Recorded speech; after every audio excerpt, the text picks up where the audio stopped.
Hello, we are back with more Disco Elysium, and we are doing a bit of an early stream today, because, originally I had a Splatoon tournament that I had to be at later today at around 4:30, but, apparently it's been canceled. Apparently something came up and we can't play the tournament anymore.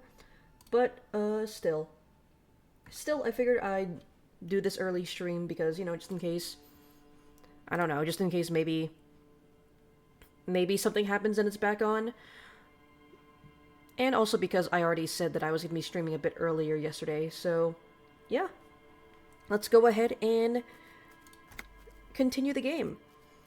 So the last time we left off, we finally learned exactly what happened last night. Well, we learned of the actual events that happened last night. The victim was shot from outside on the roof while he was having sex, and they decided to hang his body as a cover-up to protect the woman he was having sex with. And now we are on a hunt to find the We're on a hunt to find the 8th Hardy Boy, who was the one who came up with the plan to hang the victim in the first place. So, yeah. And her name is Ruby, I'm pretty sure. The Coppernado is back. What do you want? Hi, Titus. Hi. Hello, hi. But that complex operation out of Ruby's lorry, I think that's tied to another case I'm working. Nope. That's all he says. He doesn't even do anything. Next question. Oh, okay. So yeah, all he told me was that Ruby left town and he has no idea where the fuck she went.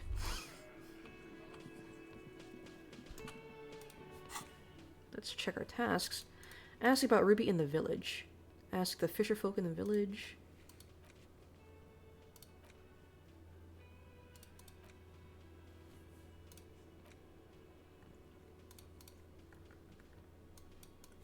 Oh yeah, I also increased some of my stats last time. I increased my rhetoric and conceptualization stats, so I should be able to redo some of these. I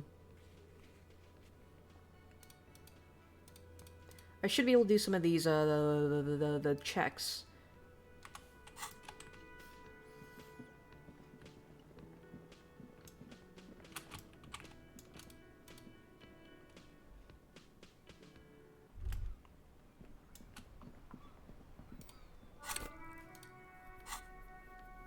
Perception is at +2. We have 3 skill points that we can use for other things. Oh, hey. What are you doing here all alone? Where'd your other guy go? Officer, care to play a game with the lonely old man? The jolliness is gone from Gaston's face. Oh no, wait, did Renee die? Actually, never mind. Wouldn't be the same. If Renee is dead, I feel like it'd be kind of a dick move to try and convince him to give me his sandwich. The prick is gone. I can barely believe it. But he's really gone. Oh, shit. I don't know why this is surprising me so much. That, like a character would, like, up and die in the middle of the game. I don't know, I was just kind of expecting those two to, like, stay here forever, like, arguing and playing that stupid ball game. He is trying to retain his jolly facade, but the underlying sadness casts a deep shadow over his wrinkled face. Gone? Gone where? Hell, most likely. He was an absolute Kent. That's a good one. Oh, he's gone to hell. How did he die exactly? Was he really that bad? I offer my sincerest condolences. Old people die, you better get around. Jesus Christ, dude! How did he die exactly? His hungry little heart finally gave out. The dock workers found him in the guard booth this morning. Wasn't even supposed to be working for another week, but he just had to prove how tough he is. Wait, did he push himself to prove he can pull his weight and doesn't need handouts? I didn't have any checks involving him, right?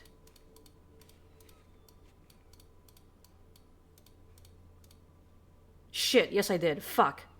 Well, I guess that's not happening anytime soon. Ah, man. Yes, he was about to head home, cause when the dock workers found him, he was wearing civilian clothes and not the Kuketu uniform I saw him in all the time. Sometimes I thought he was wearing it just to piss me off. Now the joke's on him, cause he's gonna be buried without it. That means the uniform could still be in the guard booth. Something to keep in mind if you really plan to give yourself the rev shot. God, are we really gonna steal his fucking a dead man's clothes? Do you think a conversation about his job pushed him out to go there? Pushed him to go out there? The irony isn't lost on me, but I wanted to ask something about something else. No, René was the most stubborn man in Revachol. Nothing you or I could say would ever push him to do anything. The man was completely immovable. He has doubts, but right now, he just wants to move on and not think about it. Was he really that bad? I repeat, an absolute cunt.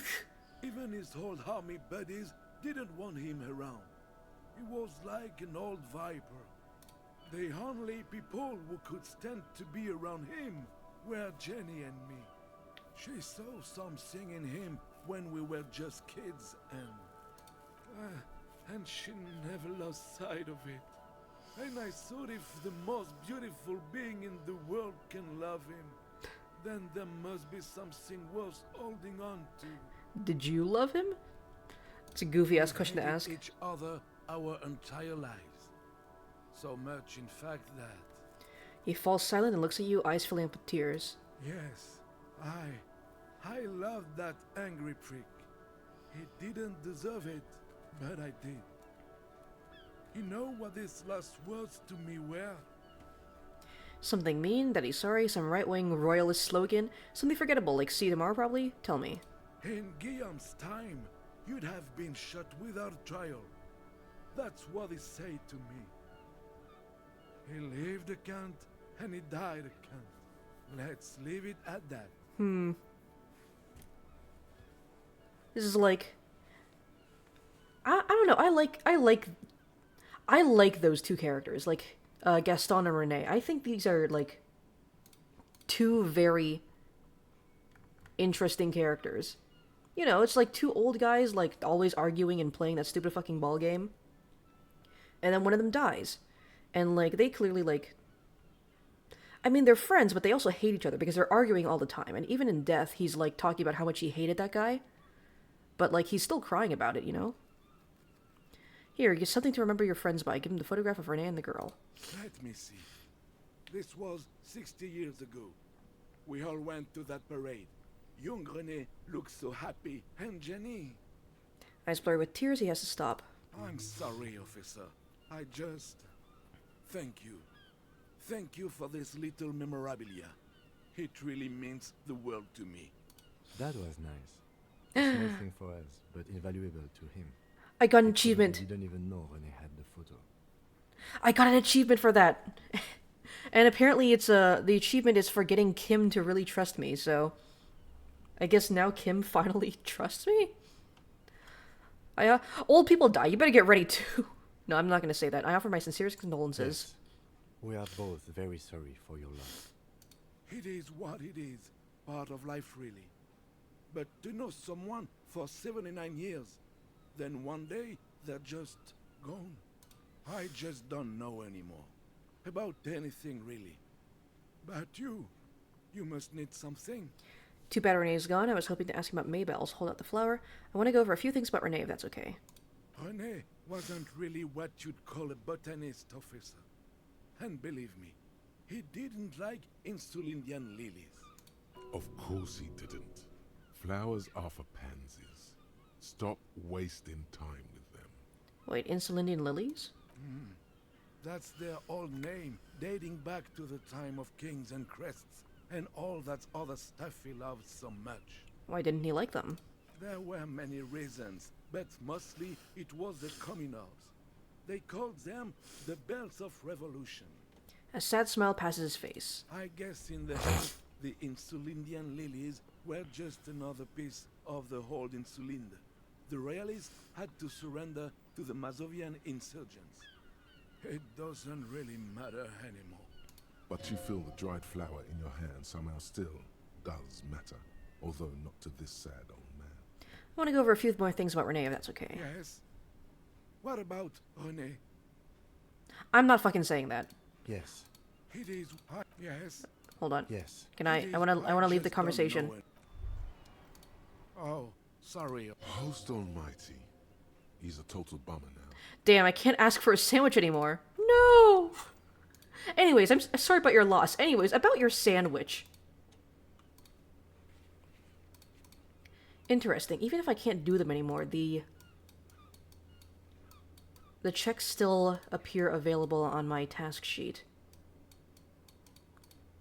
Renee's fucking dead, and that still appears on my task sheet, so... Alright, let's see. The backyard wall? Oh, I think that's the, I think I know what that is. Let's see.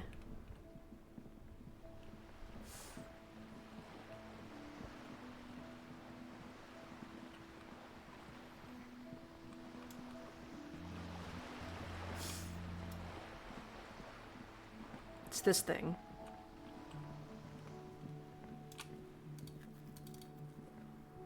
Just an ordinary wall. Nothing to see here. Conceptualization.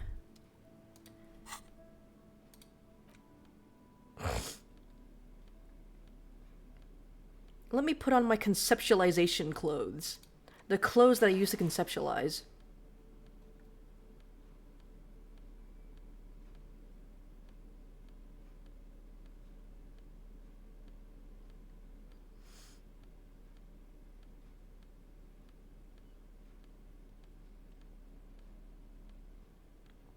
Really? That's it? That's all I have?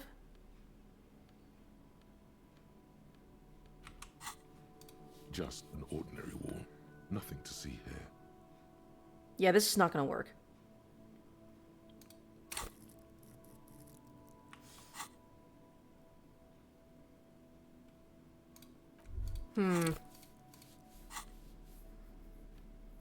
Tools.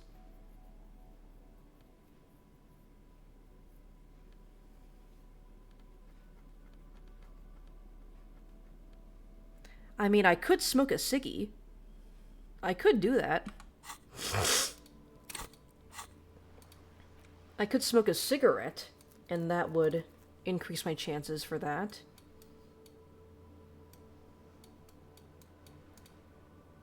We'll come back to that later. Let's go to... But that'll only increase my chances by 1 point, right?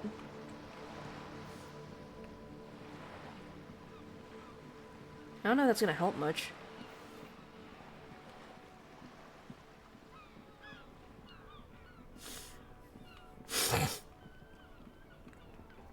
I will deal with that later. Let's go and deal with this first.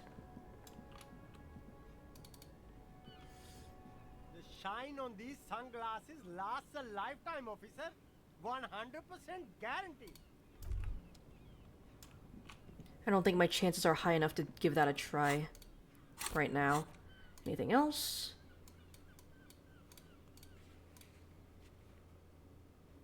Rhetoric.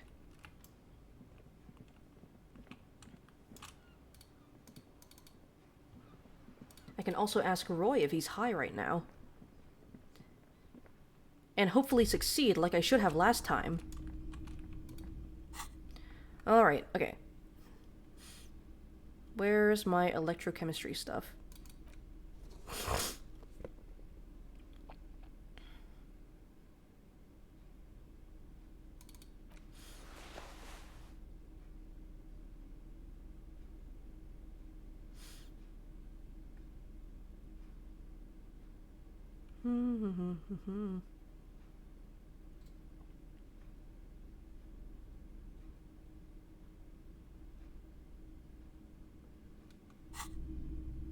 Wait. Huh. Interesting how that has the,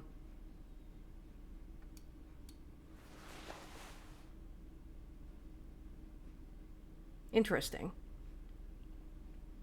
All the other clothes have the positive, like, all the other clothes have the buffs first, and the nerfs second. This one has the nerf first and a buff second. Interesting. Top of the morning to you. I Tell me I'll be of swear service. to God. I swear to God, if I fail this again... Feeling Okay, warm Jesus and Christ. enthralled by the movement of light, while the mind continues to race forward. Lucky bastard. He's probably on Pyrrolidon. It's tough to come by on the street. Peraldon, what is that? A drug developed by the military to treat and prevent radiation sickness. It has psychedelic side effects, and it makes your eyes turn yellow. Is it just me or is it really warm in here? Sir, could you take off your sunglasses? I need to check your eyes. So where does a man get Pyrrolidion these days? I try to keep the shop at a comfortable temperature. There's a note of indignation in his voice. Interesting. Interesting. Those triangle patches on his vest, you have a feeling they mean something, like they're similar to the halogen rectangle on your jacket. Say, what's with the triangles on your vest? It's pretty obvious that you're under the influence, sir. No judgment, just curious. I probably did loads of Pyrrolidion before I lost my memory. Chill out, man. I'm a chill out cop who just wants some of what you're having. I was with the emergency relief brigade. You know, after the People's Pile disaster. He coughs as if to mark his words. Had to take Pyrrolidon for radiation sickness. That's what you were hinting at just now, wasn't it? He's taken for mental and emotional, not physical pain these days. The People's Pile, what's that? Tell me more about this emergency relief brigade you were part of. It must have been tough, radioactive cleanup. How'd you end up running a pawn shop? A bad idea. Some poor leftist built a particle decay generator in hopes of bringing affordable electricity to underserved communities. It malfunctioned. Radioactive waste everywhere. Probably some of it in you too. Whoa, really? Do I also have microplastics? It's my favorite snack. We were an all-volunteer force, self-organized. Tried to help the fire brigades contain the spill. On the patch, gamma radiation lines crossed with a red drop of blood. Tough son of a gun, this one. Respect. I lived by the river since I was a small boy. The Esperance. Didn't have the art to let it all go to shit without trying to do something to help out. There wasn't much the volunteer force could do, however. We wasted years in the river mud. Years getting sick. He looks at the spiraling lights and stops. It must have been tough, radioactive cleanup. There's a reason why everyone's tried to forget any of it ever happened. And why no one has tried to repair or replace the pile. So much disappointment. And early deaths. Cancer mostly. And we knew all that was coming even as we were cleaning up as best we could. Whose fault was it that the generator failed? No one. Everyone's. He sighs and shakes his head. So much bitterness. A bunch of poor people built themselves a primitive nuclear reactor, hoping for the best. What do you think is going to happen? How'd you end up running a pawn shop? The cleanup happened 15 years ago. I was young then. Later, my second aunt died. Left me this shack and all the assorted junk in it. So I came to Martinez. People told me don't go there. It's a shithole. I said, people, we just had a nuclear pile meltdown. Nuclear I'm gonna pile get as far away meltdown. I from like the way he says that. Fallbird as I can. Still in the same city, but Thank you for telling me. I like the theory more than the story. Outward movement, not vortices. Yeah, you gotta get in on those vortices, my man. Can I have some of that Pyrrolidion with me? Have you tried it before? Can I have some, please? It's almost like he's worried for you. The lieutenant steps away, pretending to admire some of the knickknacks on display. Looks like he doesn't want to get involved. Go ahead then, he thinks. As long as you can walk straight, I don't care. What if I walk gay? I think I've tried it once and liked it. I haven't, but don't worry, I can take it. I ride pyro every day. Every day. You look the part. Damn. Here you go, man. He presents a large cap-shaped object on the palm of his hand. Very odd looking. Yes, darling. That's the coalition government ordained Parolidon. Straight into your gut. Not so sure about this. Why wouldn't I be sure? Thanks, man. Actually, I changed my mind. I don't need any Pearlidian. Because it's an anti-radiation drug, and you're a cop. Not a post-apocalyptic scavenger. I'm gonna take it anyways. Fuck you. I don't care about the drugs. I care about the experience. Yeah, that's why I'm taking this. It's not for the, it's not for the, for the drugs. I'm doing it for the experience. That's my excuse whenever I snort a line. Let's see, what else is there?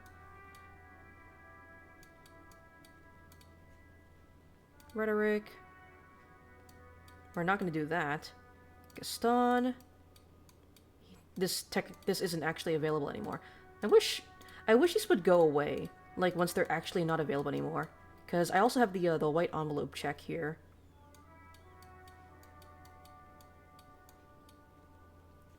There's also the Noid, but I don't think this is actually going to.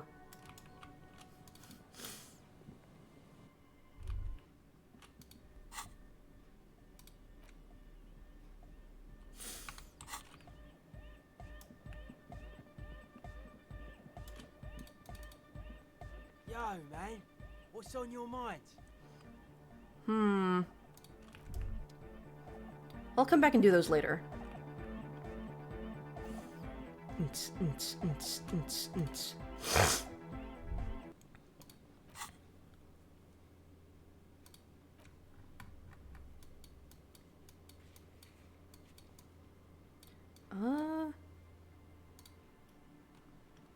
I might as well question people about the lorry again.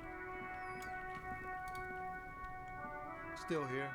Stuck. Nope, nothing interesting from your end. What about the old lady?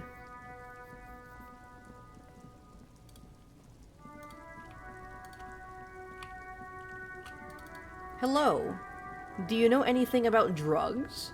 Low, man. Nothing. Huh.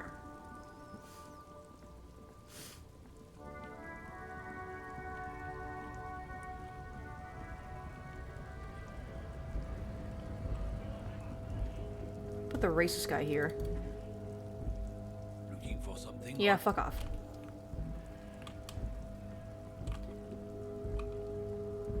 I guess I could try talking to the fucking cargo door again. Hello, anything new from you? No.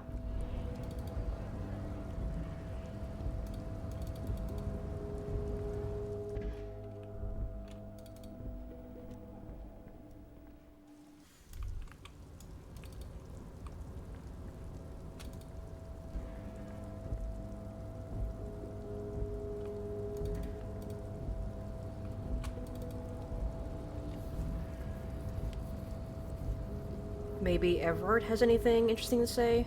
I can go talk to him as well. You're back before the cargo. Persuade the door to open. Straw has not lessened since you were last here.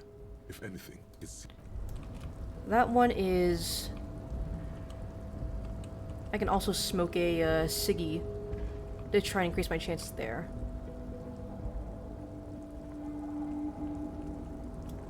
Hello.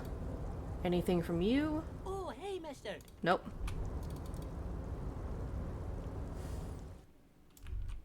Let's talk to Everard. Hey, big guy. Oh, hold on. This is not a fishing rod, it's... Wait, what? What, this... What, is it's talking about this thing?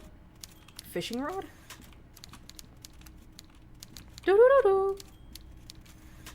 Mr. Dubois, the word in Martinez is a certain police officer is once again happily reunited with his service weapon. Congratulations, my friend. Thanks, I prefer buddy. my police officers old-fashioned like that, with a gun. You can do With so a many gun. things with a gun that Gun. you can't do without one. Now, what can I help you with? Look, my gun. My. She's quite the looker, Harry. You can't imagine how pleased I am the two of you are reunited. Tell me, was it difficult to convince the pigs to give it up? You could say that. She tried to kill me. Not at all. The important thing is I got my gun back. I told you she was a piece of work, Harry, but I knew you could handle it. I know my special policeman. Anyway, I'm glad you're all right and armed again. A few more questions about the harbor. I'm always happy to educate. Nope, very nothing. nice Nothing relevant here. Okay, well,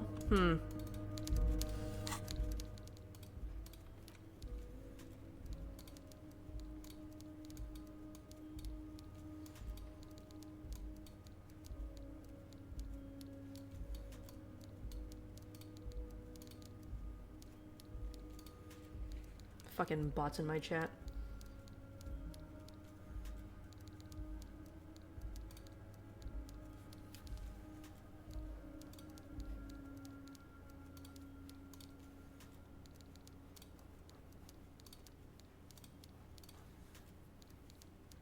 There we go.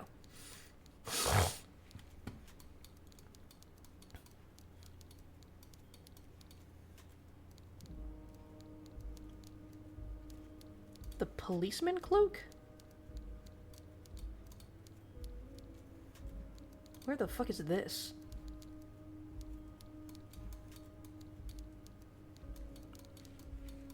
Savoir-faire, interfacing, composure, reaction speed, hand-eye coordination, composure, savoir-faire, interfacing.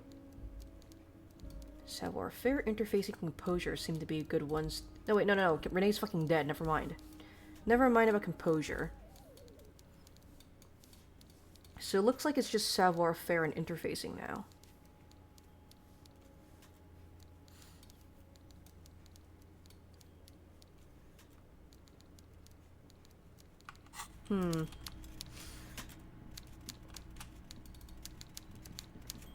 There's not really much for me to do right now.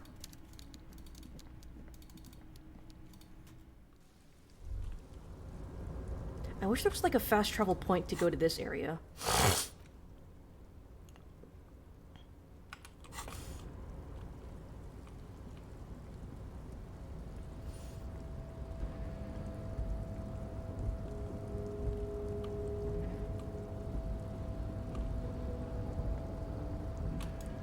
You know what? Fuck it.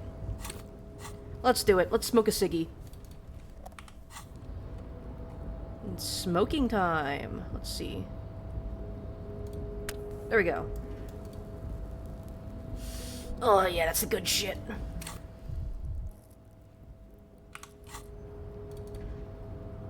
You're back before the cargo container. Please. Holy shit, okay. Surrounds and trails you. A beacon of light emerges from deep within you. Hello, is anybody in there? The It's door me, stands Markiplier. silent. Satisfied, detective? A wry smile crosses the lieutenant's face. Try again. If there's someone in there, I'd like to talk to you. Just like that, you hear a click, then a rattle. Some mechanism unlocks itself inside the door. Mega rich light bending guy. You can't be serious. Hell yeah. That's fucking, what the fuck? They were not kidding.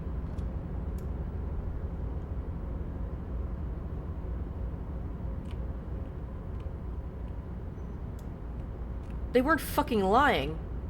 There is a mega rich light bending guy in here. Hello?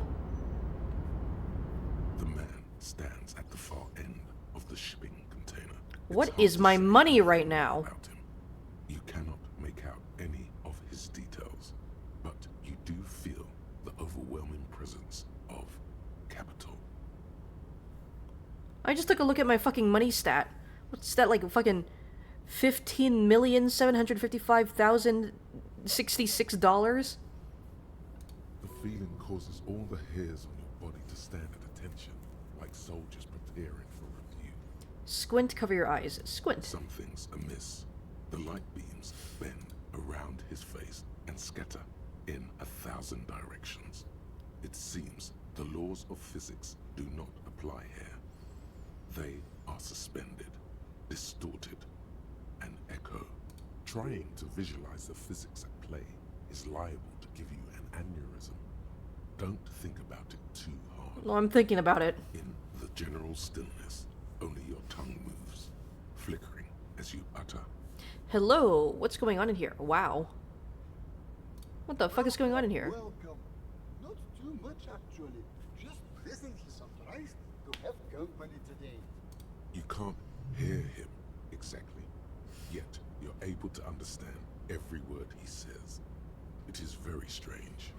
An overwhelming hum covers everything. Voice doesn't escape from him. Now, what can I do for you, gentlemen? What you can see of his body appears composed in a sharp summer suit and a yacht shoes. Who are you? We should get back to our investigation. Thanks for your time. Who the fuck are you? Who am I? Oh, I haven't been asked that question. Why are you for such a long time. bending the... I don't meet a lot of people outside my circle these days. Why are you bending the fabric of reality and space-time? Anyhow, my name is Rustam Theodor, investor, license holder, and extremely high net worth individual. High net worth individual. Why are you Russian? Mr. Theodore, I am Lieutenant Tim Kitsuragi of the RCM, and this is my partner. Harry Dubois? Name's Raphael Ambrosius Cousteau, most likely. Pleasure to meet you, Raphael. I'm surprised in a positive manner, you understand, about your exceedingly high net worth name. It is not. Never mind. Shut up, Kim. Shut up! Don't you worry, Lieutenant. I can tell a good one when I see one. How did you become so rich? Oh Lord. Not How do I this become way. so rich? What's the matter, Kim? Oh, nothing. It's just that we've got this murder to solve, and yet you go around asking everyone about money. And every time I ask, are you sure this is related to the case, you say, sure, Kim, I think it is. Kim, listen. Listen, I'm fucking broke, okay? I need money to do my job. And yet, it never seems to get us any closer to solving the case. Kim, you don't fucking understand. Listen, I'm a cop because I'm broke. And this job doesn't fucking pay me enough. I need money. It's quite alright. I'm used to the question by now. To be blunt, I inherited my fortune from my grandmother, who herself was an extremely high net worth individual back in Graz. All I did was take her fortune and invest it prudently.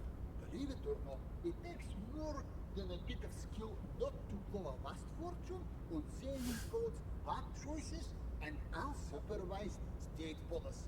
Okay, can you explain the bending of space-time and also why you're in a cargo container? And low. What's it like being an extremely high net worth individual? I gotta tell you, at first, being rich is a lot of work.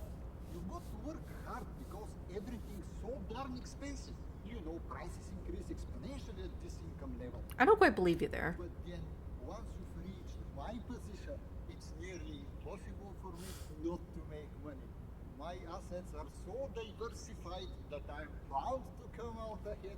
No That is matter actually what. true. Once you reach like a certain amount of once you reach like a money event horizon, it's almost like impossible to just not make money at that point. Some of my lower net worth friends say to me, but doesn't that take all the fun out of it? And I tell them, not really. You're right, capital accumulation is its own reward. Don't you think that you should use your great wealth for the glory of your fatherland? You're a thief. People out there are working their asses off while you chill here. It's great that you've done so well for yourself, but don't you think you owe some of that wealth to the rest of society? Cool. I don't even have any interesting replies. Sure. And they benefit when I buy things to stimulate the economy. Do you know how many jobs it takes to build and maintain a racing yacht? Hundreds, thousands, a million? Dozens, at least. Of course, in the future, it will all be automated. But my point is this. He says, jabbing his finger into the air a bit. No, you don't understand. I'm helping the economy by buying this yacht. By buying my 5th yacht. Every man gets what he earns. It's the height of tyranny to take that from him. And of course you earned all your millions of dollars, right? I say sarcastically. Man, being a high net worth individual sounds great. It is truly. It's almost entirely carefree. It really leaves you time to better yourself spiritually. Hey, all this talk about money has made you lose the thread. What is going on with the light in this place? That's what you need to ask him about. Of course, we have an individual in front of me bending the entire fabric of space-time reality. And my main concern is just the money. There's something strange about you. There's you're a little...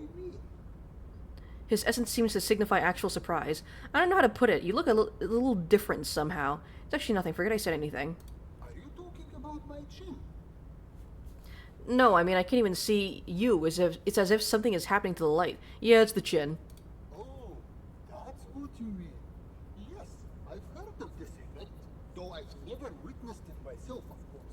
It has something to do with our Weiss-Wiesemann coefficient. I don't know what the fuck that means. It's a statistical game. In essence, it says that when an extremely low net worth individual meets an extremely high net worth individual, some of the laws of physics cease to apply. I don't believe that's true. And I'm also gonna look up that term because I'm curious if it actually is a real thing.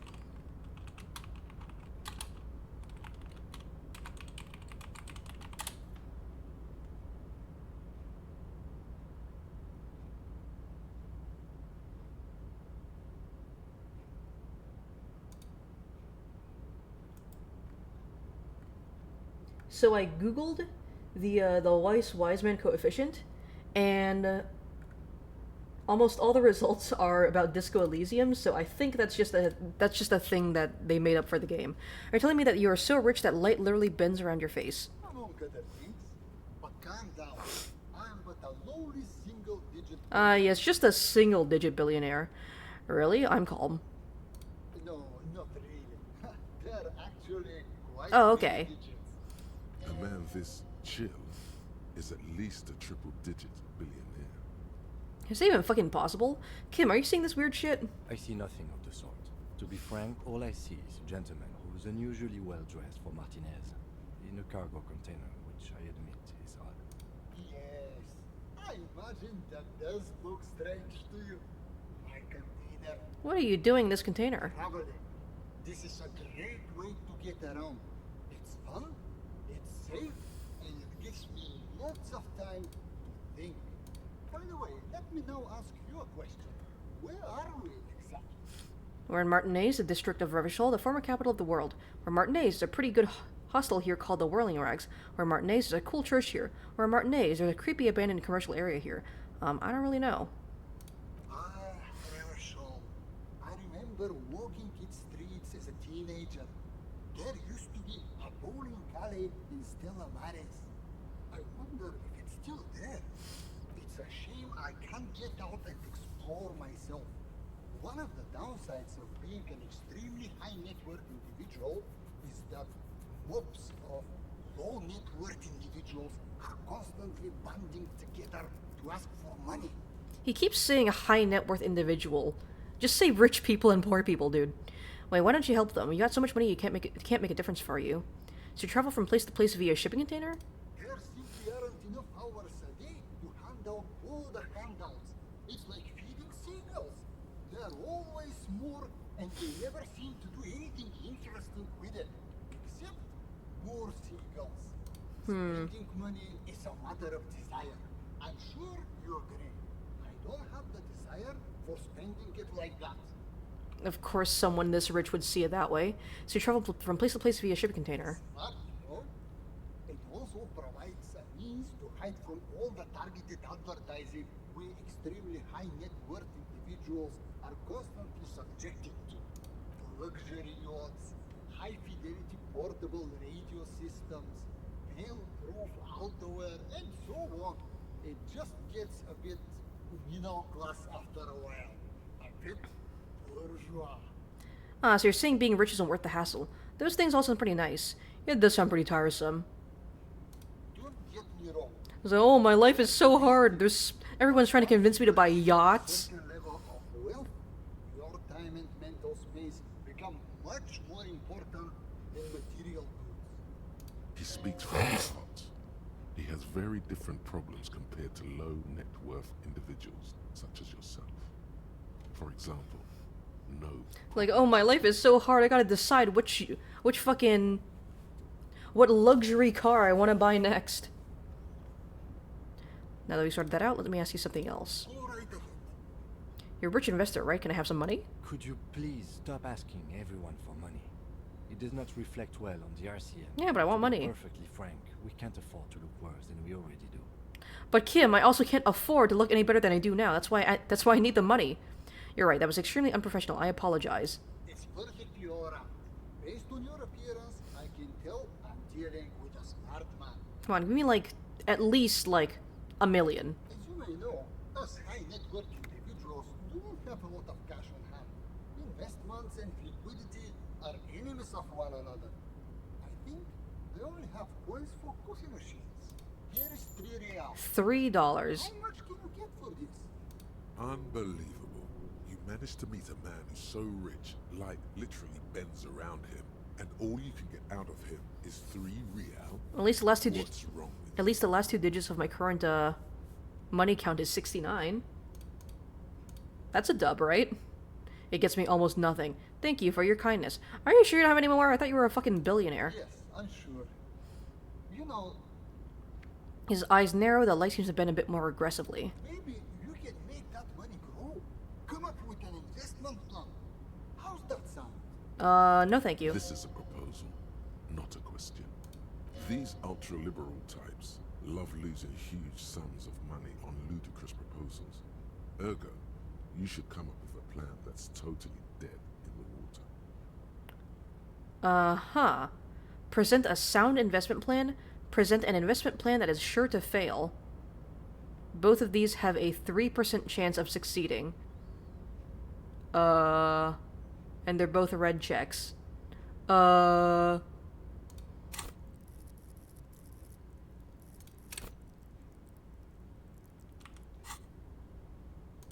think I'm gonna leave now. If you ever have an idea you want to pitch me, I'm all ears. Amazing. I got $3 out of that interaction. Kvalsund means a whale fjord in Arden. Cool, thanks. Also,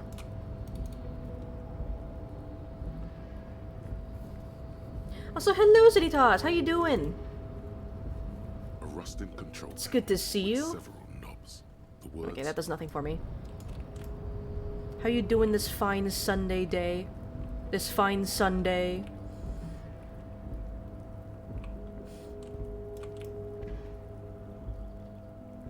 Let's go in here. Gonna look for dead man stuff. This is the night watchman's booth. Take the I uniform. suppose René is not going to be needing it anymore. It's a bit too colorful for my taste. It's needed for work and all that. This is gonna take my shit to the next level. I'm done here. Fantastic. Try not to wear it with other similarly colorful clothes, okay? I wonder if I wear it and talk to Gaston. I wonder how he's gonna react. Like, hey, it's me, Renee. What stats did they give me? River nationhood? +1 reaction speed. Interesting. Wow, this jacket makes you feel strong. As if your blood is mixing with that of the You're doing good. How's it going? It's going pretty well. Just streaming some Disco Elysium. Very interesting game. Although I will say, usually I don't stream this early, cause usually I stream from 4 to 8, but I decided to stream a bit earlier today because my Splatoon team was supposed to be playing in a tournament later today, but it seems like that may have fallen through, so that's a little bit unfortunate. I was kind of looking forward to playing in that, but what can you do, you know? Mixing, does my blood need mixing, or is it good as it is? Oops, I didn't mean to wear a nationalist jacket. Discard the thought and the jacket. Apologies. You're right. The need for a strong central government has always been clear to you. You're a true patriot of Revachol, born to do it. It's time to clean up the streets and restore the city to its former glory. Whether you like it or not, this jacket. I don't think I gives like this you jacket serious anymore. nationalist cred. I don't think I want this jacket anymore. Alright, but at least I got some Disco Elysium in then. Yeah. I can tell that this game is going to take me a while to finish. I think I'm only, like, halfway done at this point, and I've been streaming it for, like, 2-3 months at this point, I think. At the bottom, the Union logo and Demand Democracy. But it's a game that I've been wanting to stream for a while now, because I've heard many interesting things about it. 3T is how idiomatic. I don't know what that's referring to.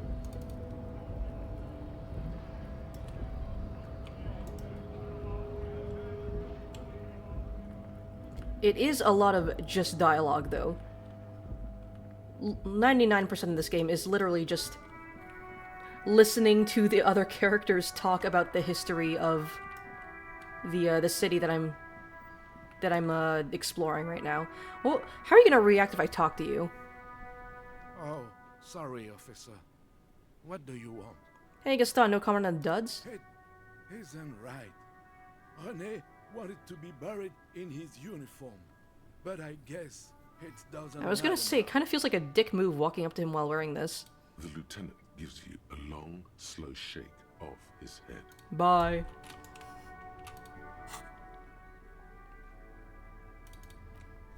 I don't really want this jacket. Let's put this on and this and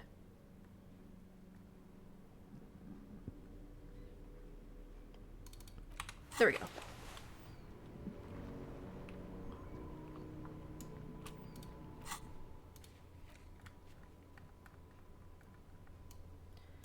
Okay, what else is there for me to do? Ask about Ruby in the village. Ah, yes. I can do that. Can I fast travel? No. Okay. Let's go over here so I can actually fast travel to the fishing village.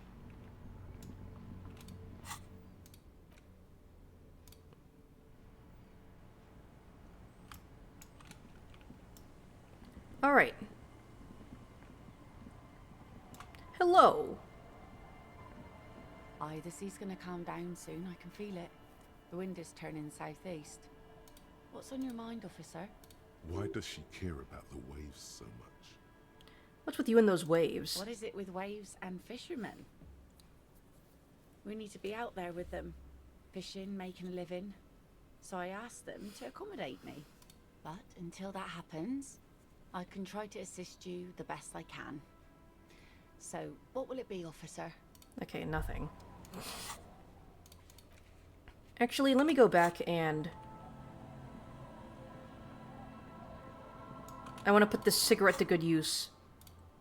So I'm going to travel back here.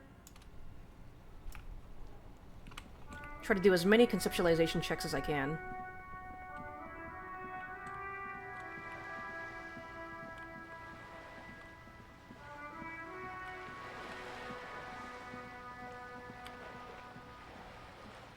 Let's go over here again. Just an ordinary war. Nothing to... Where's my conceptualization shirt? Where is it? Here it is, okay. Just an ordinary war. Nothing to see here. Still only 3%. Okay, well... Yeah. Shit! Why? It's a... Why must we stop? Alright. What else? There's the box of sunglasses.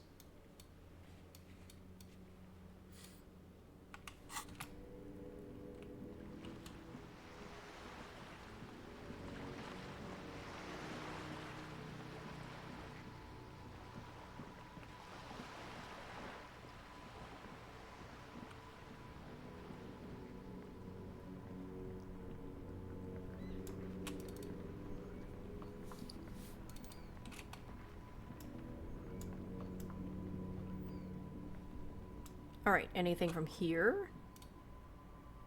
The shine on these sunglasses 28%, please? No. Shit. All you find is this lime-colored. Oh, that Hey, at least it might actually offer some protection against the sun. Kim, are firefights something we should be prepared for? Shades. I hope not. you don't like it? Sure, Square Joe. No problem.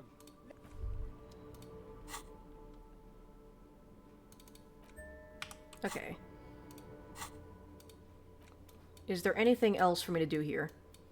I could go talk to Noid. The Noid.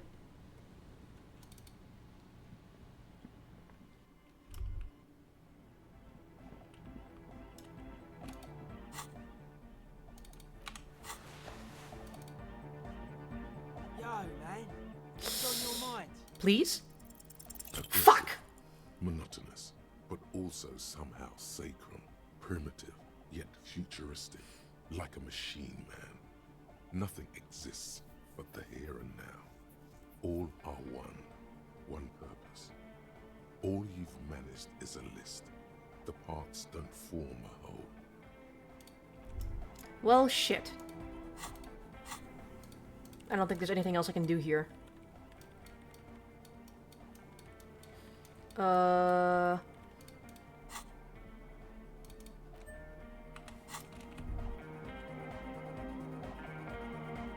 I have 3 skill points I can put into my stats to reset any of the other checks. But before I do that, let's ask around about Ruby. Hello. Our tenant, the policeman. I hope the waves don't keep you up at night. What can I help you with? Have you seen a red-haired woman named Ruby around the coast? Nay, I haven't seen anyone lately. Because she's blind, which you seem to Oh. forget. Oh, because you're blind, right. He's a sharp one. She says to herself and runs her hand across the washboard. She's being evasive. She knows something. There was a murder in Martinez. She might be a suspect. We would appreciate your help. Would you now? I know how this world works. And it doesn't work when people tell on each other. You know something. We're here to help. This is like when that man locked himself in the woodshed. We just need to help her come out. This isn't about the union, you know? We don't have to worry about retaliation. Ah, I should have known. This is yet another union mess. I'm not afraid of them, you know. We are not in the habit of being afraid around here. Enough of this. She better start talking right now. Right now! God damn it, I know you know something. This shit is important. You see, I see you know something, but you've decided not to tell us. Okay, but we'll be back later if we find anything suspicious. There's not much to tell. People come and go. Now, was there something else? I see, ma'am. I hope you don't mind if we look around anyway. You should look around your shack. Maybe she's rented it out to others too.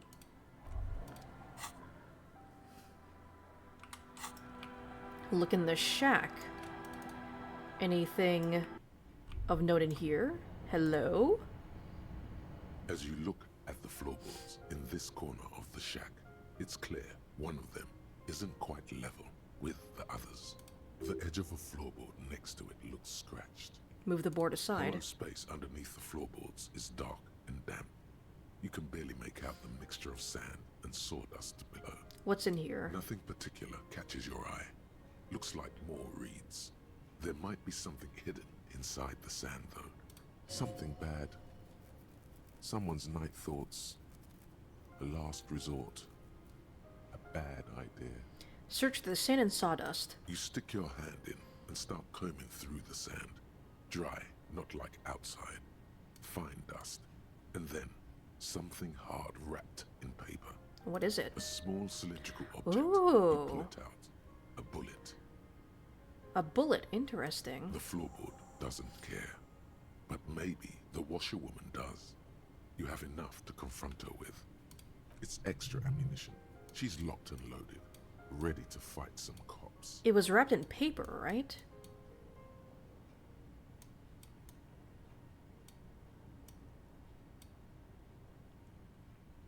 Something hard wrapped in paper, yeah. If it wasn't wrapped in paper, if it was just a bullet lying in the sand, then they could possibly argue like, oh, it's just a stray bullet from who knows where. But if it was wrapped in paper, then that was placed there deliberately. Holding the bullet, you get the feeling. This isn't ammunition against you. It's for herself.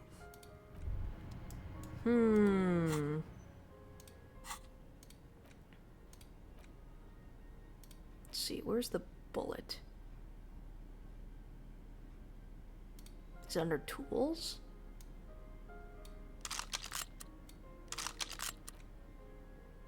Where'd I put the fucking bullet?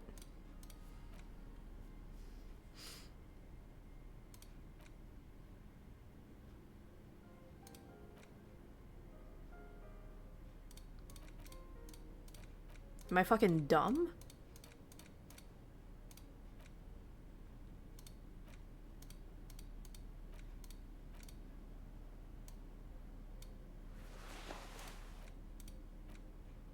Yeah, I don't know where the fuck it could be.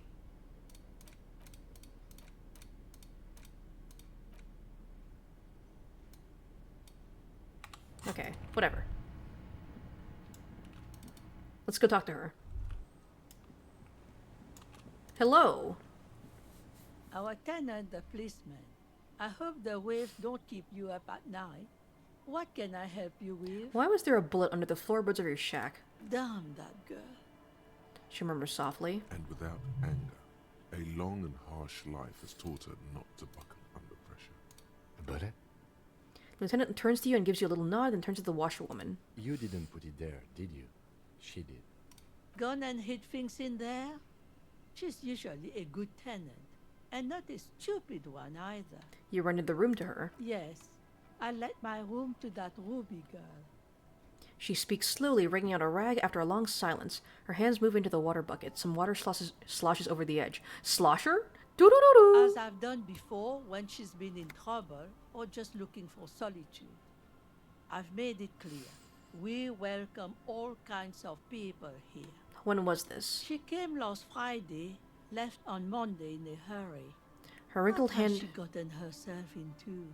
Her That wrinkled girl. hand needs a blue rag in the water. She seems genuinely worried about her previous tenant. She's seen her hiding out from trouble before. But this seems different. That's for the police to find out. Right there.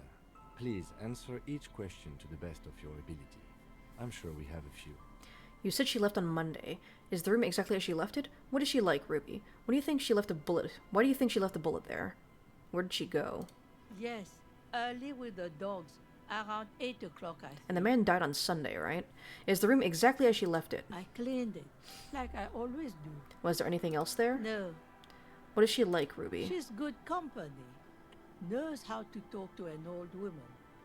At my age, you don't get a lot of quality conversation. So I really appreciate that about her. Did she talk to you much during her last stay? No, she was mostly silent this time. Kept to herself. What do you mean? She tried not to let it show, but I could tell she hadn't come to fish. Usually she likes to cast a few lines, but this time she mostly stayed in her room. Why do you think she left the bullet there? How would I know? She's a gruff one, but not violent. She doesn't go around toting a gun. She looks back towards her shack thinking. You could ask her about your hunch, that it was a desperate measure. See if she thinks Ruby fits the bill. I have a possible explanation in my mind. Aye. Do tell. A seagull flies overhead, obviously a bad omen. It's an exit plan. On second thought, I'd rather not say. It's not something I want to think about. Exit from what? Her life, the world. This. Spread your hands. Well, she's not going to see it if I do that. The lieutenant stops writing for a moment. He looks at you, then at the old woman. No, she's a fighter. Not a quitter, like you sometimes get, son. Where did she go? I don't know. Further up the coast. She tried to leave quietly, but the hinges on that door screeched like a cat in heat. Woke me up. I heard her rushing in those heavy boots. Heading up heading north. Did she go into the bunker up there? You'll never find her, you know. She knows the coast like the back of her hand.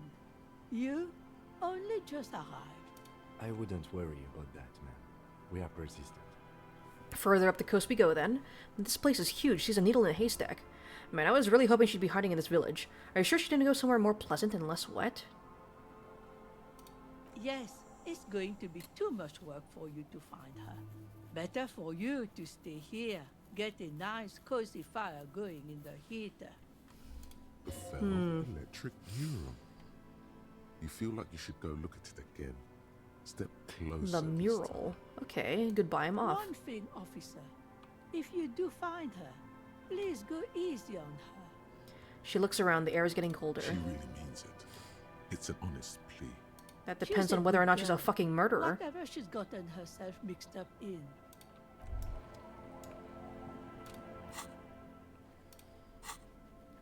Is the other bullet interactable now?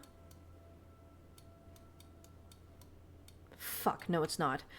I'm so fucking mad that I failed the bullet is still safely that I fucking failed this last time. Bearing the RCN. Oh, that sucks. Alright. Further north we go.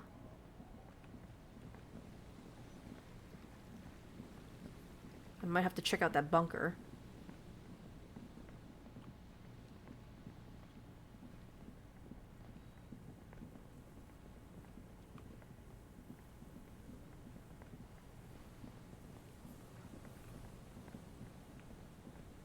Right here.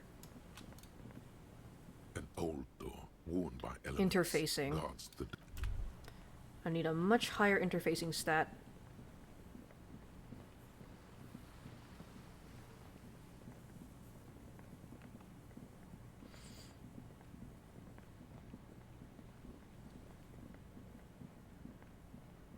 Alright, let's go find that mural. Hello? There's a slit in the concrete here. A sewer?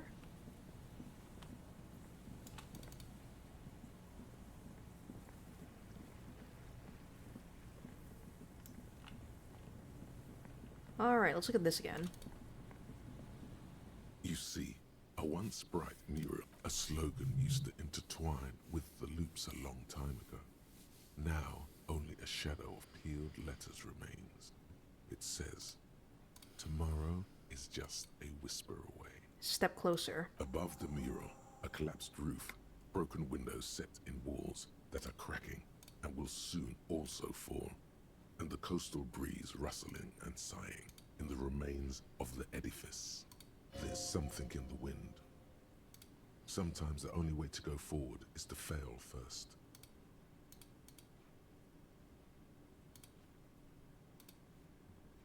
Why do I feel like I know this place? Could Ruby be in here? Indeed. Somehow you knew it was here. An urban ruin, gutted by looters that once used to consume money and dispense warmth and light. You felt it before, when it rained in Martinez, and you felt the cold of the rain. The feeling persists. It has been in you ever since. Could Ruby be in there? In there? She could. Or she could be Oh, in the shit. identical room over there. Or in that boat shack. In that church tower, maybe. Listen to the wind. This is gonna fucking suck if I fail this. Suddenly, all is quiet. Are you fucking kidding me? Brushing against your forehead. No rustle. Are you fucking kidding me, dude? The wind has died down. How? Gone behind a corner. You only hear distant waves washing the coast.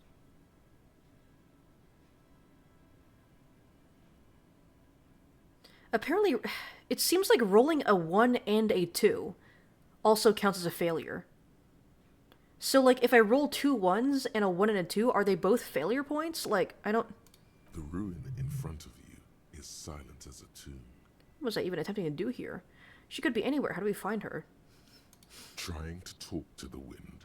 The city. Come on, Whatever dude. you thought would happen did not.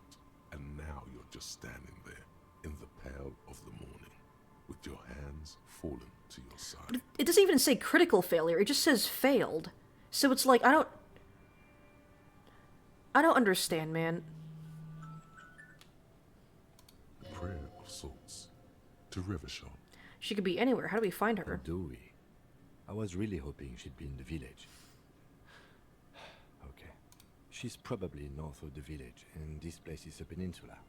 We already scanned most of the outdoor areas on our wild cryptid hunt, so we have an understanding of the geography, at least. And then there's the church. We've already searched that and can rule it out. I know it doesn't feel like progress, but exclusion is a step too. Anyway, we do it the old-fashioned way, sector by sector. Go over the whole peninsula, ask the locals, enter the places where we can enter first, like we did in the village. Thank you for bailing me out there, Kim. And what if that fails if you don't find her? Then, if we're desperate, we can look where we can't enter. Bunkers? Bunkers? Drainage, displays. I'm sure it won't come to that. He looks behind him at the dark red box crumbling across the chasm. Walk the coast, the old boardwalk, the weeds. You can always come back here and talk to the wind again. Look where it already got you. Buckle up and raise your collar. This is going to be wet and cold. Am I really gonna waste a skill point on increasing my shiver stat?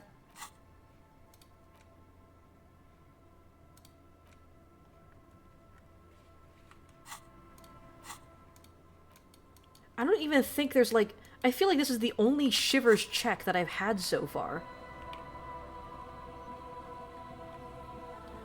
I mean, I'm hoping maybe if I investigate around more, it'll unlock that check through some other means, and I won't have to waste a skill point.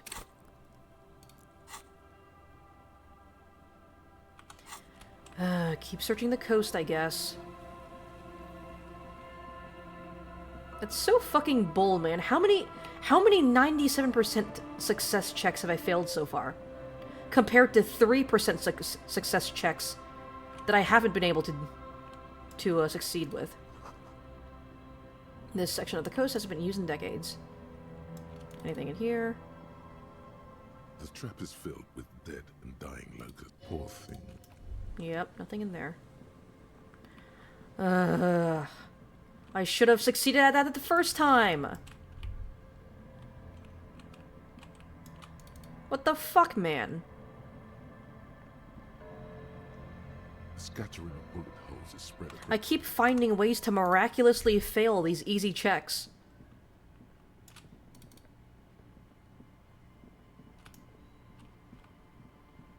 Is there anything in here? Hello? A door, a building, a hiding place. Could the instigator be inside? Well, doesn't seem like it. I can't go inside. Hello? There's no way the perp is in here, officer.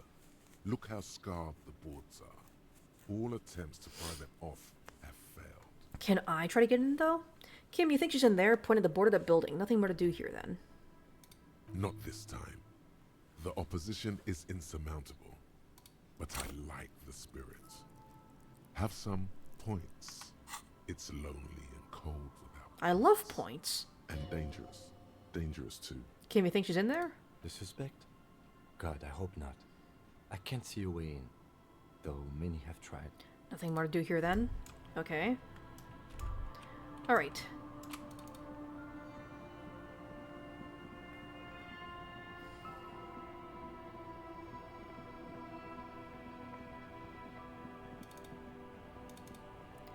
Let's keep exploring the coast then.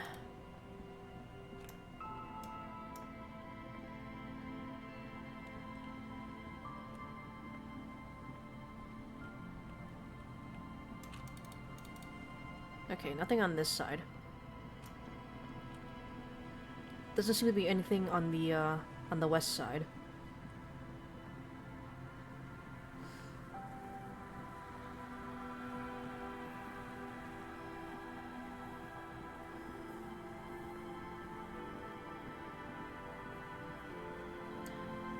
Let's try going north.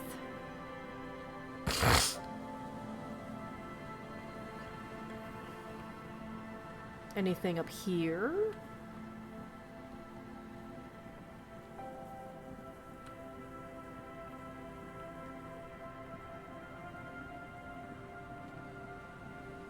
Oh, the dead body's gone. There's some tear. Nothing in there. Nothing over here.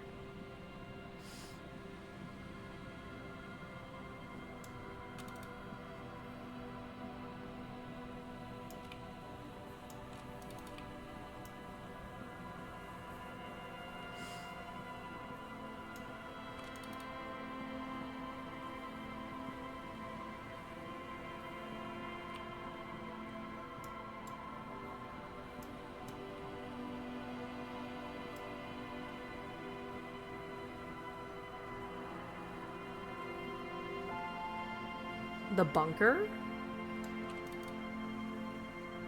An old door worn by Nope. elements. Ah.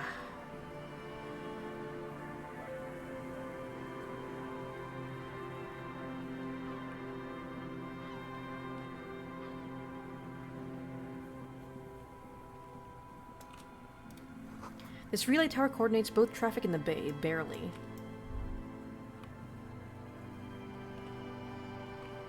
Okay, there's nothing for me up here.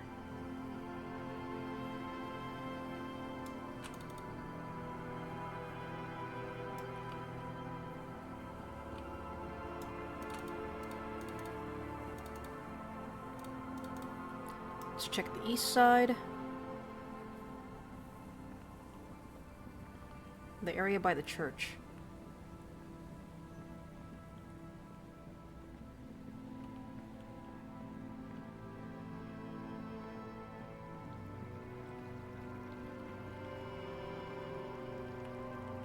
Oh, hello.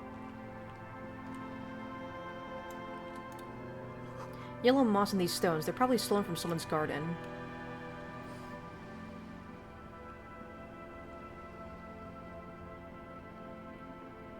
Yeah, there is nothing over here.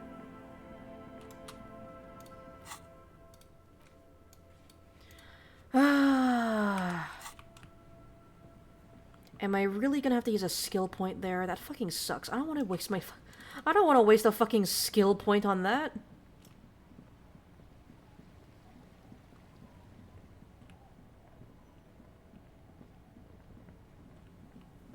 I don't need any more skill points and shivers.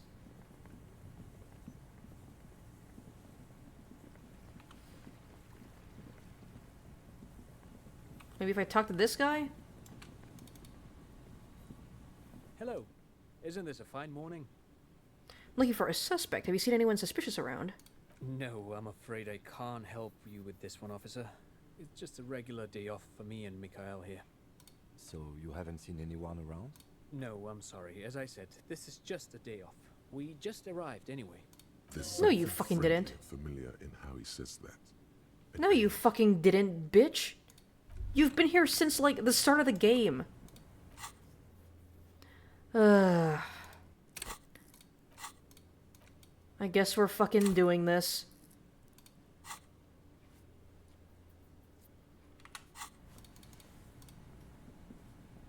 The once bright mural towers above you, saying, "Felled electrical." Yeah, all these fucking additions to the check is shit I've already done. I don't think there's anything left for me to explore. I think I just have to...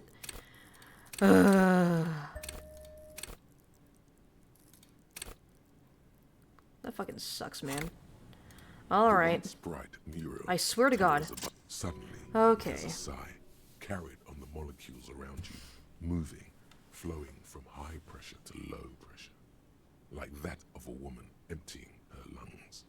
She wraps the collapsing stone box in front of you in her breath, flowing through it.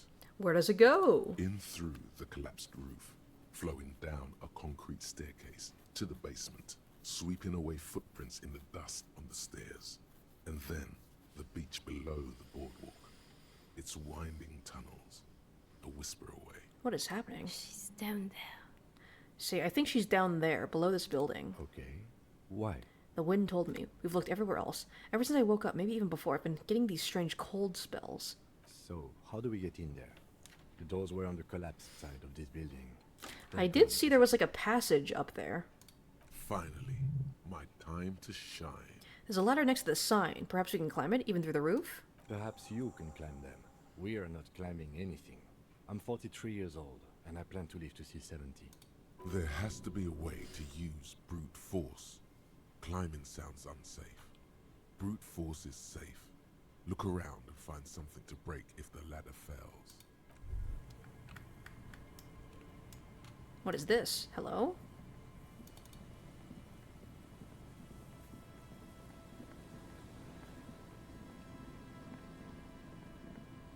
An old pipe peeks out from beneath the rotten boards of the boardwalk.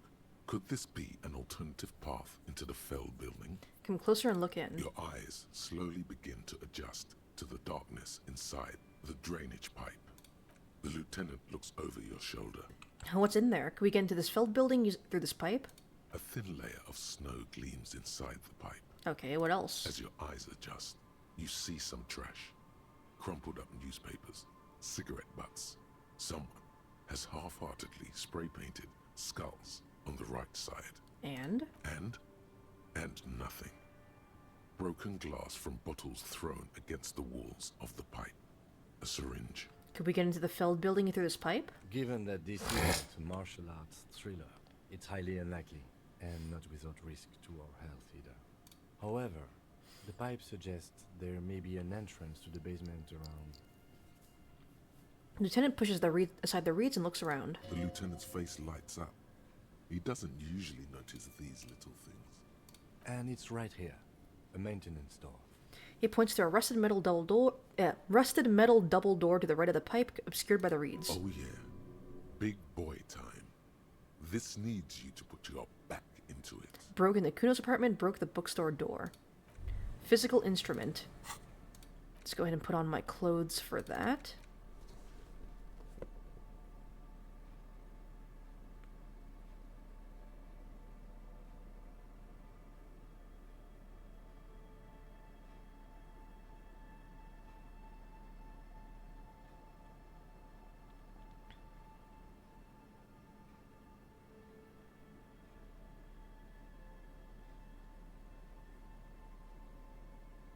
Is that really all I have?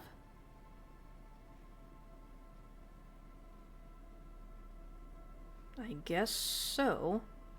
Alright. Behind the pipe, the maintenance door. Okay, I was gonna be so fucking pissed. Flaking rust hurts your palms. But, together with the lieutenant, you manage to slide them open just enough to squeeze in. Good work. Shall we? Lieutenant nods towards the impenetrable darkness inside. Let's go in. Hello. You should take out your flashlight. I probably should.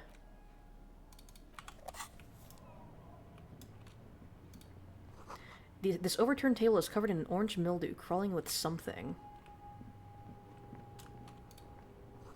Antiquated office furniture, last century maybe? Brought down and forgotten so long ago. This collapse nearly sealed the basement. One can barely squeeze by. But I can squeeze by.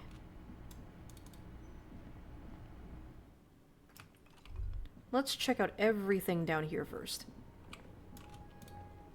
Old file folders and the card documents silvery with mold. Mold spelled with a U. And so you know Europeans made this game. A series of thick, dusty panes of glass. This isn't just glass. These are old computation components. These are computer components? Yes, filament memories. From the time when wires were cast in glass. Slides with an inlaid nervous system. How'd they do that and why? The how was a closely guarded secret. Something that was locked in safes in human heads across the river where they were manufactured. As to why, your fingers don't know. Hey Kim, look, old cybernetics. So it is. I think these used to form a single system, slotted in the wall. So this is all that remains of Feld R&D? The rest of the building seems to have been picked clean. Could this be part of the Feld playback experiment? These? No. These are old filament memories. I hope you're not expecting to find that device here. You will be disappointed. All you will find here is pain. Alright.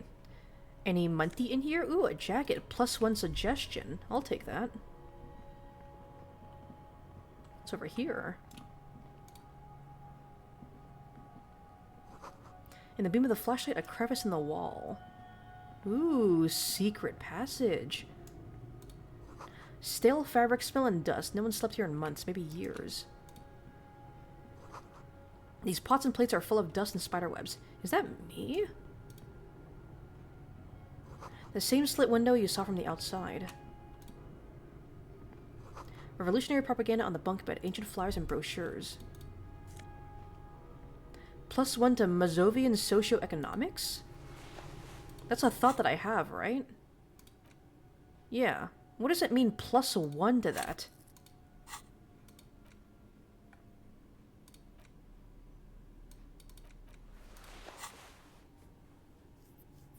Does it mean that I get, like, double the experience?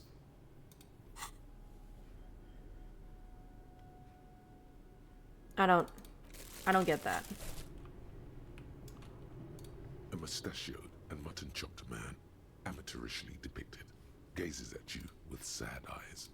A plaque reads, K. Mazov. There is a spider web in the lower left corner of the portrait. Burst the dust off the portrait. Look, Kim, it's Comrade Mazov. Years' worth of dust is shaken off. The full head of hair, matched by an ample moustache. I thought that was me for a second. Look a bit silly. Someone crouches, heels digging into wet sand. Hands sweep across the sand. Grains stick into the frayed skin of the fingertips. An old man sits on a slab of concrete and claps his fingers against the glass of a scope. You shudder.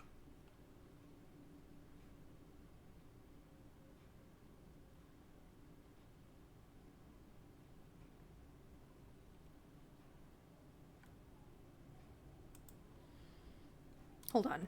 I want to figure out exactly what this does, because I have a couple of these, right? The shoes, +1 to indirect modes of taxation.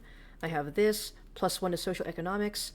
Like, I don't know what that means. Like, what does it mean by +1? I'm gonna look it up.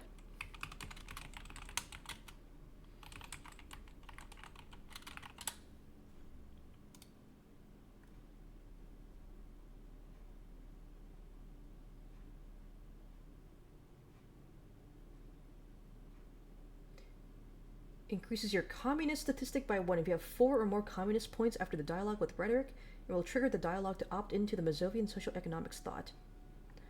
Oh, interesting. So these serve to unlock those thoughts? I thought it meant like they... Like once you already have it unlocked, it boosts those stats, but...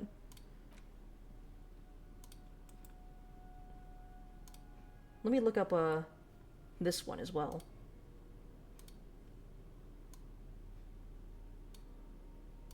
Disco Elysium, black monk straps.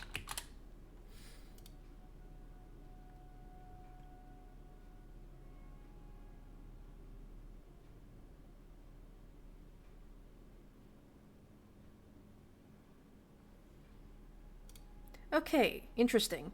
So it looks like whenever an item, a clothing item gives me a boost to one of those, it'll serve to help me unlock that thought. Kingdom of Conscience. Do I have that one? I don't have Kingdom of Conscience. So I'm gonna try putting that one on, see if it unlocks anything.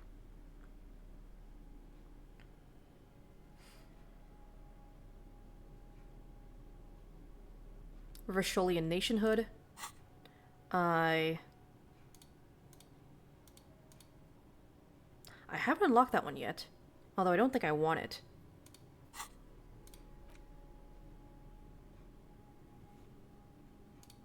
Okay, interesting, interesting.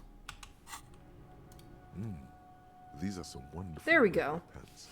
Not too tight, not too loose, moderate in every sense.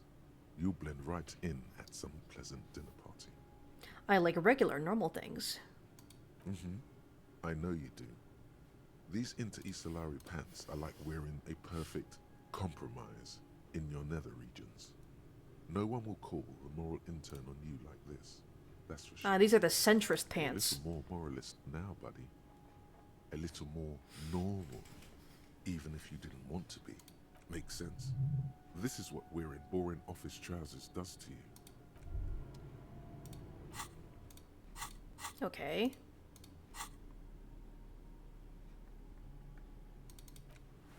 Whatever. Let's continue with this. Yes, I can see that.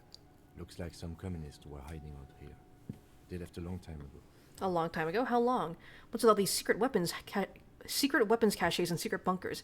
Maybe I should move in here. Seems cozy. Could someone have stopped through here recently? Half a century? This was probably part of the network. Oh, there's of playing cards defense up there. posts the communards built against the amphibious landing. He looks around. I think the purpose of this bunker was to produce propaganda. It would have had radio equipment back then. but that's all been looted. It's got the fucking communism shrine. What's all these secret weapons? We have found a lot of them. I guess what most people think of as history tends to linger in rundown neighborhoods. Martinez being what it is, no one has gone through the trouble of cleaning out the old bunkers. Maybe I should move in here. Seems cozy. I won't stand in your way, but only after we're through with this case. Could someone have stopped through here recently? You mean like Ruby? No, I think we've stumbled on a piece of history. He looks at the dust. Okay, well at least it gave me experience. Can I leave? Okay. Anything over here? Ooh, footprints. Hello. Boot prints in the sand. One of the soles appears more worn than the other. Ah, there we go. We found it. It's getting louder, the buzzing sound.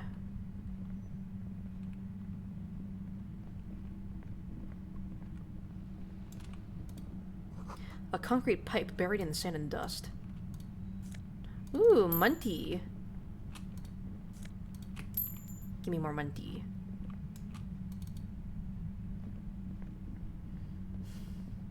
Oh, hello? You feel something, like a swarm of hornets buzzing under your scalp.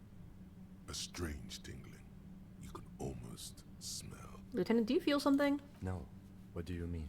A pain, a strange tingling, a ghost. Nothing, just my mind playing tricks. I don't feel it, but we should still be careful. There were footprints back there, and I'm pretty sure they were fresh. Hold on, you really don't feel anything? I saw them too. Footprints with the right sole worn smooth. No, but you are the sensitive one. Looks like our suspect. If she's in here, we need to plan our next step carefully. What do you mean? Once we detain a credible suspect, who knows what the Union and the Wild Pines will do? We'll set in motion events we have no control over. Keep calm. Go over the whole situation in detail. We found out Everett's plan to take the harbor. Maybe we should tell Joyce about it. We've met Joyce, but we don't know what she knows yet. We should probably find out. How bad do you think things could get? Definitely. I think she knows something about the mercenaries, maybe. And she won't be around if the situation explodes. Found out about Everett's plan. I leave that to your judgment. You already know what I think about cross-pollinating information like this. It's dangerous, but... He just can't be sure. Maybe it will yield something useful. How bad do you think things get? Well, we are not responsible for what we can't predict, are we? I don't think the entire city will be razed to the ground. He smells in the dark. If you can't predict it, there's nothing you could have done. What do you think is waiting for us there? I think I see a cavern. Maybe more cellars? I think we've been careful enough. We still have the element of surprise. I wouldn't be so sure. You haven't exactly been sneaking. Or maybe not. Either way, once we go deeper, there will be no turning back. I feel like this is a... That's a hint, like, hey, if you progress this way, then, like, you can't turn back. This is, like, the point of no return. There's something in the air, an unnatural buzzing. Tunnel collapse. You'll have to find another way around.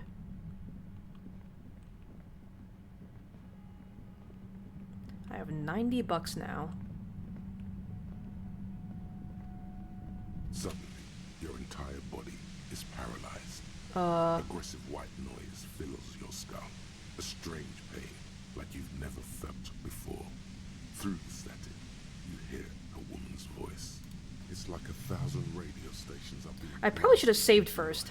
All at once, but her words are the only ones you can make out. I know you're feeling pretty uncomfortable right now. Don't move too much or fight it. That'll just make it worse. This is the shadowy figure by the machine. Can't say it's a pleasure, officer. I was really hoping not to make your acquaintance. But here we are. The voice coming through the whirlwind of pain is not malicious.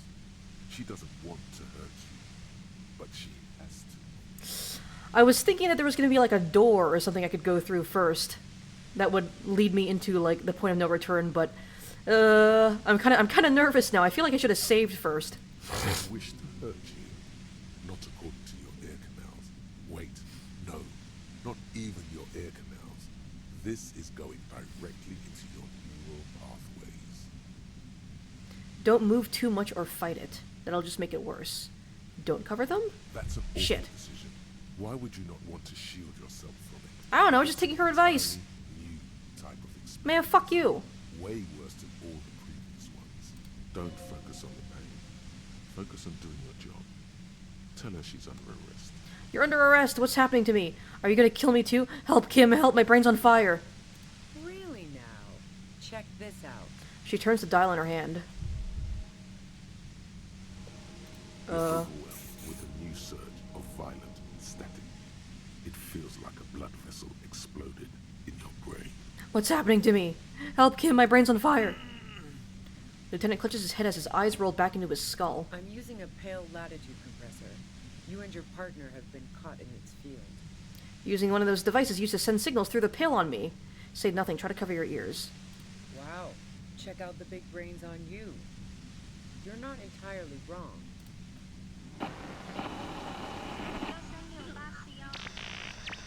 Look back at Kim. Keep your eyes on Ruby. I was talking in Chinese there for a second. Right behind you, officer. Eyes closed, the lieutenant is doubled over. He's still alive and breathing. A pale latitude compressor is used to sort of make the pale more manageable. With a lot of these, you can force a radio signal grid on the pale, literally crunch the distance across it. Signals are relayed across a series of repeater stations fixed to She's buoys. quoting Wikipedia at me. Not a fun job manning those stations. All alone out there in the pale, people lose their minds in just a few years.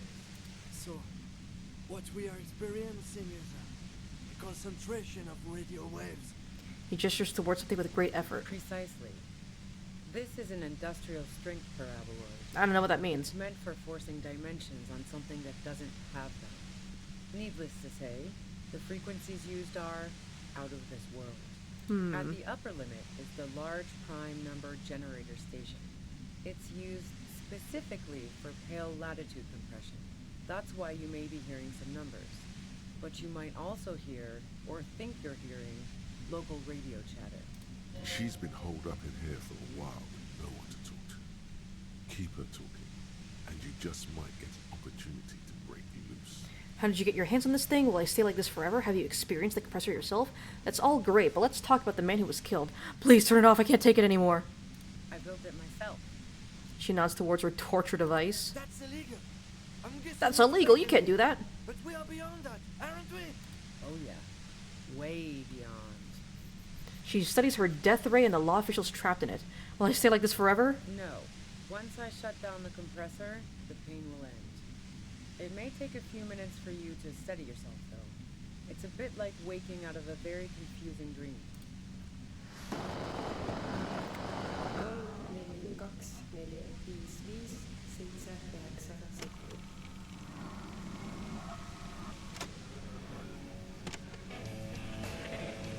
Fucking me.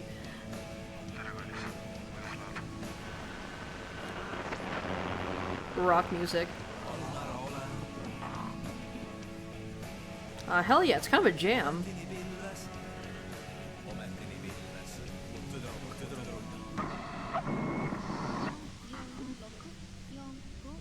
Oh, that's in Japanese now. Have you experienced the compressor yourself? Yeah, I stuck my head in there before using it on you. It seemed like the ethical thing to do. Can't say that I enjoyed it. The field was weaker, but I can imagine what you're going through. This is all great, but let's talk about the man who was killed. Yeah, let's not talk about that shit. You were hunting me and fell into my trap instead. That's all there is to say about it. Please, could you just turn it down so I can ask you something? If you've got something really important to say, you can do it through the white noise. Okay, let's just skip through all that. Lieutenant clutches his head, grimacing. God damn it. She regards you and Kim with sudden sympathy. Fine. If you really want to talk, I can dial it down. I've also got a gun, by the way. She steps reluctantly out of the shadows. The pain lessens. The gun she's carrying is a two-barreled front loader, not like the murder weapon. Well, You've got really big boots doesn't on. Feel much better, but you can form sentences now. Thinking doesn't seem to hurt as much. Just keep her talking, and you'll Destroy the machine. How did you know we were coming? Did you shoot Laylee? I can't take it anymore. Just go. Don't attempt to destroy the compressor. How'd you know we were I coming? heard you in the passages, and I've been preparing for quite a while. By hiding bullets under floorboards? Okay, I have other questions. So you found my shack, huh? I'm not surprised. Her tone is bitter. She thinks she's been betrayed. betrayed. She didn't rat you out, by the way, Isabel the washerwoman. Preparing for the worst? You're desperate, aren't you? You don't need that. So nice. That's one knife I didn't want to find in my back.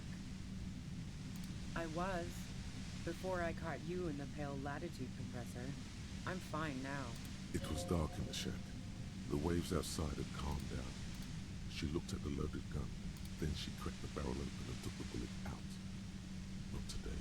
Did you shoot Laylee? No, I didn't do it. I only helped stage the lynching, though I doubt that makes much of a difference to you. Who ratted me out, by the way? Was it Titus? No, he wouldn't have broken first. You're right. Clausier was the first to share her suspicions. It was your girlfriend. She cracked. Nah, she didn't crack. She's a survivor. If she told you anything, it was to save herself. But she couldn't have known I was on the coast. How did you find me? Your first guess wasn't entirely off. Your own boys told us you were on the coast. Titus told me. It took some convincing. My boys? Yeah, the ones you poached from Titus and Titus himself. Ruby boys, formerly the Hardy boys. Okay, call them the Hardy boys then. What is this? I thought Titus and I had a decent collegial relationship. Oh, doesn't even matter. How can they be my boys when they're not even my friends? Those guys liked me, I know it. This is what happens to people whom people like. She's starting. Why is she? Why are you fucking crashing out right now? A dull despair is creeping in. Man, I can't trust anybody. I have no friends. Nice guys finish last, I guess. How the fuck did the rest of you get by? Wait, wasn't it you who called me the human can opener? It's not personal. I opened them up. I do it by asking questions, and I have some for you. Honestly, I don't know how I do it. I just stumbled in here. Can you please explain this shit to me? I did, didn't I? Now you've come for me. Fuck them all the same. Fuck you! Did make her forgive them. A little. Like what? I already told you I didn't do it. Would you say that Laylee was a likable person? Do you have an alibi for when Laylee was shot? You have a gun. Do you like to hang out on rooftops? Did you leave any flowers flowers for Clausier on the roof? I didn't like him. Hardened mercenaries aren't particularly likable types. You don't feel sympathy for mercs? It's hard work. Did you feel protected by the Union? Yeah, sure. And I didn't like Wild Pines sending in those foreign hirelings. Me and a fuck ton of other people around here. She didn't hate him, okay? Plenty of broken people who don't come with that kind of body count. Besides, they're paid well for what they do. I have other questions. I'm listening. You have an alibi? Man, I was with the boys the whole night. I hope they at least bothered to impress that upon me. There were 10 minutes they couldn't account for. They did say you left to take a really long leak, 15 minutes. There was half an hour missing. You went out.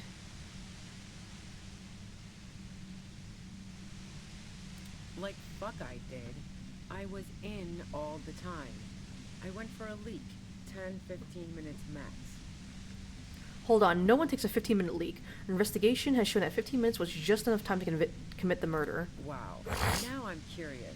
Please, explain. Play pinball much? Look, there's a secret way from the first floor of the whirling to the roof. No. Not since I was 14 and hanging out in the only diner in Dardun. Haven't been into low-risk, no-reward games since moving to the city. Why? There's some mysterious pinball machines in some pretty mysterious rooms in the whirling. Yeah, and probably some ghosts from the time of the suzerain. I'm not really interested in supernatural mysteries. Wait, what kind of mysteries interest you then? What about elevators? Do you like elevators? Okay, never mind mysteries. There's... We're getting fucking sidetracked here. Not murder mysteries either, if that's what you're thinking. She looks you in the eye, impassively, making it clear that she's not planning to comment on the matter any further.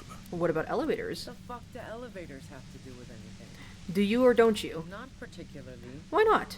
Not even quaint old rickety ones? I think we've gone a little off topic. No. I wanna continue on this thread. Why not? Why are you so hung up on elevators? I'm not really into old shit for old shit's sake. God damn it! So Kim's like, please go back on topic. Don't know it, but also... She frowned, studying your face. Evaluating your competence as a police officer. The shot couldn't have come from the roof, or we would have all heard it downstairs. She has Hmm. a point there. No one mentioned. The pain stops him from finishing the sentence. That is true. I've got to lay something better on her. You have a gun. And? Where did you get it? I see that's a front loader. Do you have another gun somewhere? I can't quite tell what kind of gun it is. Do you collect guns? Maybe old rifles? The gun store. What gun store? Where'd you get the gun? From the gun store? Trigger Happy Jacks. Where'd you get the clothes? At the soup store. Really? Trigger? That doesn't sound like the name of a real store. What did you think? That I'm going to squeal on my gun supplier? Sorry, I'm not that kind of gal. I see it's a front loader. Sure don't. A breech loader? No. This is such a wipeout. I can't quite tell what kind of gun it is. A knocked away 80 front loader. Two-barreled. Not really what you were looking for, I'm guessing. That isn't it. Do you collect guns? Maybe old rifles? No, they're not practical. Break too often. A doubt creeps over you. She sounds so sure of everything. So, not guilty. There's other evidence I want to ask about. Evidence. Do you like to hang out on rooftops? Who doesn't? Oh, you probably mean Claudia's rooftop. Sure, I've hung out there. She's got this great antenna. Is that the only reason you hung out on the roof? What's so great about her antenna? The view's pretty bomb, too. But you might say the antenna was the main attraction there, yeah. Along with Claudia. Oh, she's gay. What's so great about her antenna, if you know what I mean? It's very powerful. I used it to tune into RCM frequencies. That's how I knew to be prepared for your arrival. So you're sure you didn't shoot the merc from the roof? Yes, I'm sure. And anyway, as I said before, the shot had to have come from afar. Did you leave any flowers for Clausier? No. Aw. Gifts of flowers and candy aren't really my style. These weren't just flowers, they symbols of the revolution. But Clausier was mourning. So now I'm leaving revolutionary symbols around? Come on. I never did understand why, when someone dies, a hothouse's worth of flowers has to die too. Okay, so you didn't leave Maybells. No, I did not. Okay, take a step Yeah? back. Where? More questions before doing anything. Who killed the narc? Or the merc, if it wasn't you? How should I know? As I keep saying, he already had a bullet in his head when I got to him, and there hasn't been any useful gossip over the radio. She's trying to figure out who killed him as much as we are. Tired voice. She's been staying up late, listening in on the conversations Chris Okay. Yeah, I mean, at this point, I think it's pretty clear that she didn't kill him, but she's also... I mean, she's an important witness. And also, it seems like she's trying to figure out who killed him as much as we are. Police radio? You've been following the case? Who hasn't? You know, I can still see him there, in Clausia's room, lying on his side.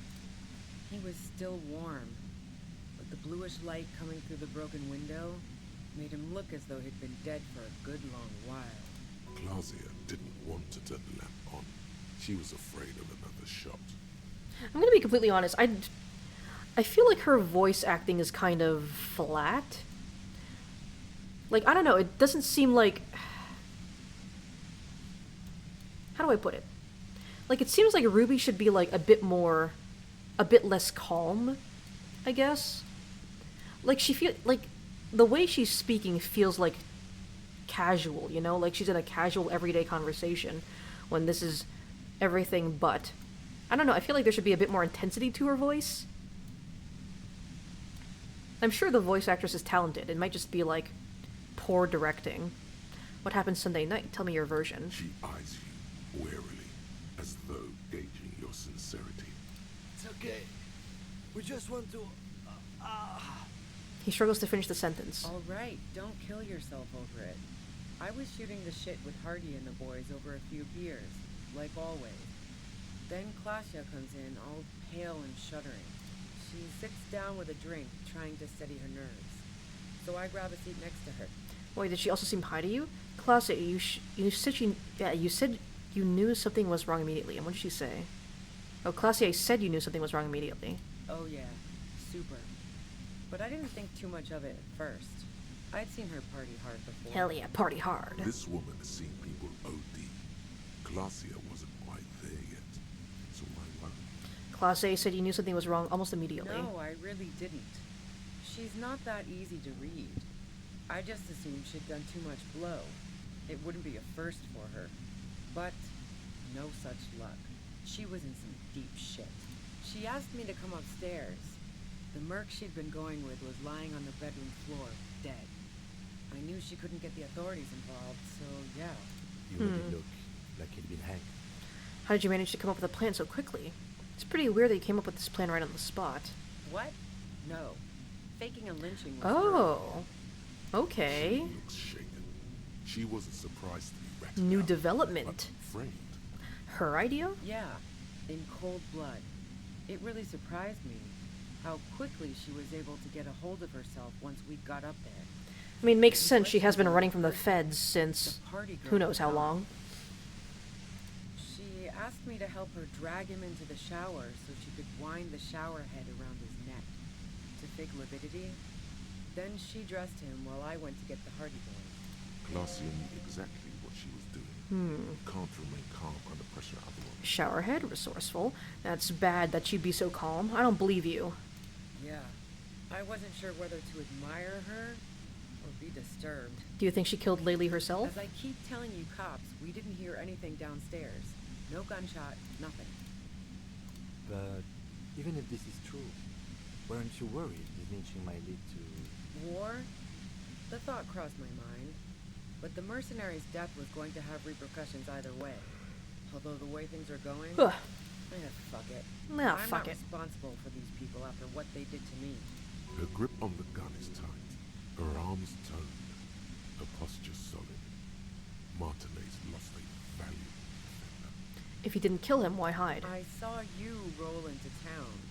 I wasn't about to stick around for questioning by a goddamn La Puta Madre agent.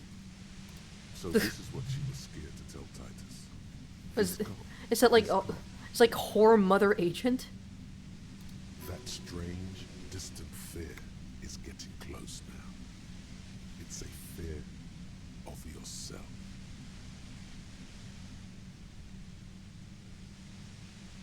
What do you mean, La Puta Madre agent? Yes. You. Everyone says you're his peon. His human can opener. Oh shit! Again? Through the sudden sharp pain in your head, you hear the lieutenant. You are fucking bleeding me of my resources here. Himself. Fucking hell.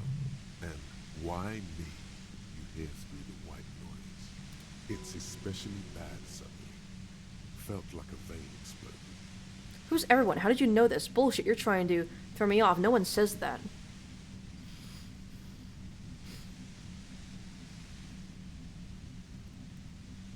Everyone in Jamrock.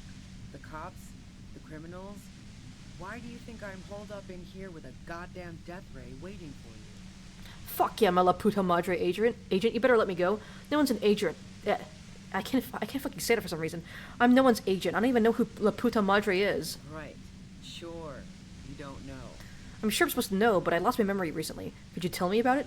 Let's talk about something else. Yeah, sure. She doesn't believe you. I'm sure La Puta Madre himself will explain it all to you soon enough. What did you do to this Madre anyways? You know what I did. I fucked him over. And now I have Harry Can Opener in my lair. Fucking Titus. She's not going to change her mind that easily. She still perceives you as a threat. Do you know about the bunker next door? What bunker? The communist hideout back there? Just a place some comrades stopped through, a revolutionary bunker. Just a bunker. Have you been there? Don't know anything about it. No one's been around since I set up camp. But I'm sure I'm not the first vagabond to... Her voice trails off into the white noise in your head. It feels like an aneurysm is approaching. Again? Ugh. Okay, fuck this goddamn machine.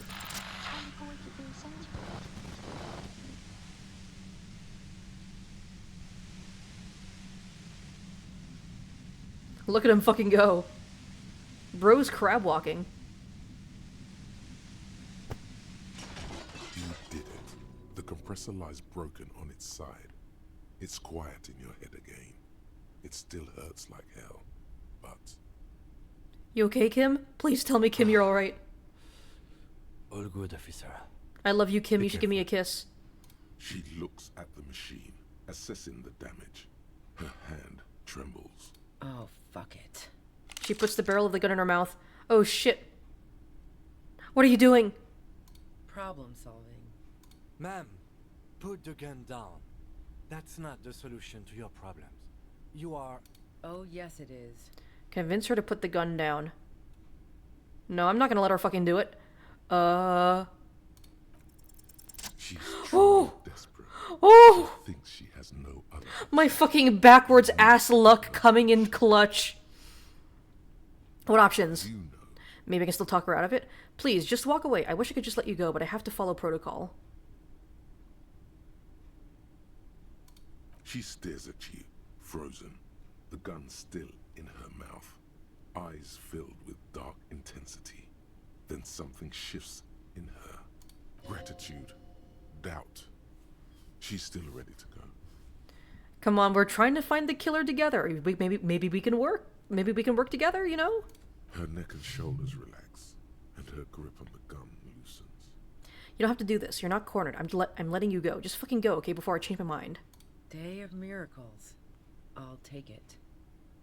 She says, pulling the gun out of her mouth, eyes still fixed on you. Then she turns her gaze to the tunnel behind you. She runs past you, then past the lieutenant, and disappears into the darkness of the tunnel. Good call. Lieutenant is still unsteady on his feet. Are you sure? I did my best. Thanks. I would have done the same, had I not been incapacitated. What if we just let the murderer go? I don't think she's the murderer. Whoa, it's an escrow! With the fucking... putting me in the goddamn spin cycle. How you doing? Hi, hello, hi! How you doing? Hope you're doing well. We're just playing some Disco Elysium right now. And I just finished a pretty intense scene where someone almost fucking killed themselves. But my luck pulled through and I was able to convince them to not game end themselves live on stream. So yeah. Good to see you. You're vibing, enjoying a lazy Sunday. Hell yeah. I'm streaming a little bit earlier than I usually do today. Because I did have something planned with my Splatoon team later during my usual stream time, but it seems like it might have fallen through, so that is unfortunate, but I figured I might as well still stick with the plan to stream a bit earlier since I did say I was going to do so yesterday. So yeah, here we are. I think she didn't do it. I think she did it, but I didn't want her to die. I don't think she did it. Her tent. We should check it out. He points to the back of the cavern. Oh, okay, that was an intense fucking scene. I'm glad she didn't die, because I don't think she killed him. I don't think she committed the murder. And I would like to question her later. If it's possible. Dark water trails in the distance, there's no way out. Oh no, that's just good game design. That's good game design that they let you, they give you some charges for your, health after finishing that scene. Cooking utensil, she's prepared herself porridge with bananas. Tasty. Ooh, money. I do like money. The plain red tent stands by dispassionately. Oh man, other than all the fucking health that I lost during that scene, I think that entire sequence went exactly how I wanted it to. I did lose all of my fucking health and I had to waste a bunch of charges, but other than that, I think that went pretty well. Makes up for me not saving beforehand. That just means more free time in my night. Hell yeah. I have been fucking addicted to Monster Hunter Wilds. As you can probably tell by me streaming that game for like the past month. And I have been fucking grinding that game in my free time. And this just means that I have more time to grind Monster Hunter. So yeah. Look inside. The tent looks old but well maintained. In the darkness of the tent, a rolled up sleeping bag, cooking utensils, some books, and a kerosene lamp. It reeks of cigarettes. Shine your flashlight on the books, back out of the tent. Assorted soft covers, mostly pulp horror. Pulp horror, A interesting. motor carriage lies buried in the Did not snow take her on for a one horror cover. gal. On another, a ghost airship. You also see a collection of radio enthusiast magazines. Makes sense. The lieutenant peeks in over your shoulder. Sift through the magazines. Rager Monthly, Journal of Material Science. More Technological Digest. One of the magazines doesn't have images on the cover. It's not a magazine. It's a leather notebook.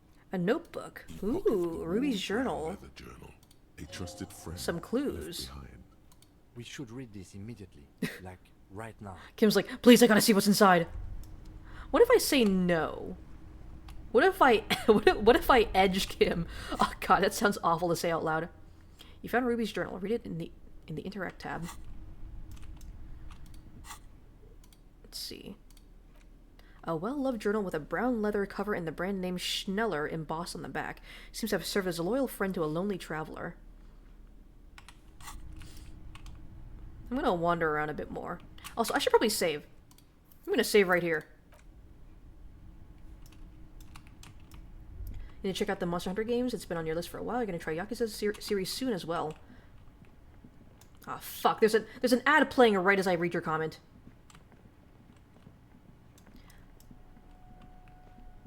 I'll wait for the ad to finish before I fully respond. Okay, we can go over here this way. Detective, aren't you forgetting something? You're gonna make me read the fucking thing? The journal? We should probably leaf through it. Might learn something useful. Of course, I was just testing you to see if you remembered. Aw, can't you do it, Kim? I'm wiped out. Sorry, I forgot. Let's just do it, shall we? Fine, okay. A thick journal. The cover is worn Thick like with someone two used to C's. carry it around in their back pocket. Examine the cover, unwind the strap, put the journal away. It's made of full-grain leather. The lower left corner of the back cover sports an embossed brand name, Schneller. Schneller. This was important to her when it was still hers. Unwind the strap. The journal falls open. About 2/3 of its ruled 2/3, pages damn, she have used that been bitch. filled. Study the handwriting. The large cursive of someone who writes quickly and confidently. Perhaps too confidently. Many phrases and even paragraphs have been crossed out, with tiny corrections scrawled above and in the margins. Flip through the pages. It's a mix of logistical notes, diagrams, and personal reflections, all dated. Okay, there we go. The ads are done.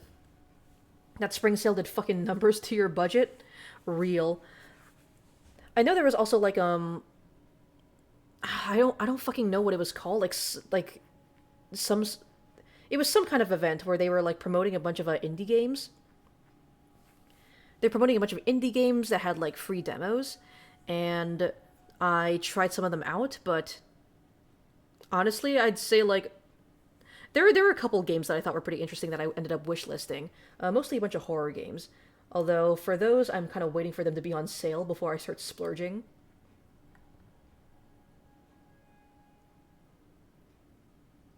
Although aside. Fuck. I remember one of them was on sale, but I forgot to buy it. God damn it.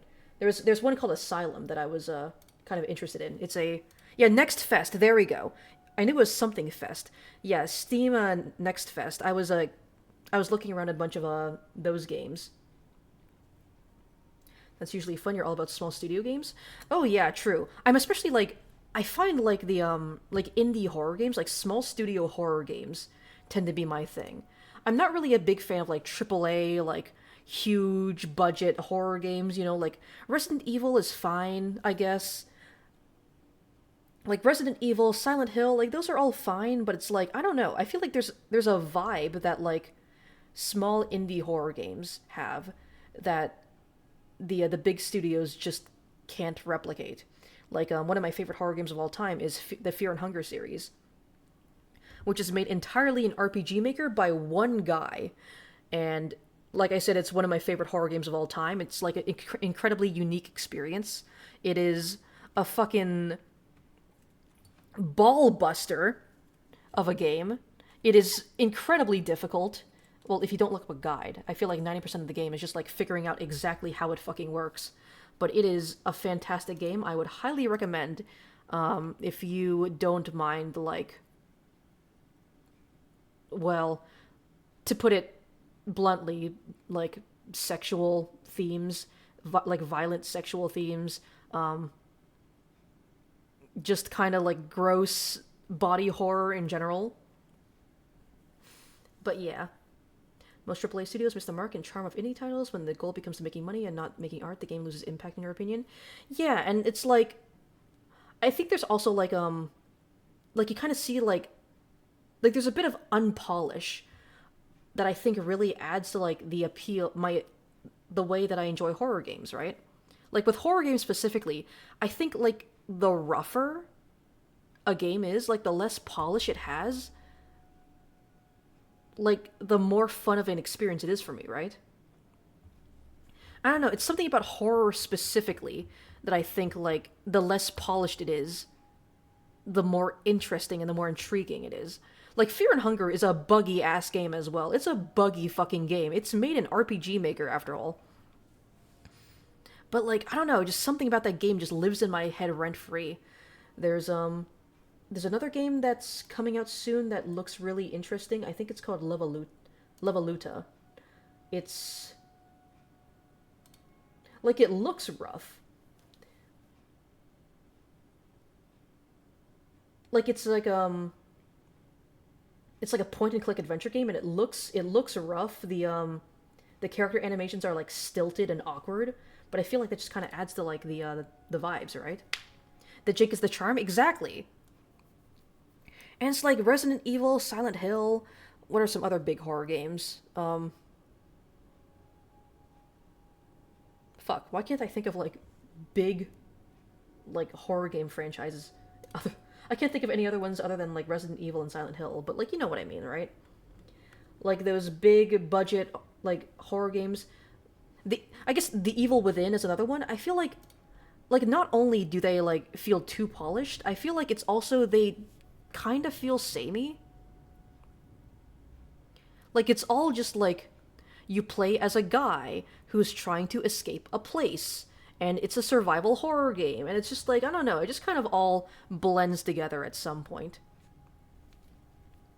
Although I will say, like, probably a bigger budget horror game that I've been enjoying recently is the Outlast Trials. Although that one I mostly enjoy because it's a co-op horror game, and I fucking love my co-op horror games. It's a mix of logistical notes, diagrams, and personal reflections, all dated. It's good she left in a hurry. We could learn a lot from this. What kinds of logistics? There's a lot of things to explore here. Hard to tell exactly. It's mostly noted down in code. Looks like contact information, quantities, directions. Resident Evil and Silent Hill started out as super small teams in the big publisher companies too, though. True. I mean, there's a reason why a lot of people say that, like, a lot of people tend to prefer, like, especially in, like, big franchises nowadays, they tend to say that the earlier games are the best ones. And, I mean, with Silent Hill, it's definitely true because Konami kind of shit the bed. With Resident Evil, it kind of happened. That was kind of true for a bit because, like, Resident Evil, I think it was Resident Evil 6, and, like, 5 and 6, I remember people, like, not liking them at all. And then Resident Evil kind of got, like, a soft reboot with Biohazard, I think? It was Resident Evil 7. That was when it got, like, almost like a soft reboot and, like, kind of had its identity, like, reworked. And it became, like, a big thing again. There's something about a small team being let loose to explore their creative freedom because the powers that be didn't have faith in the project. Silent Hill is such a shell of its former self. Oh, yeah. Yeah. Now it's like, Konami is, like, selling the fucking, like, IP for fucking gacha machines. It's sad. And, like, yeah, I think what you're saying is true. It's like, when a horror game doesn't have as many eyes on it, like, it's a blessing and a curse, right? Because when it doesn't have as many eyes on it, like, it's a curse because everybody wants to have their art to get attention. But at the same time, it's like, you don't feel that pressure to have to, like, sanitize your game for the masses, right? Because, like, the thing about having mass appeal is at the end of the day, you're going to start making your game more and more generic to please more and more people, right? And it loses, like, I guess it loses, like, a lot of the audience that would have liked that more, like, niche appeal. Like, Fear and Hunger, I'm going to keep talking about Fear and Hunger when given the chance, but Fear and Hunger is an incredibly niche game. Like, it's one of my favorite games, but I struggle to recommend it to anyone because of its themes. Because it has, like, really dark themes, right? Like, it deals with, like, sexual violence and, like, gross body horror. But at the same time, like, the gameplay is also incredibly hard to get into. It's an RPG. It's tough as nails. A lot of the game is more about just learning about the world you're in and, like, how the game mechanics works. Because that game the way Fear and Hunger works is that it drops you into the game with no tutorial. Like, you don't know fucking anything. You don't know how the combat works. You don't know how, like, the literal gameplay itself works. But it's so fascinating. We don't talk about Resident Evil 5 and Chris Redfield punching a boulder into moving. Okay, but listen, Chris Redfield punching a rock is iconic. Like,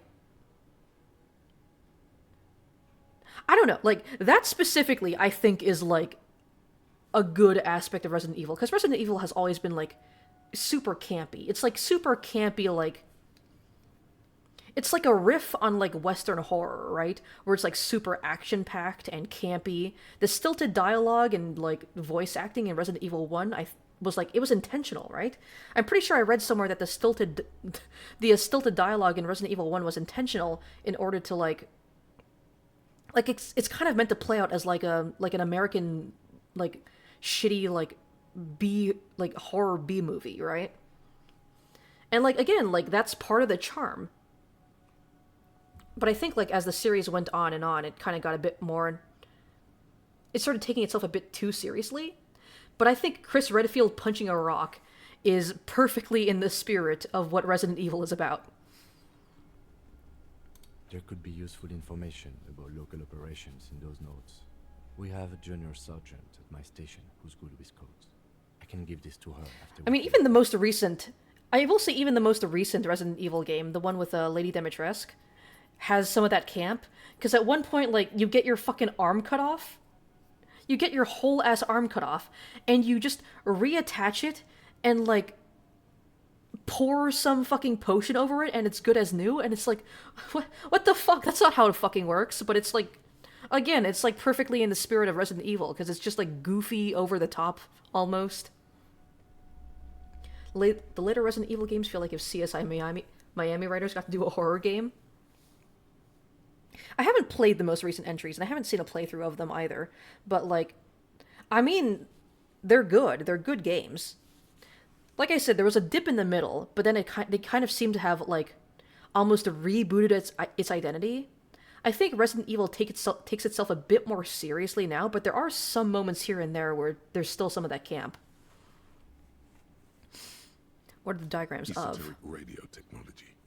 The most recent ones probably pertain to the latitude compressor, sketches, calculations of distance and density. You make out a familiar spiral shape. I guess now, like, another up-and-coming, like, big horror franchise-ish would be Outlast, I guess. Because there's Outlast 1, the Outlast DLC, and then Outlast 2, and now they have Outlast Trials, which is a multiplayer co-op Outlast game. And I really enjoy Outlast Trials. I haven't played the other two Outlast games, but I really enjoy Trials, mainly because it is a multiplayer co-op game. I don't think I would enjoy it as much if I had to play it, like, as a single-player experience, which probably explains why I never actually played the first two Outlast games, because those are purely single-player experiences.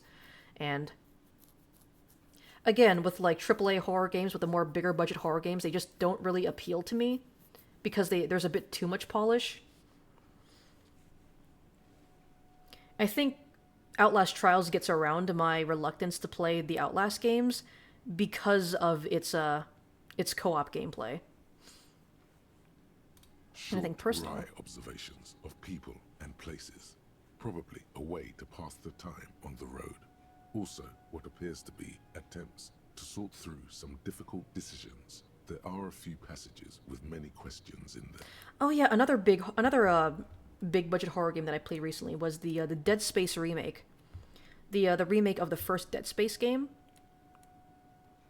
And I will say that, like, I enjoyed the combat of that game.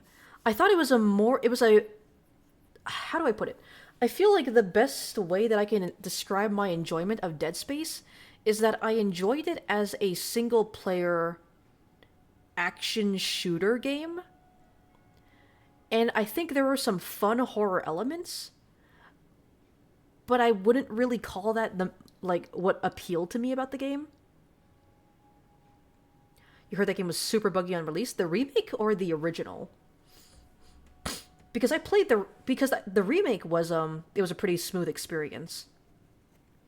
I don't know how many patches it's had since its release, but the remake, I mean, I did play it just recently, and that game, the remake released I think a year or two ago, a couple of years ago. So there's probably been like a bunch of patches since its release to fix all the bugginess, but like, I don't know, I found the combat to be like the main appeal of the game. I didn't really find it, maybe I'm just too genre savvy, but I didn't really find it too scary, you know? Because like, when you really get down to it, the horror aspect is just zombies in space. Granted, they are some fucked up looking zombies, but I don't know, maybe I'm just... Fuck, I already read this. Maybe I'm just too genre savvy, but I thought it was kind of like... The horror aspect was kind of like... It's been done before. I think the combat, the way you fought the zombies was the most interesting part about the game. How far back do the entries go? The first entry is from August 2nd of last year. It reads simply, I know my position is precarious. All I can do is make myself as useful as I can while looking for a way out. Remember, no one is indispensable. What did she write the day Lily died? Nothing on March 4th. March 5th, though, well, that's bound to come back and bite me in the ass. I'm bad at this. Loyal to a fault. But that's another matter entirely. I'd say another thing about the Dead Space, I don't know if this is a remake only thing or if it's the same as the original, but another thing that I found kind of weird, or kind of something that I didn't quite enjoy in the remake, was there was a button you could press that basically showed you like exactly where you had to go. So a lot of the game just kind of felt like me walking through a hallway to my next objective, and occasionally I have to shoot some zombies. And it's like, I don't know, I think I would have liked it if they just didn't have that button and they let you get lost. Because, like, I would fucking spam that button. I would spam the button showing me where to go. And it's like, yeah, sure, I could have just not pressed that button. But at the same time, like, I'm streaming the game and I don't want people just watching me, like, willingly like, getting myself lost for, like, hours on end. So it's like, I kind of feel like I have to, like... I don't know, like, I have to get on with the story. He literally turned the zombie genre on its head. All the media says destroy the brain. Dead Space has its focus on limbs. True, I guess... I mean, I guess considering how I am kind of playing Dead Space, like, from a retroactive point of view, like... Because I played Dead Space, like, pretty recently, like, a couple months ago. So at this point, like, I'm used to newer zombie ideas, but back when it came out, I can tell that it was like revolutionary. It's strange how like a lot of times what the time that you experience a game, the time that you experience new media affects like your view of it.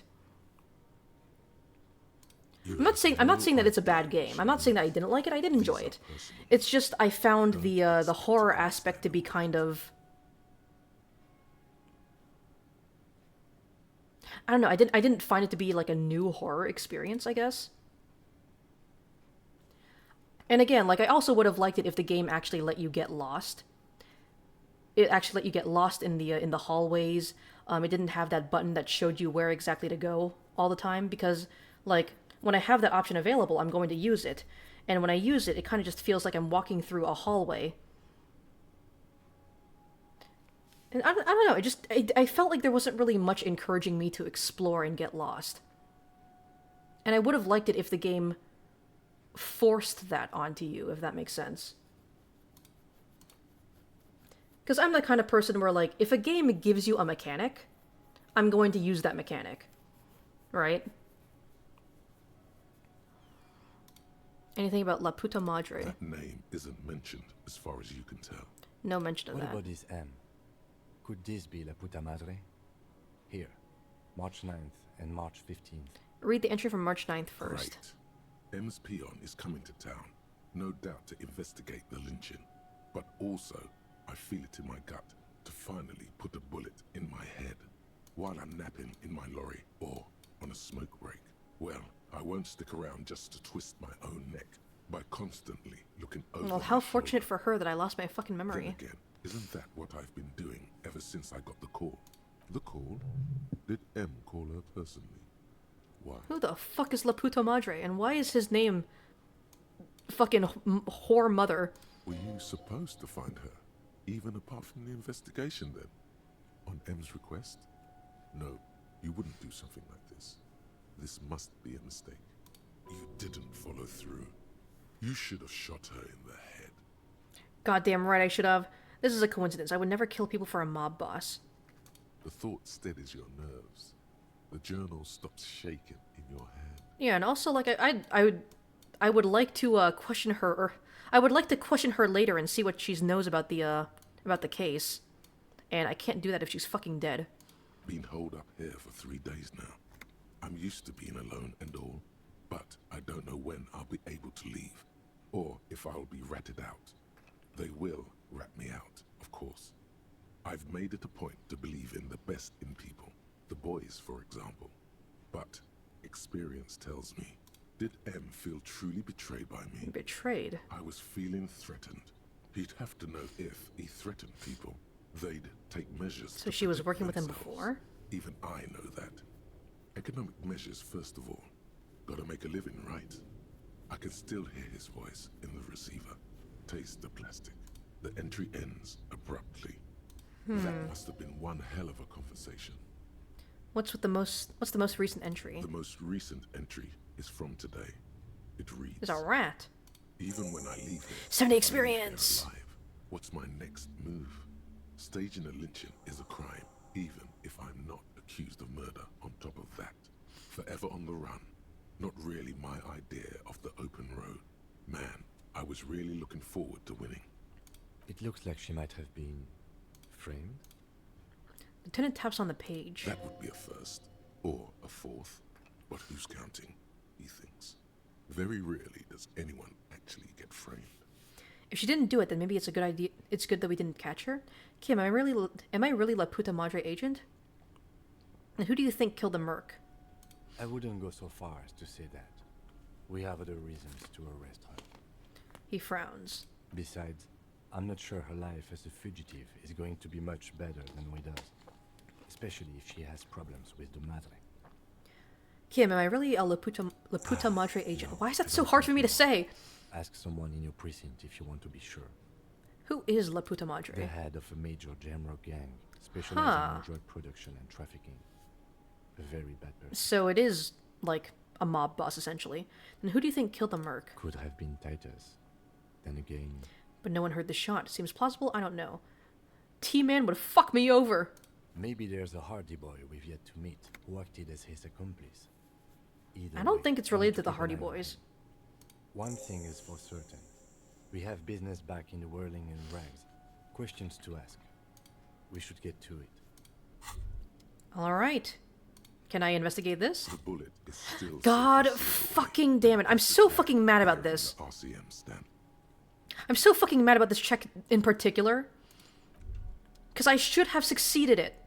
I had a 97% chance, but I somehow fucking failed for some reason. Alright. We are back here now. What's this? Postcard. I'll take it.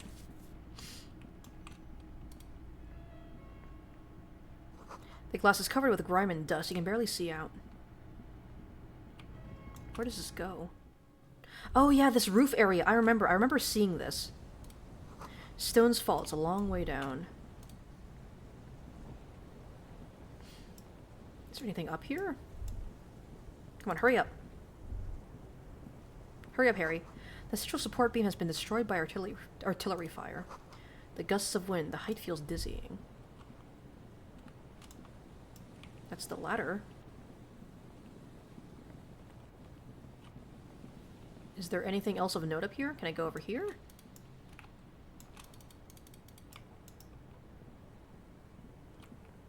Is there literally any reason for me to be up here? It does not seem like it.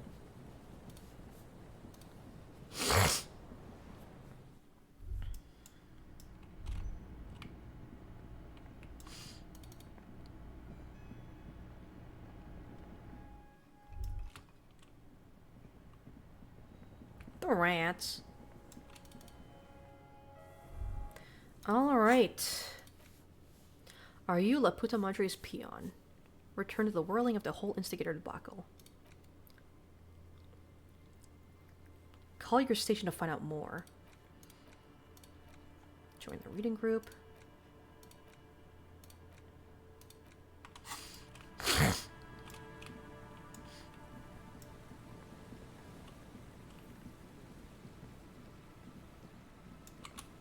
Okay, is there anything else for me to do here?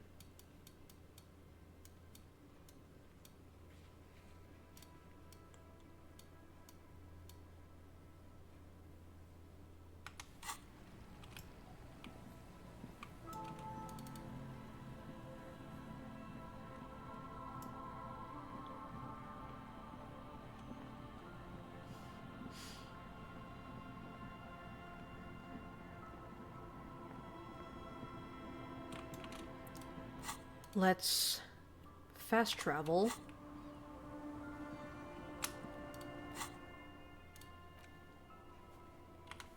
I also want to talk to Joyce again. I want to see if Joyce has anything to say. Why can't I fucking fast travel? Hello? Why are they not letting me fast travel?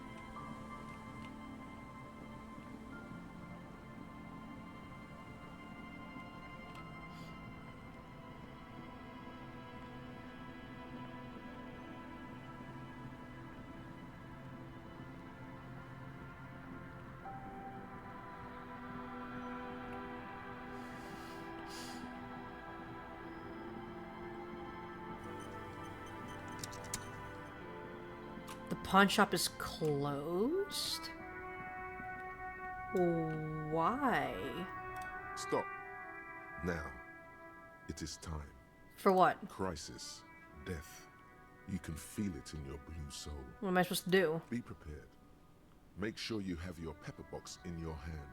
Your fingers reflexively reach for the Villiers 9mm pistol in your pocket. I'm not sure I feel ready for what lies ahead. I'll fight with my bare hands if I have to. Then you'd better get ready. Whatever happens, I've got your back. Uh-oh. I was gonna say, why is the pawn shop closed, and why is that, why is the salesman guy missing?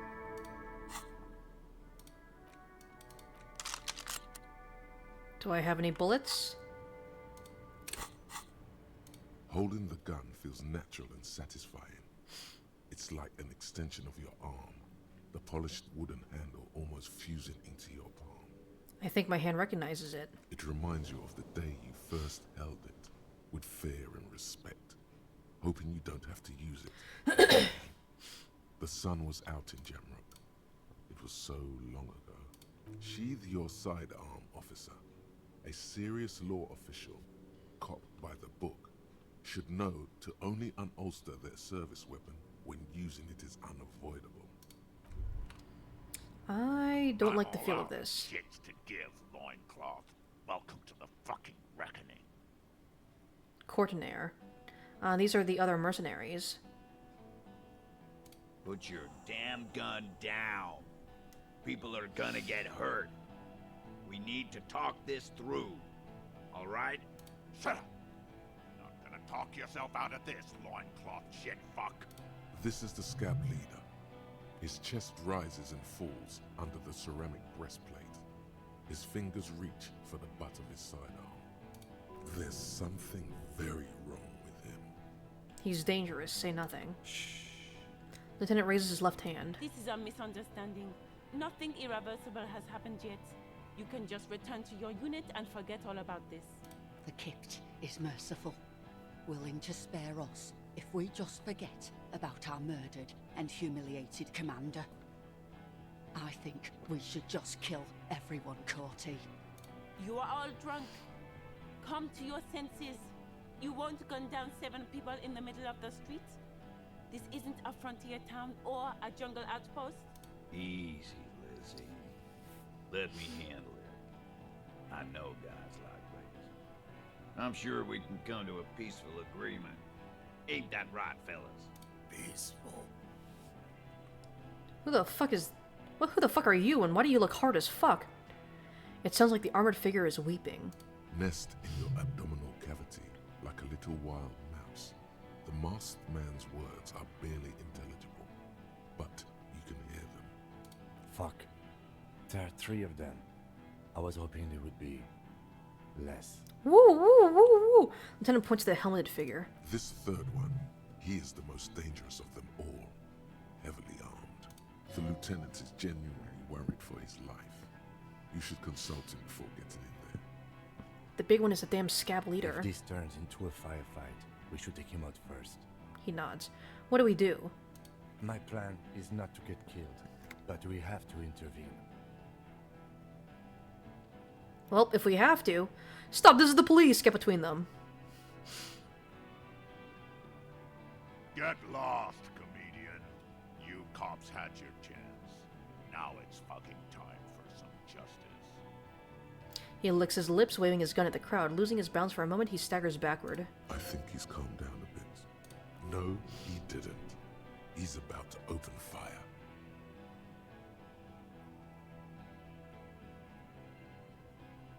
Now he's calming down, I can talk to him. He's about to snap. So which one is it? Who's right? He is.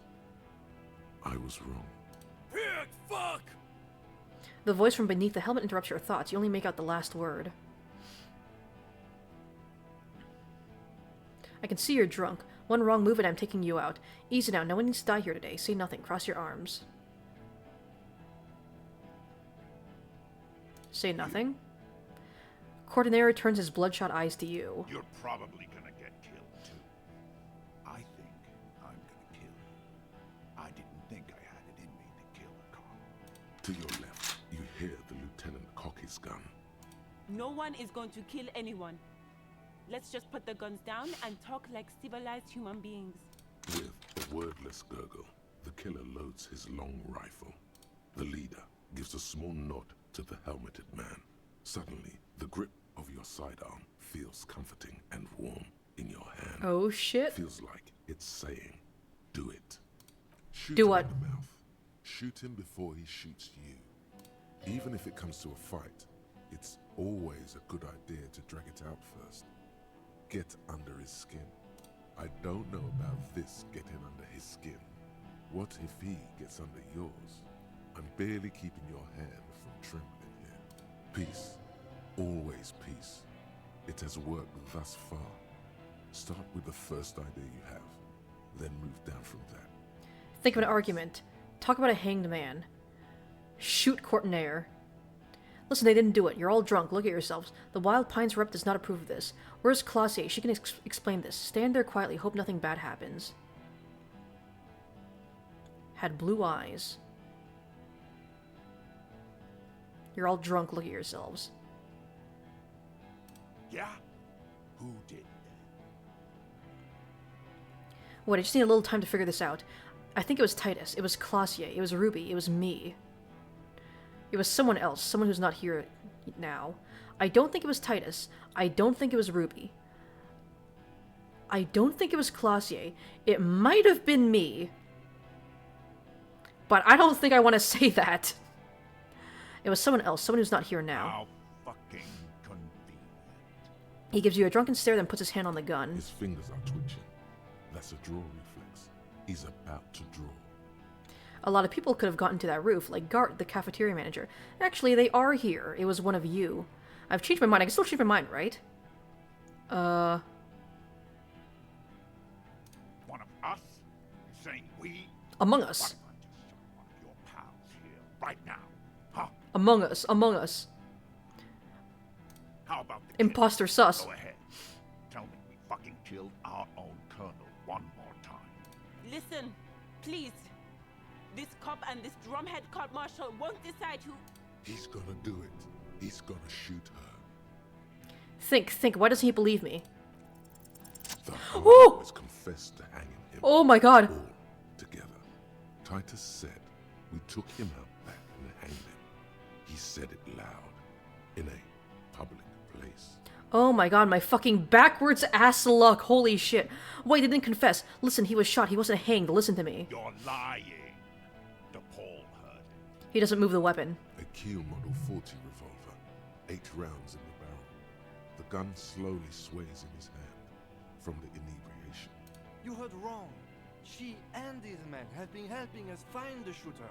The hanging was only a cover-up. Listen, when they confessed they were lying. The gardener isn't even one of them. Liars.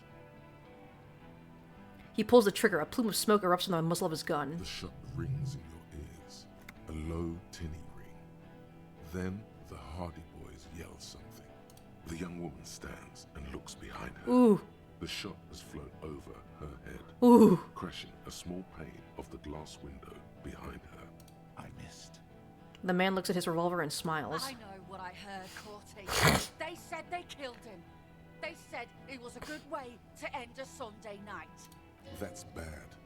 You need to stop arguing now. This won't be won by talking about the case.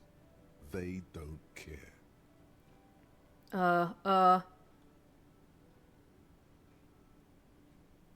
You're all drunk. Look at yourselves. Yes.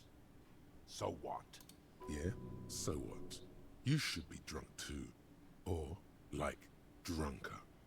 You don't want to die sober, do you? I don't need a drink right now, for God's sake. Look at this. I'm in a fight. Your judgment is impaired. You'll regret this. I'm drunk too. Let's dance, baby. Nothing. It's okay. All right. Let's do this. Smear your shit all over this fucking dung field. The Wild Pines Rep does not approve of this. You think I care what that company cunt thinks? He laughs. It's a hollow laughter.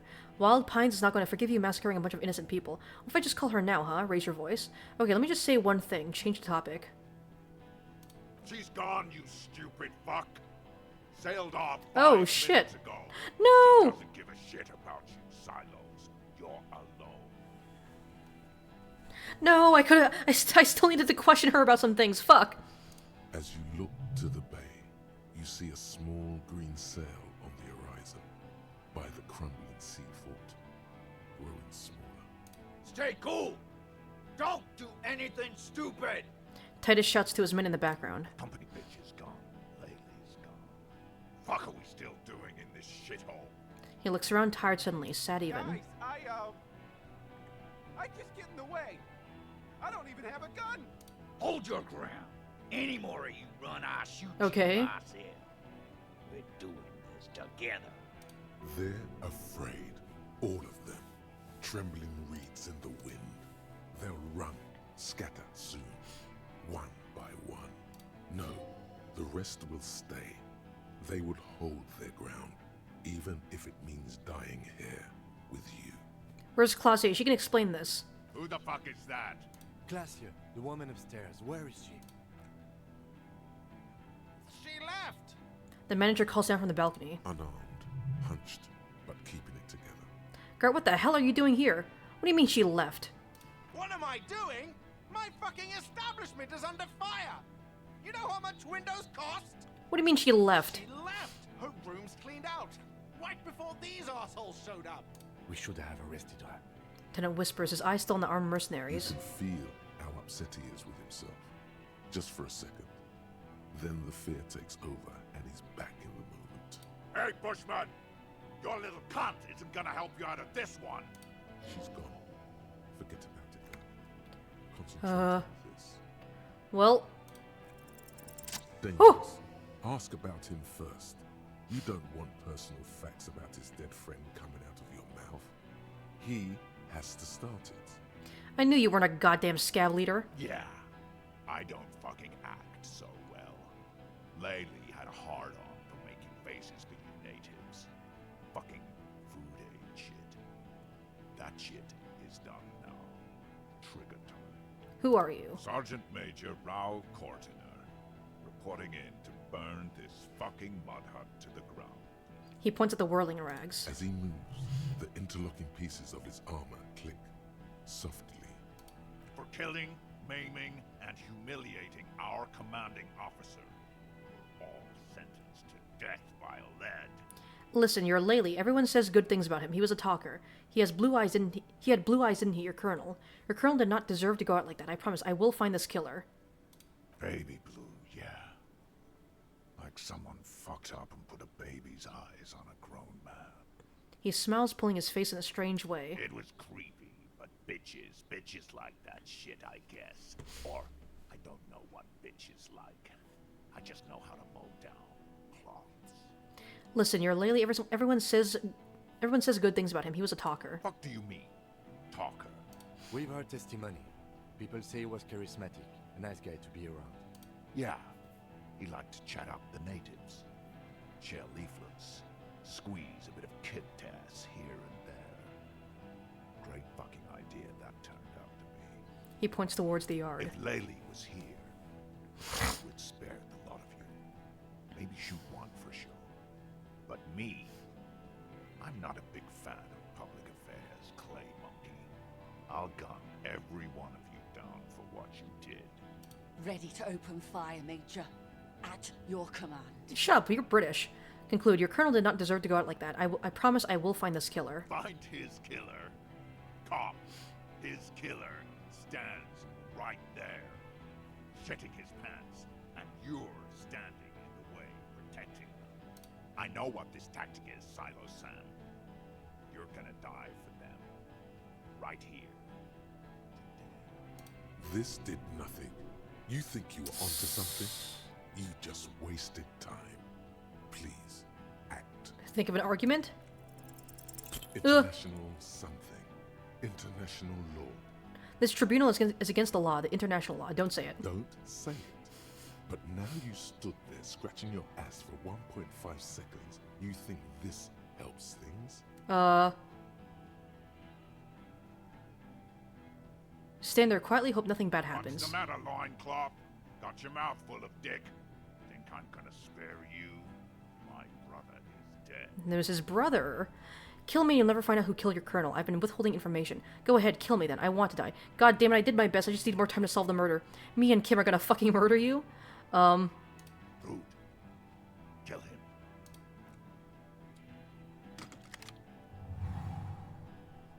The porcelain man raises his rifle and takes aim at you. His hands are steady, and the long barrel of the rifle sways slowly. Kim, where is Kim? Blink, think. Dodge the shot. The Fuck. shot rings and you stumble. Something violently tugs at your shoulder, pushing you backwards with incredible force. Okay. Okay. A volcano of burning pain erupts. Of course, when I have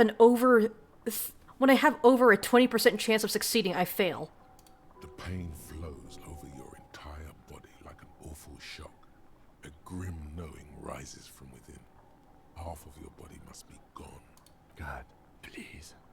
Dennis says quietly without trembling, he aims face pale. Then, 2 shots ring and you hear a scream. But you're too hurt to see who got hit. Please tell me Kim didn't fucking die. Kim, did he hit the rifleman? He did, but who screamed? Glenn, dying in a puddle of blood shit. behind you. His mangled torso has 2 gunshot wounds. Blood gushes out of them like red geysers. Honestly, I don't care as long as Kim's alive. Oh God, watch out. You see 2 cold eyes looking at you through all the smoke and panic, and a pistol raised, aiming at your chest, point blank. Then the man squeezes evade the shot, look him in the eye, let it happen. Yeah.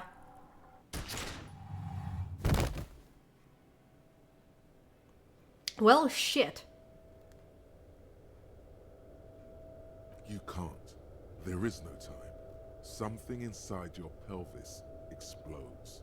Your entire lower body is on fire, and your legs can't support you. You fall down like a rag. Listen, through the darkness and the pain, touch your lower body. What do I see? Nothing. A persisting darkness. Dancing lights of pain.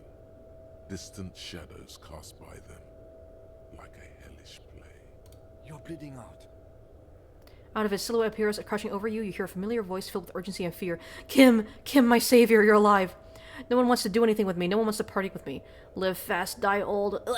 Kim, I lied about not remembering who I am. I made it up. I remember everything. There's a white shadow that smells like apricots. It's always there. Stay with me.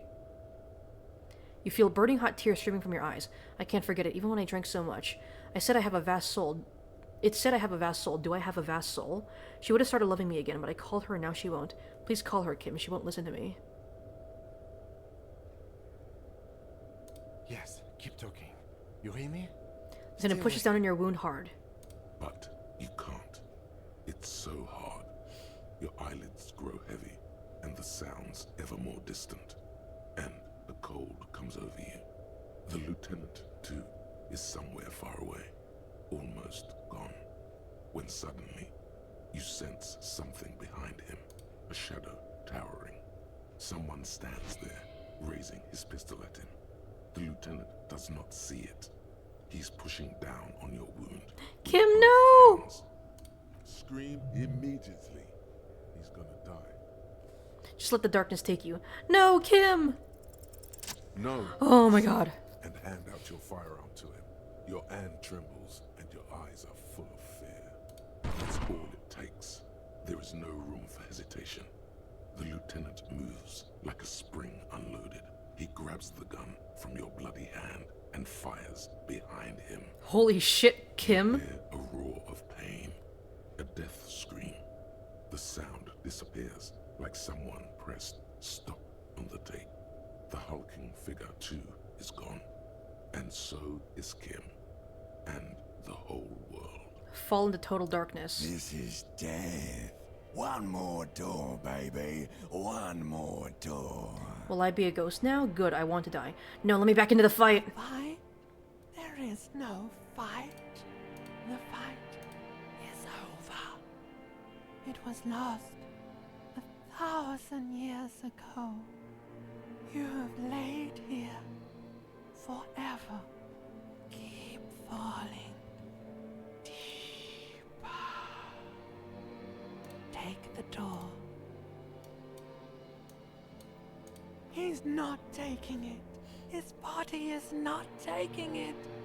Oh God, no. He's not disintegrating. He's swelling up instead. Is this a fucking game over? Of the hours. Hurting. I feel like it has to be, but at this point I have no fucking clue. And being disinfected and So, all I gotta say is thank God I saved before this. mouth. Drifting in painkillers. Thrashing in his wound sleep. He can't go. Not before. Yeah, I can't fucking die, not before the case is solved. Radio in the distance. A radio of the world. Playing sounds. Good morning, Elysium. Soon you will return to the world.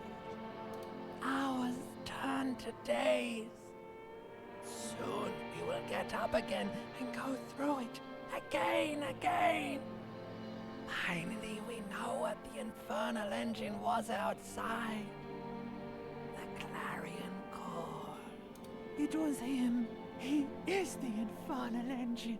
He never stops. He only gets worse.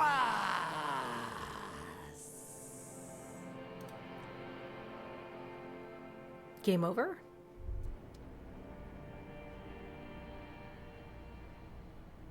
You see the lieutenant's familiar shape. Holy shit, I'm alive? It turns double.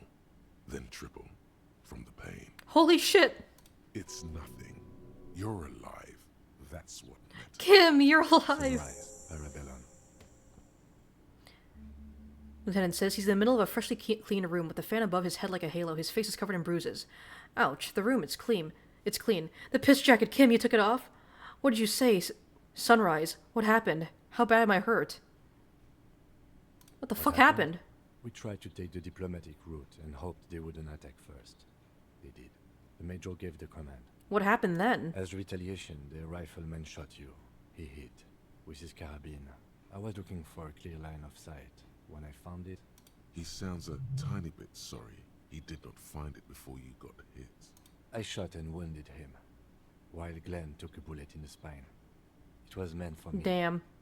He did not. Ripperoni and pepperonis, Glenn. This is not the first person to die in his place. He goes on. Titus, Fat Angus, and Theo charged. Angus and Theo died before they made it to intensive care. Titus died in the hospital yesterday. Alain and the young musician, I forget his name, they are all that's left. Damn, half of the fucking Hardy Boys. Titus is dead? Yes. Nod. You were bleeding out. I think you said something about your wife, and you warned me. I was able to disarm the Major before he got the jump on me. Thank you. Although... I was like, so fucking sure that was gonna be game over right there. I was not able to kill him, as I should have. Crenel took him. Lieutenant takes a cigarette. Bullet killed the bull, though. And that's what happened. Lieutenant takes a cigarette from his coat pocket and lights it. Titus is dead? They only smoked one a day, and the Major. How many casualties on the Union side total? 4. Glenn, Theo, Angus. The fat one.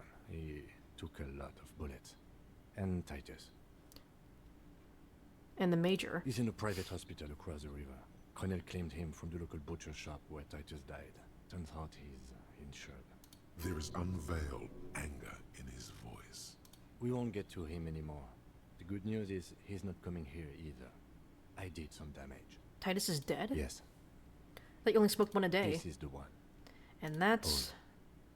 an absolute disaster. It's a total shit show, Kim. Not that bad, all things considered. I don't see how it could have gone any better. It's a total shit show, Yes, Kim. Officer. 7 people are dead. 7? It's not a success. No, you said 6. What? 7? Where did the 7th come from? But what's done is done. The violence is cordoned off. The mercenary tribunal is neutralized. The worst scenario has not materialized yet. And we are still alive. Both of us. Bro, I got fucking shot twice. How did you clean me up that fast? Ouch, the room is clean. How bad am I hurt? Pretty bad, officer. You've suffered 2 wounds. The first is below your shoulder. The bullet passed through your shoulder blade, luckily missing your lung and heart. The second shot hit you in the thigh, the left quadriceps. No major arteries were nicked, but the bullet had to be removed. Bacterial infection was treated with mercurochrome. Can I walk? We will see.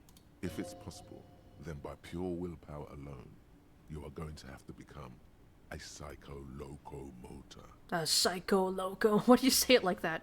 I'm a psycho-locomotor. Good. You'll need to be. Whatever that is. Has anyone from my station been to see me? Are you hurt? Not very. I have a concussion from the Major beating me with the butt of his gun. I tried to not move too much. Things would be worse if you didn't Oh. Thank you. I did not see him coming. Stupid of me. I'm like genuinely happy that Kim is unhurt for the most part. Like I care less about me living or dying and more about whether or not Kim lives or dies. Has anyone from my station been to see me? No. Of course. A man and a woman sit in the front seat of an armored motor carriage. The woman is driving. The man lights a cigarette. Jean Vitmer is his name. The asphalt vanishes under the wheels of the machine. Ahead, harbor cranes rise to the sky. Back to that shithole, he says. They don't care about me at all. Good, I don't need them. Really, isn't that strange? I called your station after the fight. The injury was locked in. They told me they've sent officers to join you on the site. Odd, you haven't seen any, have you? I'm sure they're worried about you. If not my station, then who treated me? I did. Thank you. I didn't know you could do that. Thank you, Kim. Alright, let's get up.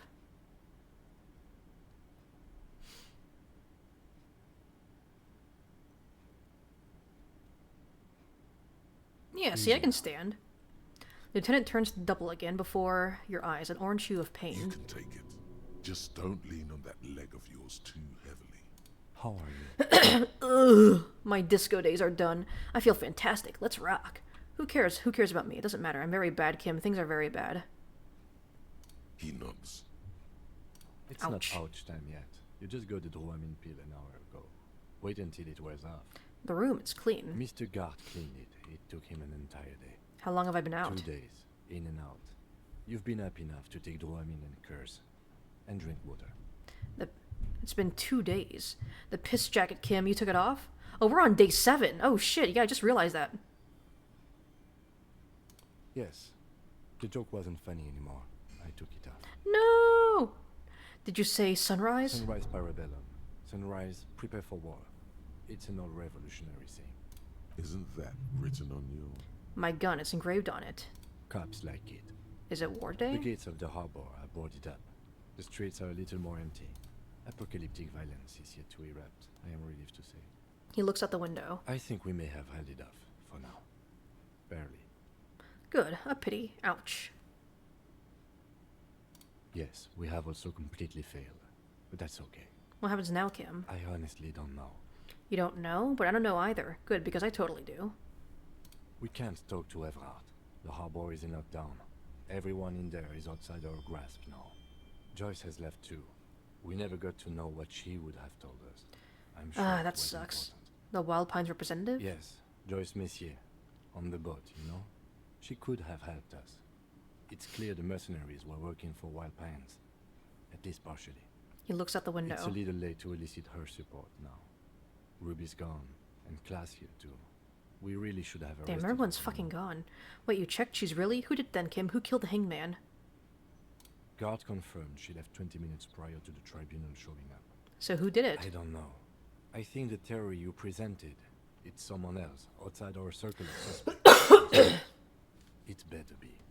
Everyone within the circle is either dead or gone. Honestly, I think our investigation has not produced a single credible suspect. This is because I'm La Puta Madre's peony, isn't it? A peon, I guess. The fucking Maybells, Kim, the flowers. What about the hole in the wall? Someone was checking her out. The goddamn footprints. There are all these old bunkers and weapon caches, Revolutionary era. You know, I think about solving crimes. Yes, God cursed the footprints, not solving the case for us. Au diable. The fucking What? Maybells, Kim. Yank out and show the dried flower while it falls to pieces. This one, remember? Every piece of garbage in the city is not connected to the case. You don't have to keep everything. What about the hole in the wall? I don't know. That's been there for years. This is because I'm La Puta Madre's peon, isn't it? Don't be narcissistic. Half the cops in Revachol West are his peonies. Even if you are, it is not a decisive factor in this case. There are all these old bunkers and weapon caches, Revolutionary era. We could find thousands more if we wanted. All of Revachol is full of them. But they seemed so mysterious. I can't believe they're fucking useless. No need to be melodramatic. Alright, you know what I think about solving crimes? He arches his brow. The ceiling fan patiently spins. Solving crimes is hard. Solving crimes is almost impossible. Solving crimes is super easy. Actually, I want to talk about this crime some more before I tell you what I think about its hardness. I'm listening. Okay. I'm ready to hear what you think. Solving crimes is hard. It really is very hard. He sounds surprisingly weary. That concussion must be making him dizzy. You're not ready to give up, are you? That's alright, let's give up. Time to start drinking. Say nothing. No. Are you ready to limp? I'm ready. Good. Where do you want to limp to? A Fucking gust of anywhere, I wind guess. blows in from away.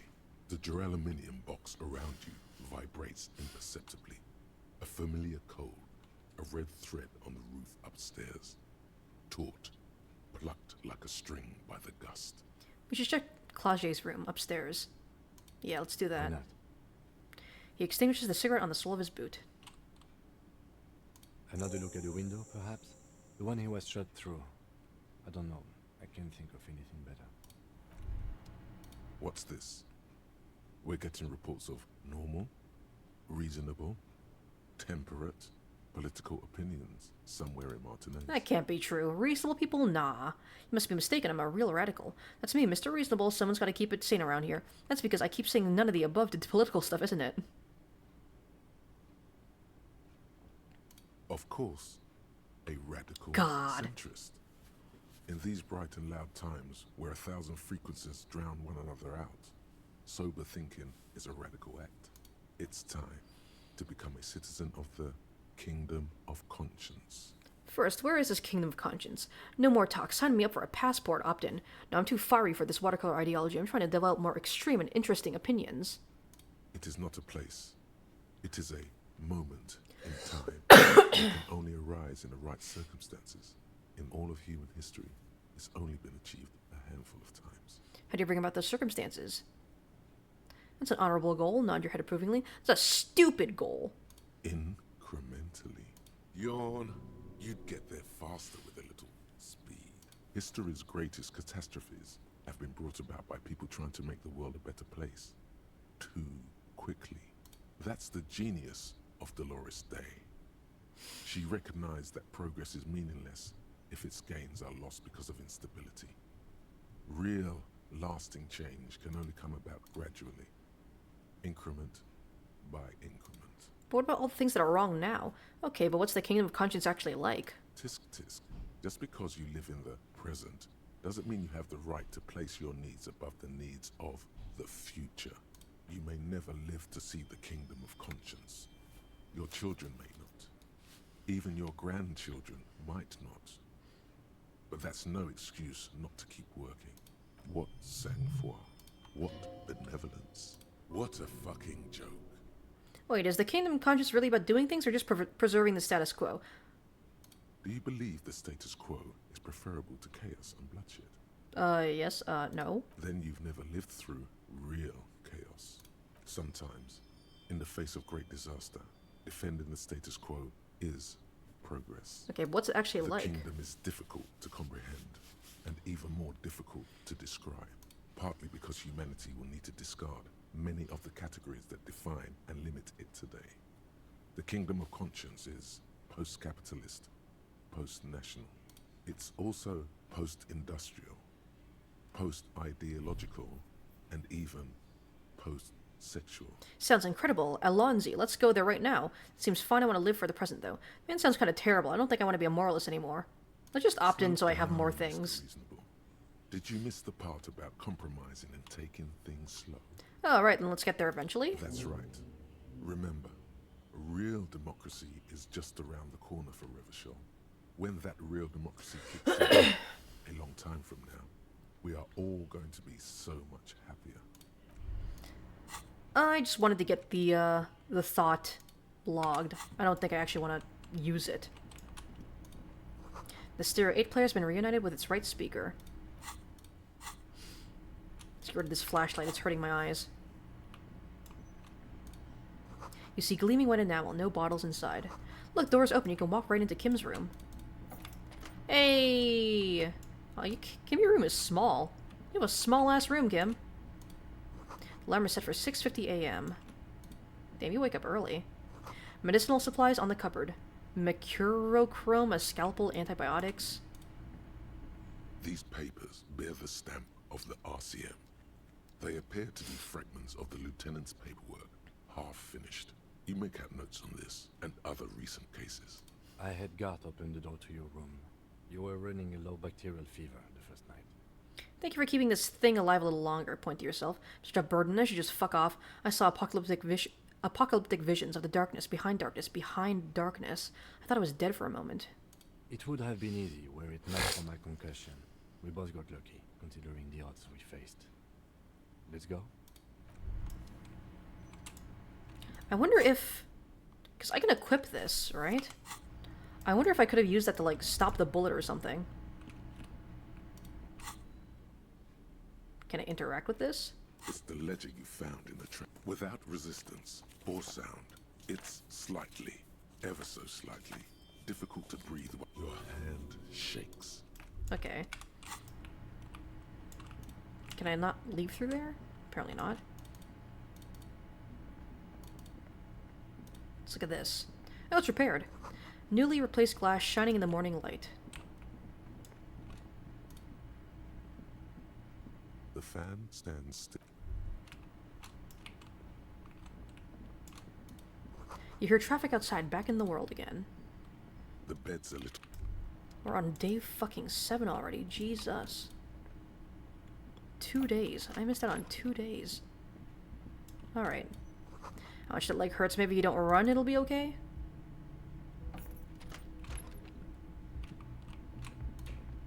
Looks like she's left something on the table. Next to the stack of bills, you see a note. A few lines jotted down in large, uneven handwriting, just as the writer was about to rush out the door. Hello, Epic Gamer dude. How you doing today? You just missed a pretty intense sequence of events. Let's just say it's day 7 right now, and I may have just gotten shot. Twice. So yeah, we got into a gunfight, and I got shot twice, and I somehow lived. Several people died. It was pretty horrific. And I was out for 2 days, and now it's day 7, so yeah. I'm sorry, I fucked everyone over. P.S. I didn't kill him. P.P.S. Gift upstairs. A gift? Gift. Lieutenant turns to the staircase suspiciously, looking for any signs of another presence in the shadows above. What could this gift be? Seems she left in a hurry. I am not drawing my gun. Yet. But I don't like gifts. How many more days do I have left? I think I have until day 10. I have until day 10 to solve the mystery, so... yeah. Also, hi Mason, hi, Halo, hi! Yes, I am streaming right now. I had to move my stream to be a bit earlier in the day, because we originally had a tournament run planned with my Splatoon team, but things fell through, and I don't think it's happening anymore, but I figured I might as well still stream a bit earlier, right? Because I did promise to do so yesterday. I'm not drawing my gun yet, but I don't like gifts. He says he's not, but his hand moves instinctively toward his holster as he studies the note. Oh, it got cancelled? Yeah, apparently something came up for my team captain, and she couldn't make it to the tournament anymore. But I figured I might as well stream early, because I said I was gonna stream early, right? And also, you know, like, it gives me a bit more time for myself at night, and you never know, maybe it might end up happening after all. But yeah. He says he's not, but his hand moves instinctively towards this holster as he studies the note. Just don't walk into another radio trap, okay? Relax. Not everyone is out to trap you. Seems she left in a hurry. It's hardly surprising. We lost a lot of potential witnesses that we could question, which really fucking sucks. Cabinet, a pity. I was kind of hoping this gift would be in here. Of course you were. How does that work anyway? How does what work? Amphetamine. Does it make you a better detective? Hell yeah, baby. Be honest, he's not grilling you. He just wants to know. Ask if he's ever wanted to take it. Shark. What are you talking about? I don't take amphetamine. Don't be ludicrous. It keeps me going in the short run. Honestly, it just makes me the detective I am. Have you thought about taking it too? It has no effect on my performance. I just take it to feel good. Better or no, it makes me worse. That's what I thought. Let's go? She really cleaned this out. She certainly had her priorities straight when she was packing.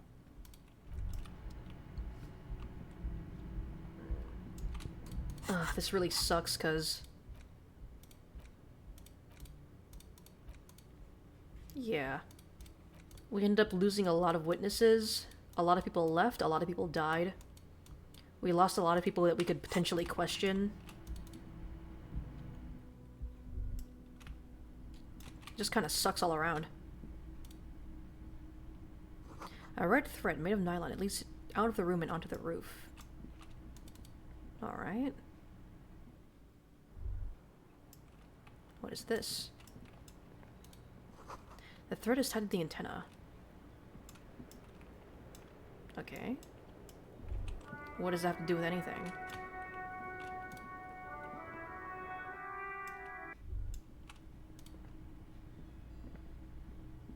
You clearly see footprints. Jackpot. These and... So this is where they brought 40 pinball machines to fix them up. Sure. A long time ago. Everything is covered with dust now. The lieutenant looks around the dusty, crowded room. The Shrek even. Looks like they gave up on fixing the pinball machines at some point.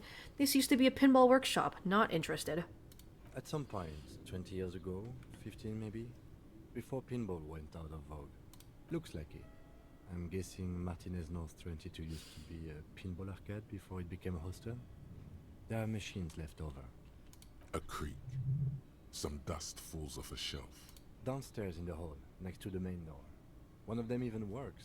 I've seen one of the Hardys bang away at it. And now half of the Hardys are dead. Remember the dice maker? Then that means... Rolling in Rags was once the East Delta Pinball Arcade. This is all that's left over from that. Ah, yes. As the novelty dice makers say.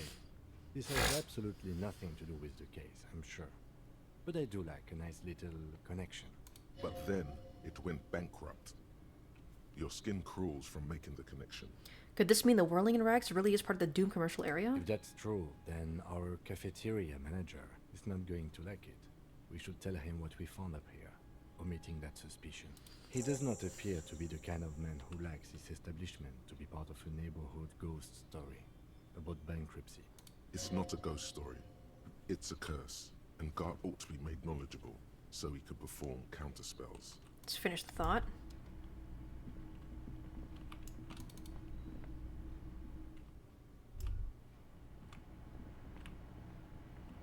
Alright. Well, that was a fucking shit show and a half. Hey, what are you doing here? Hi again, Gendarme. Bye-bye, Gendarme. Hello, Sans Undertale.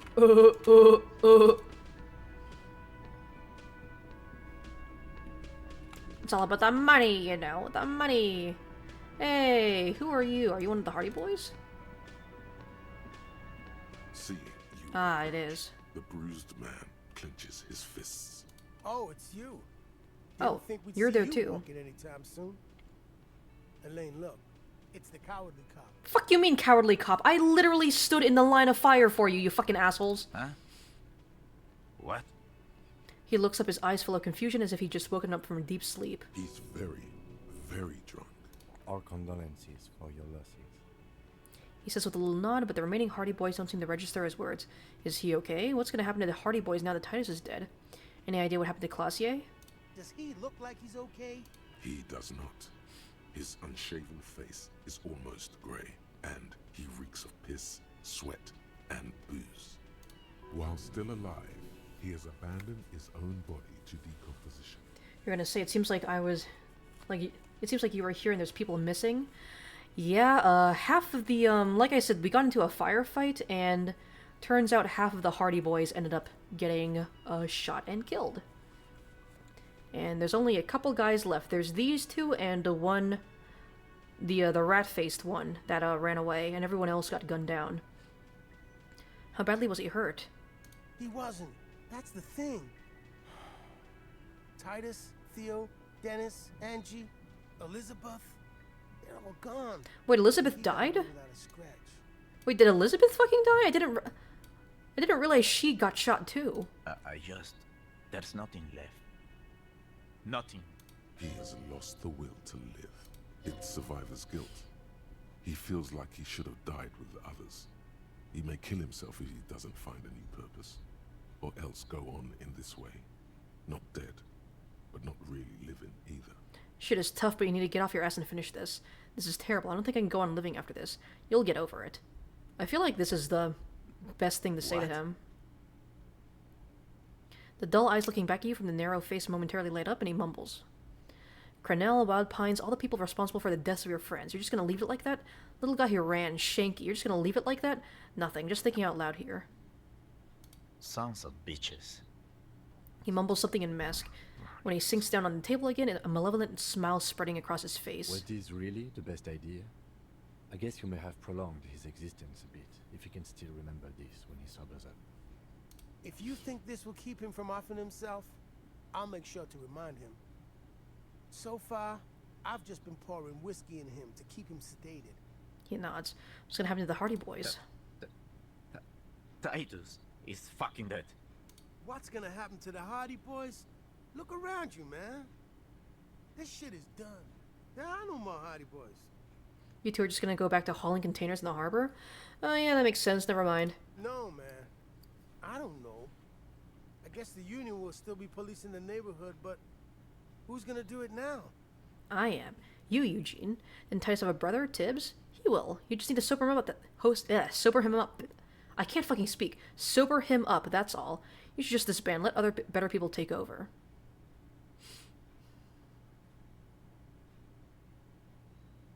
Me? No, man. I'm not a leader. You know, Titus only recruited me because I play the guitar. Said the team could use the morale boost. You can do it. You can do it. Eugenie Boys has quite the ring, doesn't it? Sounds like you gotta go with Mr. Outside Hire then. I ain't gonna stick around for that. I only stayed because of Titus.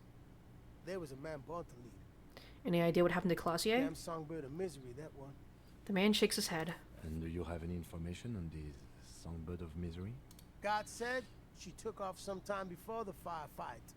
That's all. Trying to remember if there was anything. Oh yeah, he said she seemed to be in a real hurry. Move on. There's no catching her this time around. Yeah, I think she's gone. Take care, Yeah, guys. You too. It's a rough world out there. It's not easy being a cop. We were too hard on you. Both of you. We shouldn't have fucked with you like we did. You got between us and a lot of bullets in that fight. Matinees owes you one. That's kind of you to say. Take care of your friend. Looks like I finally earned their respect at the cost of, more than half of their guys. You take care of yours. He nods to you. A sharp pain shoots up your side and into your stomach. You must not look too good. Luckily, it passes. Hey, Gart. You have anything to say? Oh, you're up. I sure am, buddy. Good to see you back on your feet. Did you like your room? I cleaned it for you. I did, thank you. Big improvement. I could use more work. I just took 2 bullets for this place. You did? I was too distracted to notice. You're welcome. I thought it would be nice for you to wake up in a clean place after you, let's be fair, defended this establishment. Yeah, you better be fucking thankful. From gunfire. Defended maybe putting it a bit generously, though. I had a great view of you doing... Man, fuck you. What did you do? Huh? Then I crawled inside. Bullet. At least I fucking tried. What did you do? He really wants you to realize that he was also on the balcony looking by. In the danger zone, so to say. I wish you a quick recovery. Also, you and your partner are staying Oh, here. hell yeah. This establishment supports cops. The stay is free, the drinks are not. It just felt I needed to specify that. Where'd everyone go? Oh, you know, people don't tend to stick around after shootouts. Turns out they're not good for business. What happened to the man with the sunglasses? Okay, so I have to mention, when it happened, you were right out there, on the balcony? Alright, thanks. I don't remember everyone who comes here, and many people wear sunglasses inside lately. Must be a fad. Yeah, I was, yeah. That's because I'm a bad ass. More like you're bad and ass. It really took courage. Don't pick at him. Yeah, I guess you are a bad ass. If you say it as 2 different words like that, it sounds like there's something just wrong with your ass. Just nod stoically. Yeah, well, fuck you too then. You have any more questions or stylistic pronunciation advice? He's not too Yeah, stop being British. The experience has changed something in him. Alright, thanks. No problem. They'll come back. They always do. Alright, bye. I wonder if Kuno has anything to say about this. What the fuck does that say? I don't fucking read French. I don't know these fucking moon runes. Hey, Kuno, I just got shot. You have anything to say about that? Everyone says you started crying in the middle of a firefight and then bled like a pig. I guess that was cool. Who's saying that? People, they say you'd kind of died for a moment, that you let your shit out already, but then came back. So I guess that's what's cool now. Just don't think because you got half your dick shot off and you're an invalid now, Kuno's gonna treat you different. I wouldn't have it any other way, Kuno. It's business as usual with Kuno. Kuno's cold like that. Feels good for some reason. Healed morale, 0. Watch out, pig. It's a dangerous world out there. But Kuno's got his eyes on you. What is that supposed to mean? Who knows?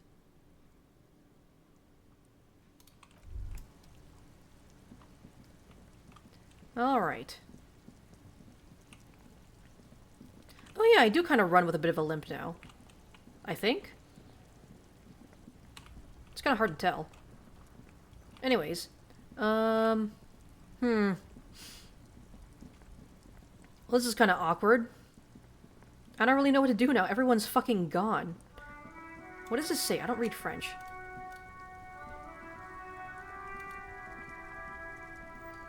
The graffito has been painted over the traces of the fight that took place here.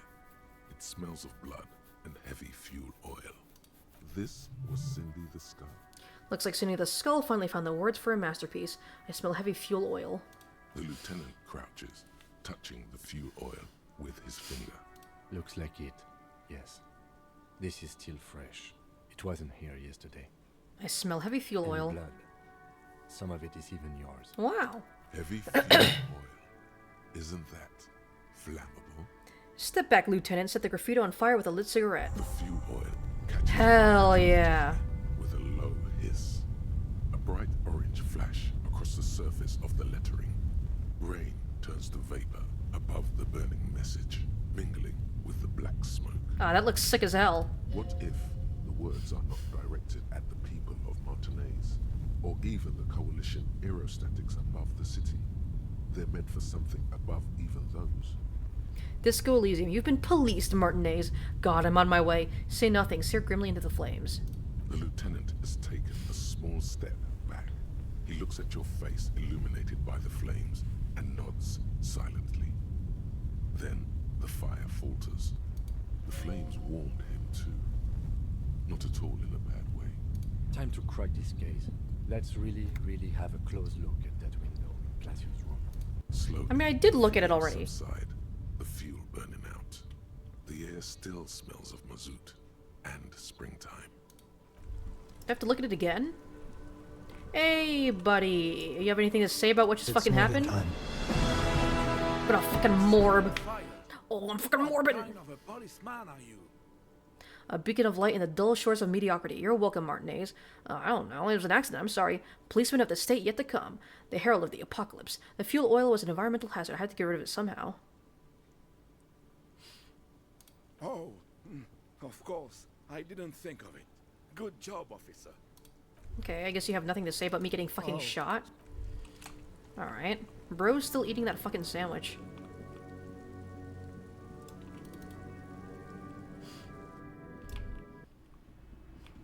Do we have to look at the window again?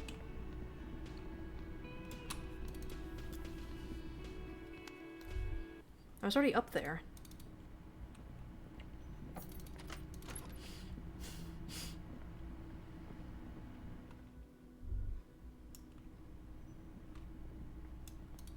There we go, this window. This window is pristine, at least on the inside. A red thread has been taped to the glass using adhesive tape. Huh. It trembles ever so slightly in the cold wind. It's like taped to a very specific corner of the window. This is ballistics. She's left a trajectory for us. Ah, okay. So that's the gift. I was wondering what that red thread was. Run your finger across the surface of the glass. What happened here? Golden light melts away into the blue, glassy darkness of your mind.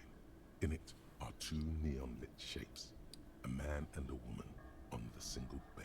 What position are they in? Like the witness said, the man is kneeling, the woman is on her back. It's the night of March 4th and a shot has just been fired. The man looks directly at the woman.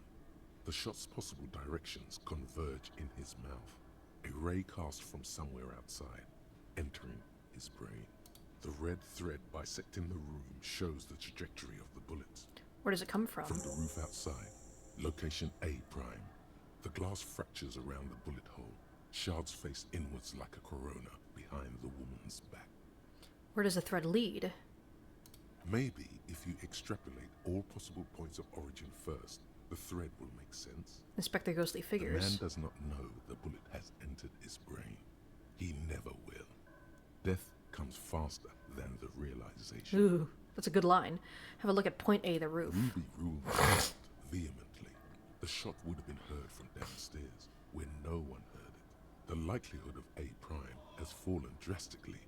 You may be looking for a sniper. The shot had to come from a greater distance, beyond A prime. Should we extrapolate to include every possible point of origin in Martinez? Extrapolate the radius to include all of Martinez. According to your map of the district, this shot could have come from a wide angle of locations, starting with here. the northern edge of the abandoned boardwalk, ending with an islet in the bay. Let's call them B prime. Damn, that's really fucking far away. B More precisely? prime for boardwalk, B double prime for Land's End, and B triple prime for the islet, detective. There may be smaller points in between, but those are too fine to zoom in on. Have like a point B prime the boardwalk. 700 meters away. It's at the top of the These B positions, 20% chance. A skilled sniper could have made the shot, provided he had a safe sniper's vest. Even with So that's at the top of the building that Ruby was in. Military training. At that distance, the perpetrator would have had to take wind direction into account. Have a look at point B double prime Land's End. 1.2 kilometers away. The least likely of these positions. Let's say 3%. A truly skilled sniper could have done it. Possibly from a tent. No. Too far-fetched. Have like a B triple prime the islet or islet. 1 kilometer away. An unlikely point of origin. Beyond the docks somewhere. On an islet in the Bay of Martinez, perhaps. There are islets there. Badly charted as they may be. The shot would have been a small miracle. 5% likelihood. There is an extremely narrow field of view from the bay to the window. Between Rue de Saint-Ghislain 8B and 33A. The angle would have been extreme and access to the islets is questionable. But it is... So it's most likely from the Fisher then village. There's the thread the witness left. She did have a first-hand view of the event. Perhaps she found something in the outer reaches of her memory of it. You need to inspect it again. I extrapolated all the points of origin. Now, where does the thread lead? It suggests the bullet came from the extreme upper quadrant of possible angles, from a point beyond the roof. B triple prime. So B triple prime. So B prime is where it'd be easiest to actually land a shot like that. But B triple prime is from witness first-hand account, where she says it came from. The island in the bay. She's trying to tell us a shot came from the islet? How does she know how to do this? Unless she thinks the perpetrator was standing on the ring antenna. It is where the thread seems to point. He nods. How did she know how to do this? She was there that night. She would have known precisely where the bullet hole was in the glass. It also looks like there may be more to her skill set than we know. The question is, should we trust her? Of course we don't trust her. This is her way of saying she's sorry. I just don't know. I find that hard to believe. But at this point, what difference does it make? It's also one of the few places in Martinez we haven't been to. So it is. Alright, last area of exploration, it seems. You seem unenthusiastic. Maybe we need to go to the island? Yeah, it's not gonna work. There must be something else we've missed. I just haven't gotten a lot of sleep these past few days. Yeah. He doesn't really believe this will yield anything. Let's go to the island. The wind blows in from the open window. The lieutenant sighs, looking into the cold distance across the water. He sees danger. Another trap, perhaps. He must be cautious for a reason. This man has decades of experience. You're not afraid, are you? No, I just don't want to walk into another embarrassment. I am a creature of pride, you see. I'm afraid of becoming a joke. Huh. It's not something he's proud of. Oddly candid of him. But that's the way it is. Kim, let's go to the fucking island. I'm going to the island. Are you in? Actually, yeah, let's not go to the island. No go. Kim, let's go to the fucking island. Let's go to the fucking island. Takes a second to gather himself, then says... How do we get there? I like the way he said that. Had a sloop, but she's gone. Leanne, the net picker. She's tarring her boat. I have no idea. Don't we have a boat? Ah, yes, of course. The village. Let's go. Alright. Alright. We got more leads. Well, we got a lead. Go to the island, determine where the shot came from, the doomed hostel. Let's talk to Garth first. I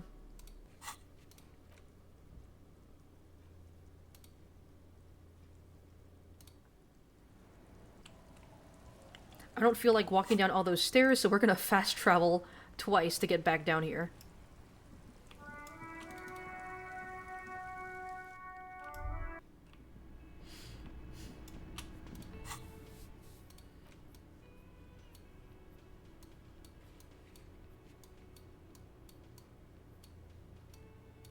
I still can't fucking do the bullet analysis. Is there something I can do for you? Did you see the huge burning graffito outside? Yes. Very responsible. Come on, you gotta admit, it was pretty cool. The end has begun. I guess you're right, it was pretty irresponsible of me. Don't worry, the fire will go out soon. Looked pretty hot to me. Well, at least nothing bad actually happened. He added with a sigh. He's so exhausted following recent events. He doesn't even have the energy to really get on your case. I saw another thing at the Another whirling. thing. Great. I love those. Classier in room 3, she nicked the phone line. There's a mysterious blue steel door in the back of the kitchen. There's a peephole in the wall. Why? No, fuck it. I don't want to know. I don't want to know why these degenerates do what they do. I thought we had one good guest in the building. He really doesn't like it being classier. Yeah, I bet you didn't want it to be her. Well, anyways, mystery solved. I don't like loose ends.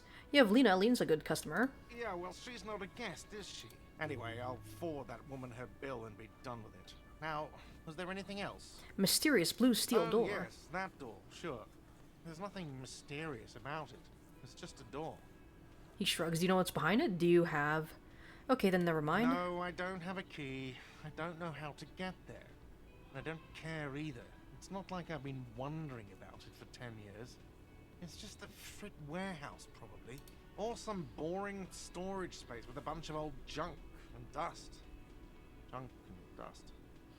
He's attempting to maintain an air of indifference. It's absolutely not convincing.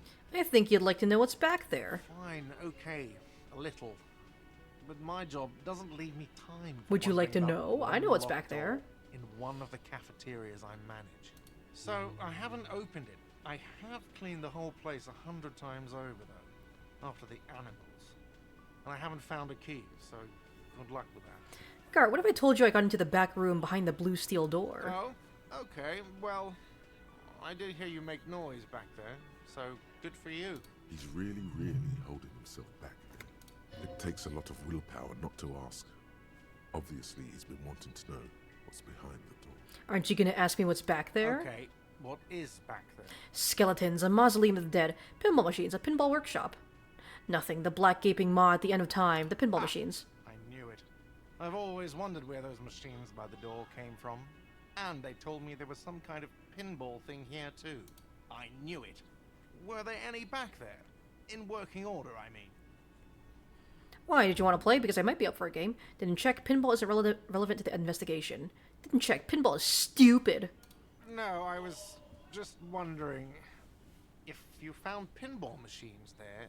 Thinking of turning this place back into a pinball arcade? If you're thinking of selling those pinball machines, I want a fat cut. See sweet shit. Beat your chest. I'm a disruptor. I feel a capitalist plot coming up. No, but we could diversify the entertainment options, seeing as you've opened the door back there. The machine we have in the corner now is broken. It wouldn't hurt to get a little life in here, other than the hellish karaoke machine. That one's always causing trouble. Always. Sounds like he cares about the place. He's not going to be overjoyed to hear that it's part of the doomed commercial area. He should still know. You have to be forewarned about these things. I have to warn you, I may have discovered that the whirling is part of the Doom commercial area. What? Why would you say that? We're at a completely different address from that whole thing. So he knows of the doomed commercial area and its address.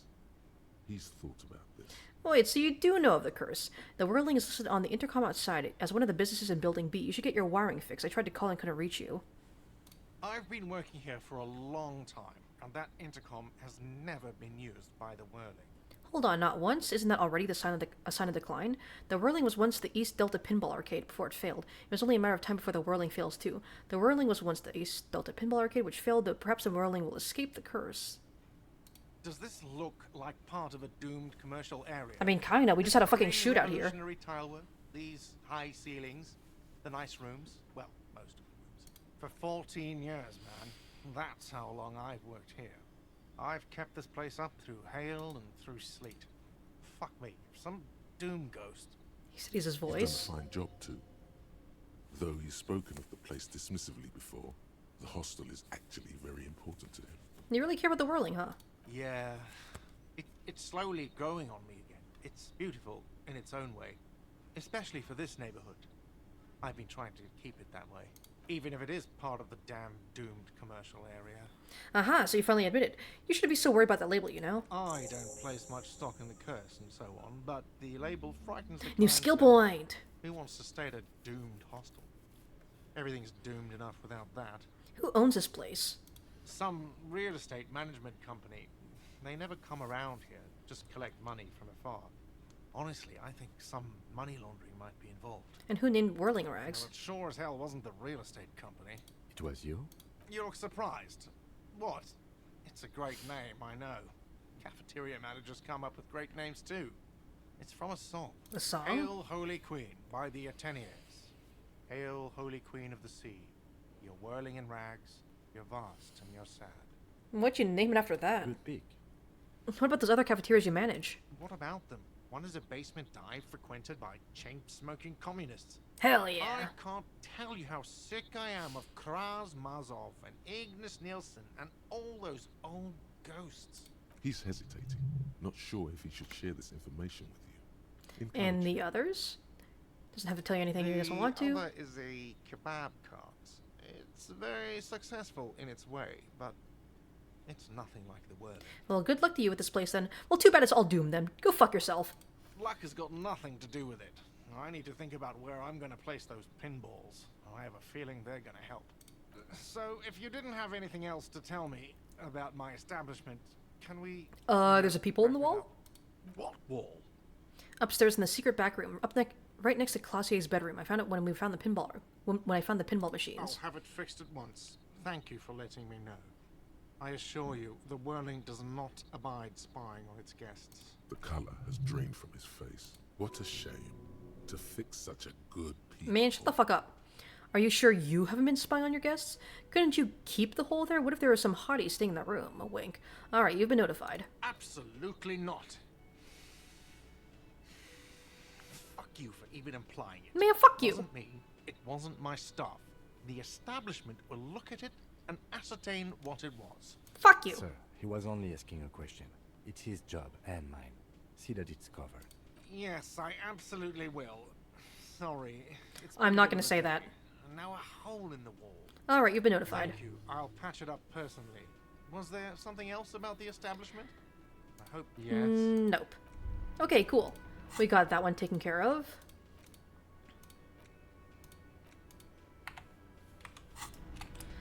Okay.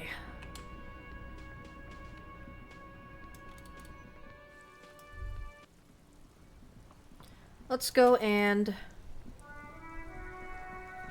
Inside, you see a set of steering levers, a radio microphone. Let's go ahead and call the radio again. Precinct 57, how may I assist you? Precinct 57, we've been attacked. I repeat, Lieutenant Kim Kitsuragi and... Something is wrong. Only static hisses through the speaker. Hello? No reply. Only the mindless drone of static crawling through the air. It's been this way for a while now. My guess is the Union is listening in on our conversations and jamming outward communications to protect themselves from Cronan. It only happens when someone mentions the attack. The rest is unaffected. Our best bet is to carry on like nothing happened. That is, if we don't want us cut off the grid completely. Is that dangerous? No more dangerous than stepping between 3 armed mercenaries and 8 Union men, I hope. He glances over his shoulder. I don't like it either, but that's the way it is. The street seems safe enough to me.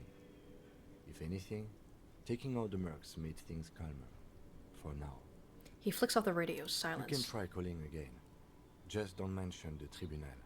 And remember, they are listening in. They're shutting you up. Silencing you. Don't fucking drop your guard. Everything sounds okay. No drumbeat of total war yet. If anything, everything sounds too okay. In the cabin, you see a Okay, let's try again. Precinct 57, how may I... Connect me to the 41st. Just a moment. Up. 10-4, come in, officer. Happy to report that I found my badge, Jules. 10-4, sir, glad to hear that. I'll write down that there is no need to issue a new one to you then. Over. Feels good to get that off your chest, right? Celebration with beer. Jules, I've heard that some people think of me as a La Puta Madre's peon. Peon? Do you think I'm corrupt? 10-4, sir. Well, there's been some talk, sir. He finally says reluctantly. Some talk? What does that mean there's been some talk? Do they think I'm corrupt or not? Does it mean people know that I'm a dirty cop? Because I am. I'm the dirtiest, most dangerous cop in Revachol. My reputation precedes me. I want you to know that I would never ever do something like that. I'm not taking bribes, Jules. I only meant that there's been some talk in the station, that's all. But there's always some talk in the station. You know how officers in Jamrock are. But then again, some of us truly are on the take. It's unfortunate. Over. Alright. Roger that. 10. Close the door. Alright, getting some of these taken care of. Go to the island.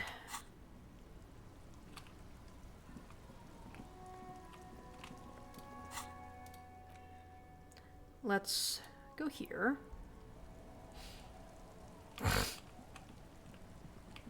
Alright. Listen, lady, I need a boat. I need a boat, pronto. Officer, what happened? You're wounded. Why are you wounded? You look terrible. I got shot in the foot. It was pretty badass. You would have liked it. Some people hurt me. I want to talk to you about something else, your boat. Is this from the shooting in town? We heard gunshots. Not that we don't hear gunshots all the time, but they were closer than usual. There was an exchange of fire on Rue de Saint-Guylaine. It's nothing to be worried about, madame. I also got shot in the chest. You see the other guys, they're all dead. I have a question for you. I got shot. That's nothing to brag about, officer. Could you kiss it better, please? He'll You be see the other guys, they're all dead. So you're a killer. That's good, I guess. I guess. Better than being dead. Most cops are killers. I was a killer long before this happened. I'm not a killer, I'm a cop. Scoff in a masculine manner. I was a killer long before this happened. I've always taken you for one, that's for sure. Not a lot of RCM men who aren't killers. I have a question for you. Wait, does it say that I've only killed 3 people still. Question for you. Can I help you with something? Then we need to go to that island. That won't be a problem. It's wind still and the tar just dried. We've got 2 days of relative sunshine ahead. Can we borrow your boat? 2 days of sunshine? I just got a bacterial infection. What's on the island? I'm sad to hear that. Take care of that with Ether, will you? Don't get too many RCM men round here. Be sad to lose the first one. That's cool. You boasting your bacterial infection like that. What's on the island? Oh, she's not going to say anything? Nothing, just ruins. Used to be some kind of a fortification before the war, before the communards. An anti-aircraft gun, I think. Bombed to bits in the landing. I haven't been there myself. I always steered clear of it. Hasn't been there herself. Who has then? You said you haven't been there yourself. Who has then, if not you? My husband used to drink there. Him and his drinking buddies. Always seemed like a bad place to drink to me. People died there during the landing, you know. My mother told me. The kids sometimes go there too. I know they do, on rafts. I tell them not to, but they bring back old bullet casings and such. Which kids? Twins. Oh. God forbid they bring the girl along on some rickety barge. Can we maybe ask your twins about that place before we go? Would that be alright? Be my guest. They've a strange way of talking. See if you can get anything useful out of them. I seldom do. Can we borrow your boat? If you promise to bring it back. And no scraping the hull. I just got it nice and yellow. And no drinking on the boat. No promises. No joyriding either. Of course, ma'am. It's only for a day or two. Official police business. Aye. She nods. Nod along attentively. What if I want to rock? The crow's feet disappear from the corners of her eyes as she smiles at you. Is there anything I should know about getting there? Well, most of it's sunken. Underwater. That means concrete underwater. It's concrete, baby! If you're not careful. Be sure to enter from the south side. Water's deep there. Aye, aye, Captain. Thank you. We'll use your skiff to get there then. Please be conservative with the fuel, will you? Just filled her up, but it's a small tank. Alright, be seeing you. Let's go talk to our kids. Hello, small children. The scruffy-haired little Okay, kids, you've been to that island, right? On that island? The one who's busy kicking the stone points to the bay. Yes, that one. I need to know what's there. No, some other island. Of course, that one. That's, nothing? It's just a seafort and some plants. You can take a raft there. It's great. They really hired some British toddler to voice these lines, huh? And we make a fire. We make a fire. Mm-hmm. Gather the sticks for the fire. And bullets. Or not real bullets, empty bullets. Then what then? No lights. The fire guy comes and asks us to put the fire out. Your nerve endings sting from the mention of a guy. A guy? Someone lives on the island? You mentioned something about lights? Your father used to go to that island too, didn't he? No. The boy answers, shaking his head vehemently. Yes. His brother looks at him, then at you. Let's go with yes. Why is he the fire guy? Because he asks to put the fire out. Why does he ask you to put the fire out? I don't know. He doesn't like it. He don't like people to be there. You shouldn't go. Too bad, kid. I'm gonna go. The other one adds laconically, standing with his hands glued to his sides like a little tin soldier. A suspicious request, made out of fear. You mentioned something about lights? I don't know. Did you mean there are electrical lights? He points at the street light. Yes. The boy looks at his toes. Is there anything else you can tell me about this guy? Age, does he live there? No, he doesn't live there. I don't think. No, he lives there. Been there twice, 2 times. So he doesn't live there? He doesn't live there. He isn't there sometimes. Anything else? What does this guy look like? I don't know. They say almost in unison. How come? We ran. He just yelled. We shouldn't be there. Your father used to go to that island too, didn't he? Our father killed him. Oh, Jesus, okay. Don't say that. He Kind of straightforward.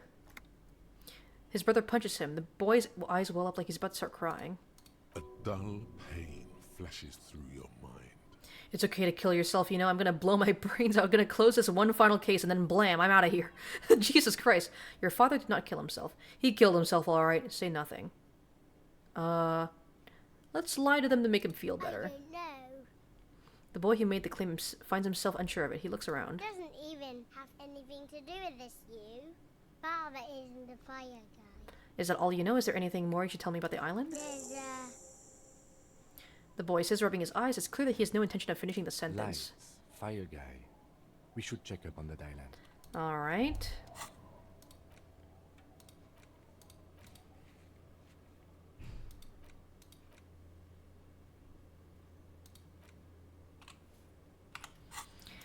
Damn. Damn indeed. Well, I mean, at least we got one thing out of the kids, is that there's someone who lives there.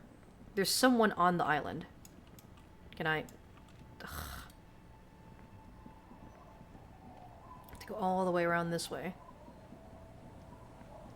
Alright. Let's fucking go! A skiff to a new with area. A small steering engine in the back floats on the calm mirror of the sea. Its 2 seats are empty. The boat's belly is a shiny yellow color, industrial paint over fresh tar. You see it reflect off the water, along with the factory number, A72. A man has fallen into the island on Lego Island. We're gonna find him, and we're gonna question him. One pull of the starter handle, and you're off into the bay. A strange trepidation comes over you. Are you sure you want to go now? Is there a reason why I wouldn't want to? All the necessary preparations. Closed. Oh shit, is it telling me that this is like the point of no return? What the picker said. It's a small tank. You won't be going back and forth on this. Okay. So, this is telling me that if I go to this island, this is probably like, I'm not gonna come back, essentially.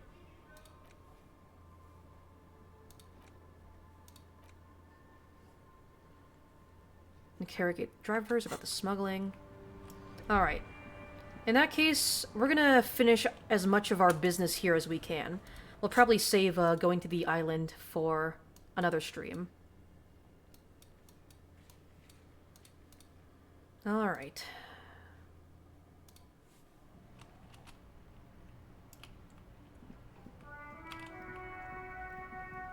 I have a fuck ton of money. I probably should spend it I'm gonna probably spend some of it on, Oh yeah, this whole area is closed off, right? Yeah. I'm gonna spend some of it on getting more charges for my morale and my health. A lorry stuck. Yeah, nothing in there.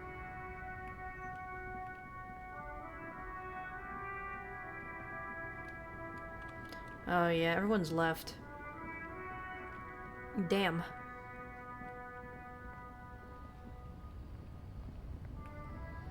This guy got anything to say here? The boyadero stares at you with respect, then gestures towards the trickles of blood adorning your clothes. Danger comes with the boyadero lifestyle, right? Yeah, I got shot, no big deal. It really hurts when you're in pain, that's what your strike brought upon us. Yet you live. It goes back to an older era where this was commonplace. You have a true boyadero heart. Alright, so where's everyone? Hiding, gathering themselves. The harbor's in full lockdown, friend. No getting in or out, for the time being. You can't help me get inside? What's gonna happen next? No, man. Not today. Today is war. He says it matter-of-factly, like it's no big deal. What's gonna happen next? Time will tell. I'll tell Everard you dropped by. I'm sure he'll be glad. He gives you a small wink. What will you be doing now? I'll be okay here, doing lookout. Quite the sight, aren't they? Getting to like that red I am.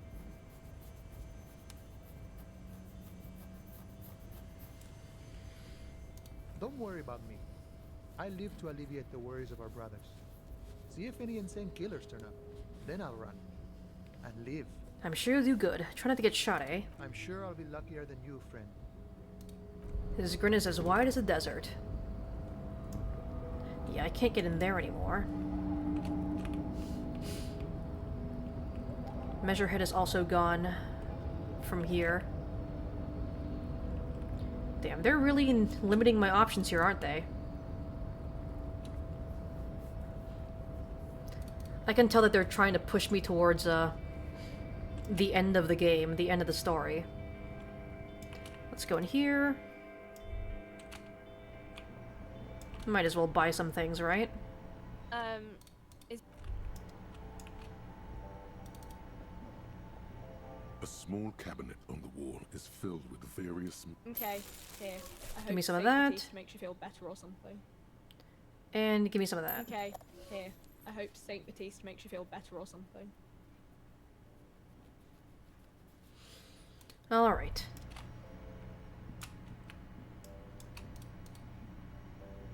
You see several packaged raincoats fill a Should I try stealing the raincoat?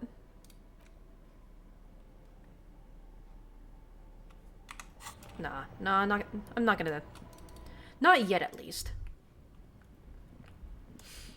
Alright. Well...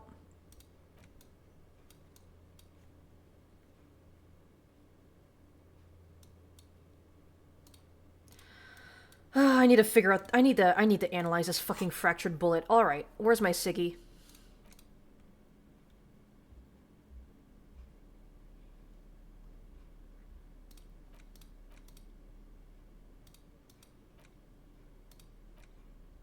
No, not my cigarette.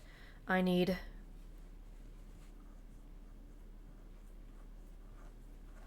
to take speed.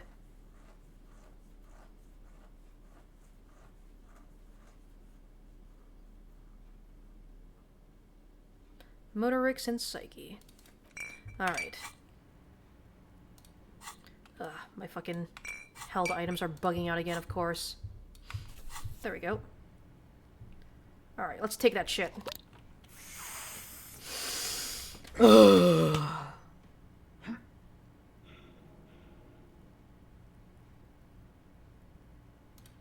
Alright.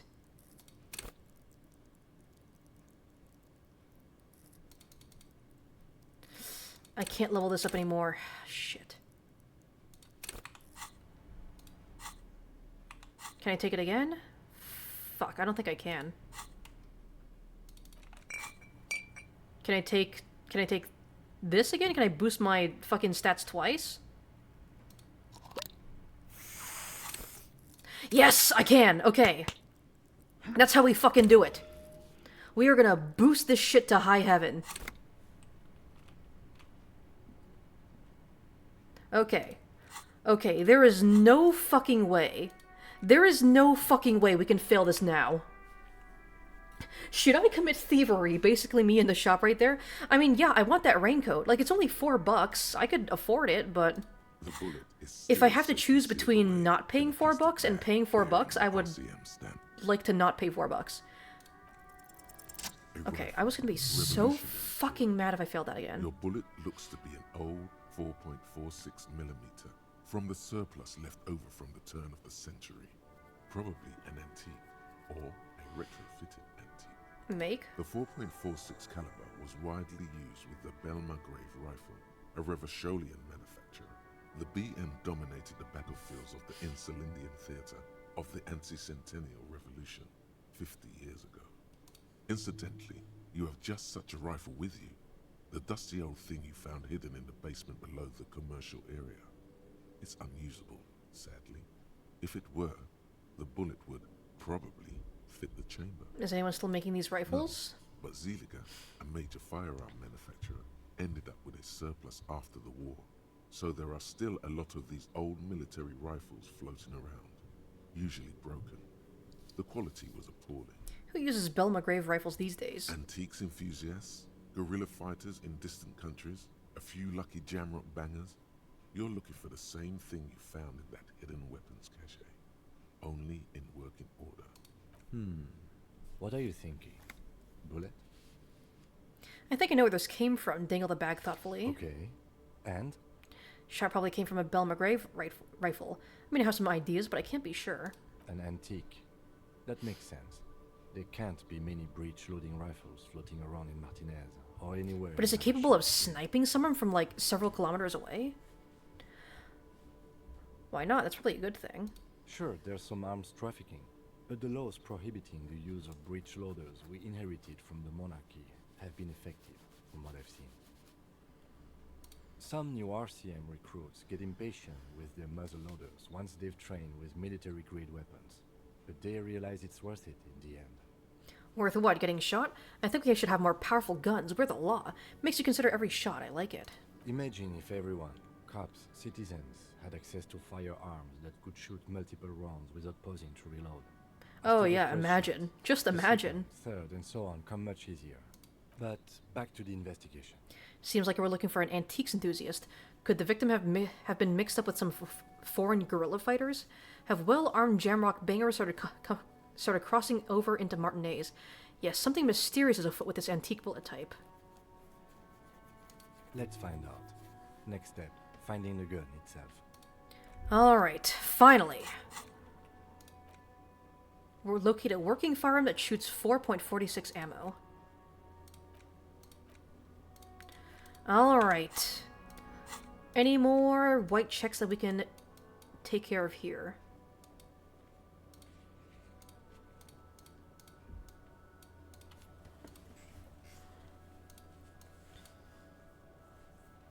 Man with the sunglasses, he's gone. Scattering of bullet holes. I need more visual calculus. Measure head is gone. Rhetoric. The padlock door interfacing.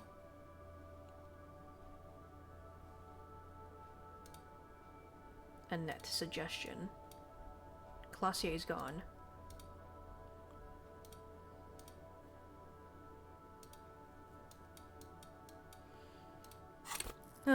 Well, I do have a bunch of skill points.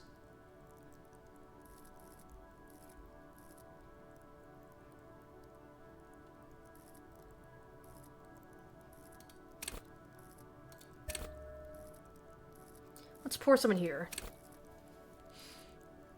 And conceptualization, I think, are important ones. Visual calculus, conceptualization.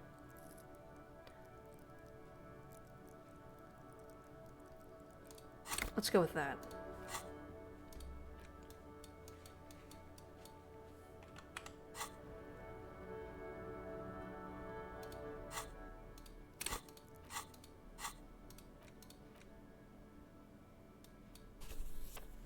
All right.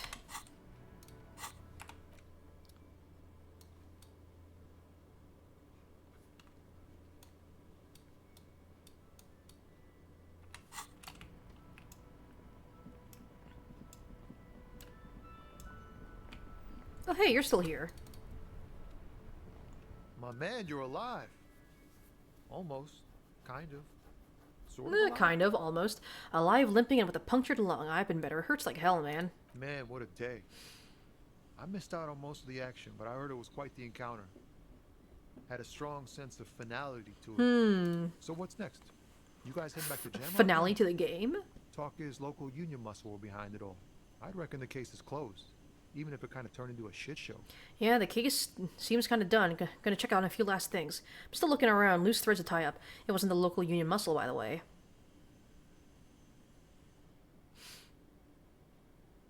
Good luck with that, my man. Ain't easy being you. But hey, you're still breathing, right? Mm-hmm. Oh. Time to arrest him. Ha! No, I'm joking, man. They usually get shipped to Grodd in the Oxid. We're pals. There's no... I'm trying to see if there's anything of use here. His fingers. Ah, man. What? Just be straight with him. Hey, man, that's serious criminal talk. Are you trying to pull some sort of an entrap? Then what's your deal here? So much for subtlety. We have a credit. Not me, man. No way. Gotta guard the stuff. Working on these, right? Look, man. It's not a lie. It's something else. Impossible to say what at this point, but there's something in him. Some trepidation. Interesting. So I could have gotten some more info out of him. Where is my conceptualization shirt?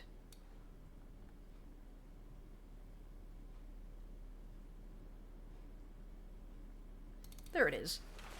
Alright. Now it's turning into a kind of... Wait. Nice. There's something here, stored away in some dusty corner. It starts like... Amira's temperature is always 0. It is ice in the veins. Its camera is an X-ray. Whoa. What else? It is a chalice held out to you in silent communion. Silent communion. That's good. Where graspingly you partake of a shifting identity you never own. Dang. That's some great shit. You came up with that yourself. Hell yeah, baby. I don't really know. I think there may be an actual poet, and I've learned it by heart. Just a vessel for the muse. I think the words are mine, yes. Fucking hey. Seems I got you all wrong. Cops aren't much known for their artistic sensibilities these days. It's good to meet a fellow poet. Someone with an appreciation for real text. The others here, so you don't really get it. It makes it all easier to bear if the words are pretty. Hey man, cops are human too. I get you. Ooh, got some experience from that. Makes the world seem manageable. Good to be on the same page. He gives you a thumbs up. That's all. Bye for now. Alright, anything else for me to do here? Scattering of the bullet holes. I need visual calculus for the wall here.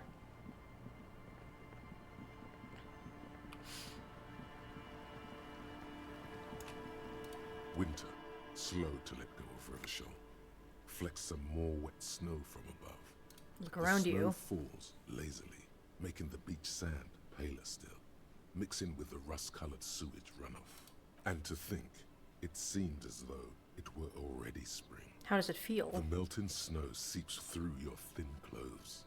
Grandmothers don't let their grandchildren out dressed so lightly in this weather. More winding coat. I don't want to spend too much time here. No more. Below the old mines. Lost children under 14. They go underground after Rubias. 2 Oh my god, kilometers, yeah. The mausoleum. Did someone say? Few Patila all around her. The canal. Someone is scraping like all. A fenced off yet clean white light. An abandoned, a serpentine strip of the remain. I'm just doing this for any potential experience. The Bay of Rev. And at the far, the raised was once up. The pox is complete. Heavy drug use. A line of. Wonder if Vic's What the found fuck? a heterosexual life partner yet. Where the fuck did you come from? Damn, I don't know. Even a real Braderbund like that can't survive everything. Around you, the snow, the stairs descend, snow fall, all of this bit, a chill, layer upon layer of... We should keep moving.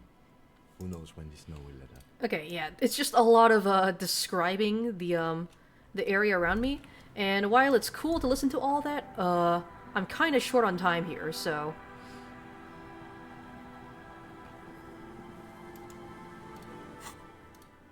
Trying to find the The scattering of bullet holes.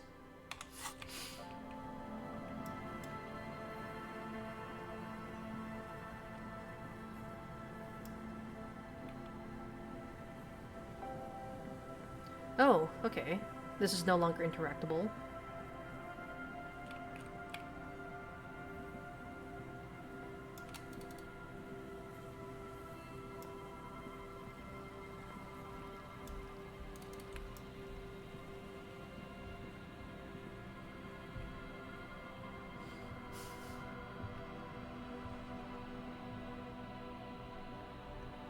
Let's go over here.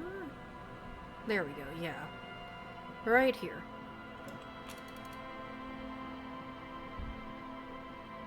A scattering of bullet holes is spread across the cracked wall, reaching from one... Visual calculus.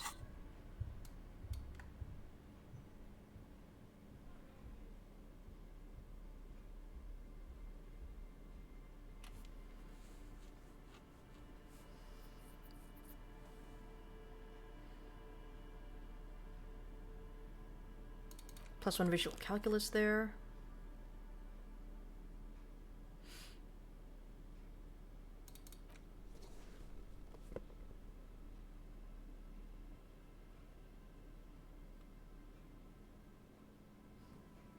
There we go. All right, let's do this. Bullet holes is spread across the... Unable Fuck! to piece together the big picture just now. Fine, The okay. scattering of bullet holes looks like...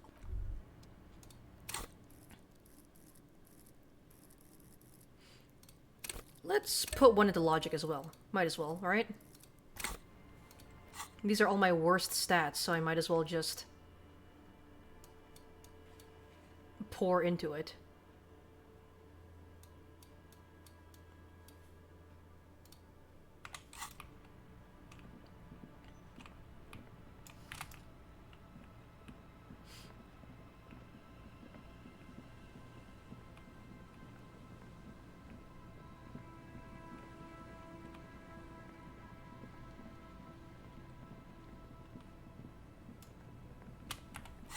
Still can't TP out of here.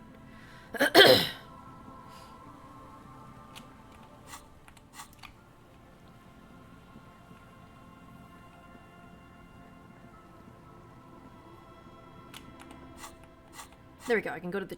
Oh, I am at the church. Okay. Let's go inside the church. See if I can chat up some of these people in here.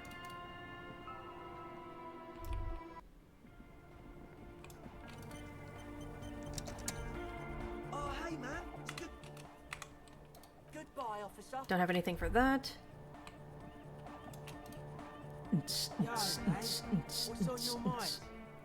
Conceptualization. Yeah, this is as high as I can take it.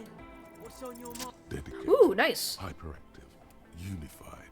You will have to add something of your own to understand this list of loosely formed qualities called hardcore. You need your own entry.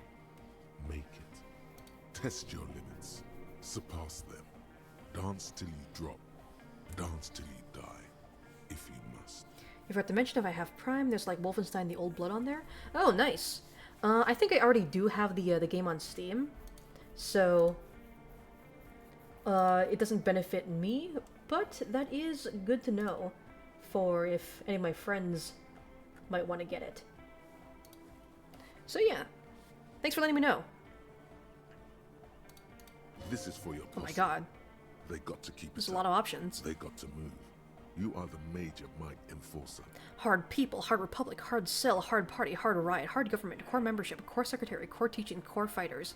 Long live the world that gave shape to the hard core to complete itself. A true heir to DeLorean values. 3.5 centuries and the gift still keeps on giving. I'm going to truly wreck myself as a machine of modern party in a final showdown between flesh and spirit. I am the law. You know, it feels unfair. There's a party everywhere. I don't seem to have anything to add to the core.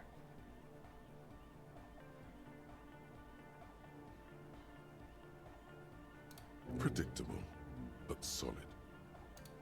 Oh, okay, I got a thought out of that. Hardcore aesthetic. Interesting. Take care, Annoyed. What about you? Welcome back. Nothing here. What about you?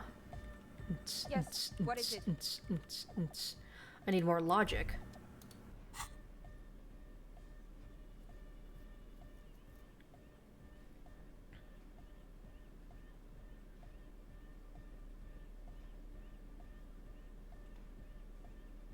It's minus logic. This is plus logic.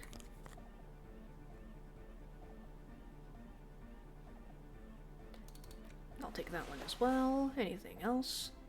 This is just plus 1 logic, not nearly as good.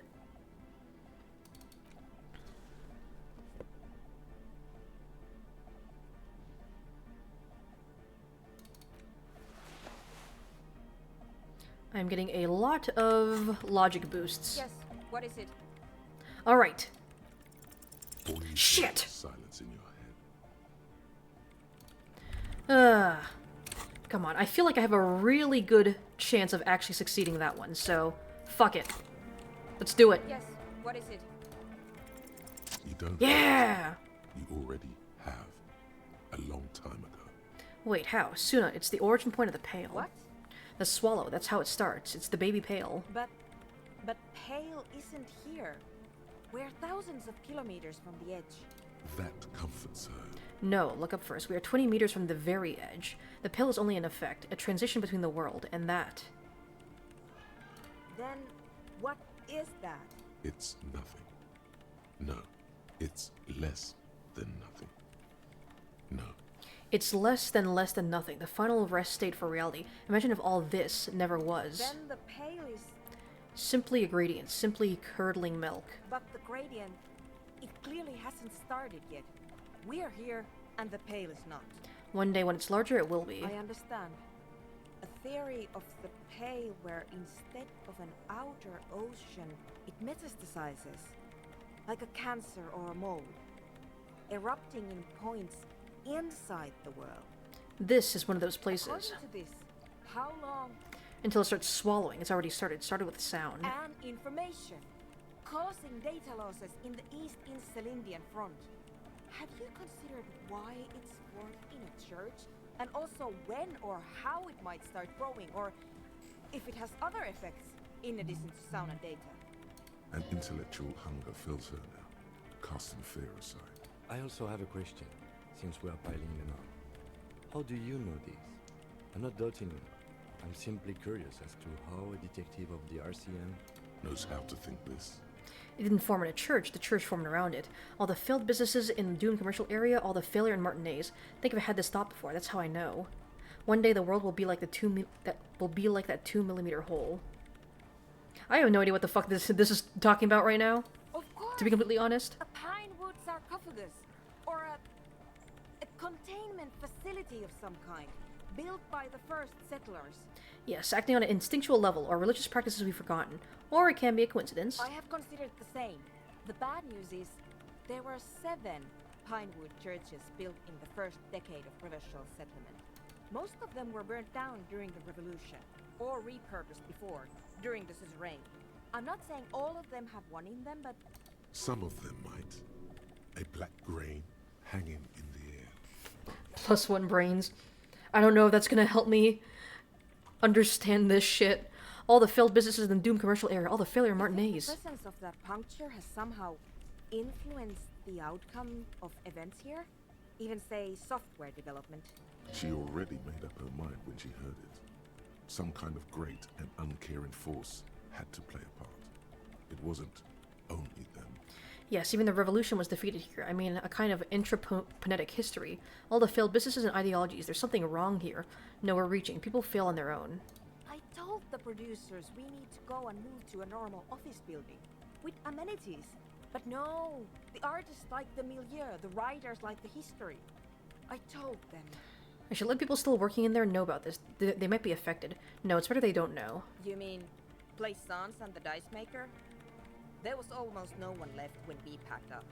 No, just Dice Maker. I don't think Plaisance would survive this knowledge. No, just Plaisance. I don't think Neha is playing fair in this game. Yes, both of them deserve to know. Then go tell them. Alright. More things to do. I think I've had this thought before, that's how I know. An amateur anthropomedic police officer. I'd like to say I've heard stranger things, but I'm not sure. This is a hell of a guess, however. Well worded, I might add. Yes, It is very interesting, but I wouldn't say you know. This is a guess. One that's going to have to be proved by anthroponetic scientists. One day, all the world will be like a 2mm She hole. falls silent. The wind blows in through the hole. Thought of gained, the clearing out the stained glass rooms. window. Cold and moist. Moist. I'm going to leave that out. But the rest, some of this I can use to start to explain this to the rest of the team. Maybe I'll sound mad, but Man, you will certainly sound mad.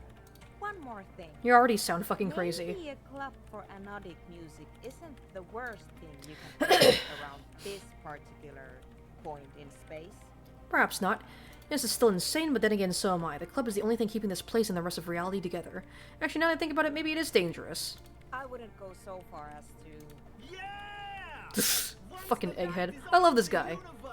It will never go out. Thank you, Egghead. Let's leave it at that, shall we? We have an anthroponetic detection to perform in this district.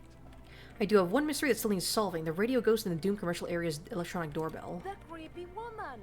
We were wondering about that when we worked there. But I had You know about her? completely forgotten about it ever since. It must be anthroponetic crosstalk, the one you get in radios and long-distance calls. Now it makes sense, with the pay right on the door. I still have no idea what the fucking pale is.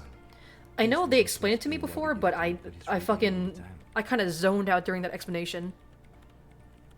Anthroponetic crosstalk? It's quite common, actually. When the signal gets routed through Pale, all kinds of irregularities take place. You may hear snippets of someone else's conversation, or the voice of your former lover, or an echo of an event that took place 100 years ago. Pale is a shroud of memories, and it doesn't really distinguish to whom those memories belong to. You could hear anything. That makes sense. Thanks for explaining that to me. No, it does not. Anytime. Alright. Well, I have no idea what the fuck any of that meant, but I got a new thought. And I have some new tasks to do before I go to the island. Hello, Egghead. Good morning, comrade. Interfacing.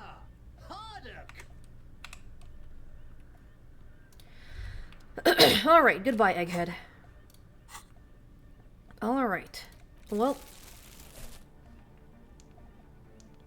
it is about time for me to end the stream now. We made some good progress. Actually, I could probably go buy those shoes now as well. You know what? I have enough money. Let's go buy those fucking shoes.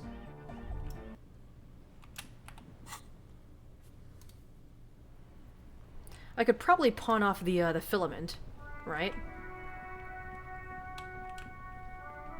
I know the filament is 50 bucks. If I can pawn that off, then I'll have enough to buy the shoes and still have about $100 in my pocket. Hello, good sir. Between you and me, this is why I don't get involved in local politics. And you're calling this In politics? its purest form. Now, what can I... Sure, Like something to let sell? me have a look. I'm not purchasing any more clothing at the moment. Anything else you're thinking of selling? This is 50 cents.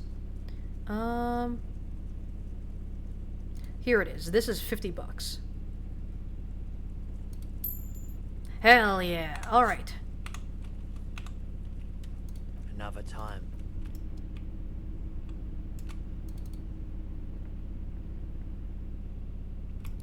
Let's buy those shoes, and then I think that's where we're gonna leave things off.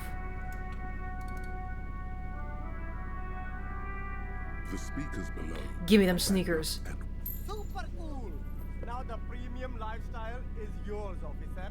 The sneakers seem to vibrate in your hands with an almost mystical energy. Okay, let me buy those speakers. Junk is yours, officer. Happy listening. Try not to hurt your ears with that Samaran garbage. I don't even know why I want the speakers, but I have them now. Why'd you even buy these? There are no magic speakers. These are lame speakers. All they ever produce is a faint memory of the song you're trying to listen to. Sell them for cash. I mean, I could pawn them off for significantly more than I got them for. But yeah, these are some pretty good shoes. I can keep them on me for a bit. Anything else I can probably take care of last second before I end off stream? I could look for the sunglasses. The shine on these sunglasses.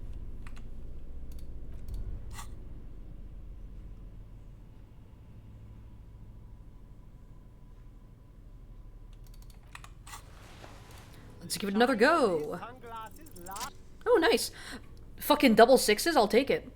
I see a pair of water blue shades. The writing on the left temple says Sub-Insulindian Rendezvous. The frame appears to be hand-carved out of bone. Oh, very interesting choice, officer. Very high culture. For the first time, the street render's voice trails off as he watches you inspect the glasses. This is how a sea monster sees the world. You've become a sea monster, Harry.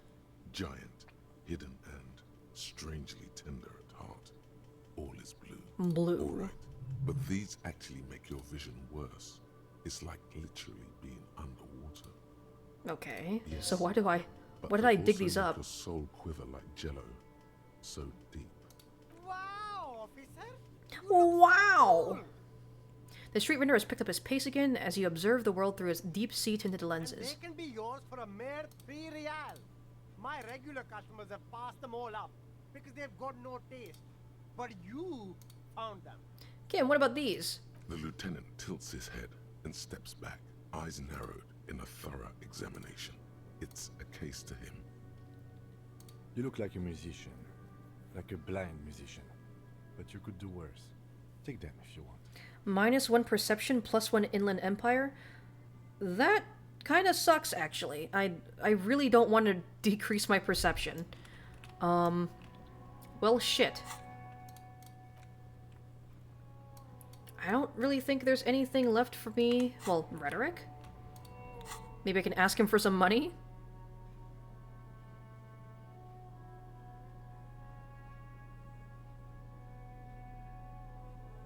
+1 rhetoric.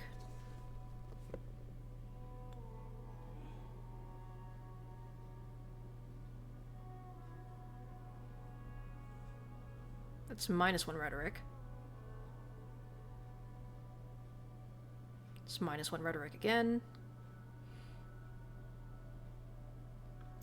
Yep, this is the most that I can boost my rhetoric by, it seems. Where's my froggy hat? Oh, I already have it on.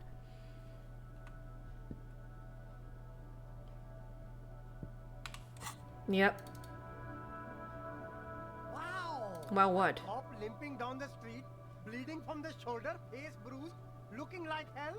You know what that is? Cool. That's That is pretty cool. Okay, persuade him to give me some money.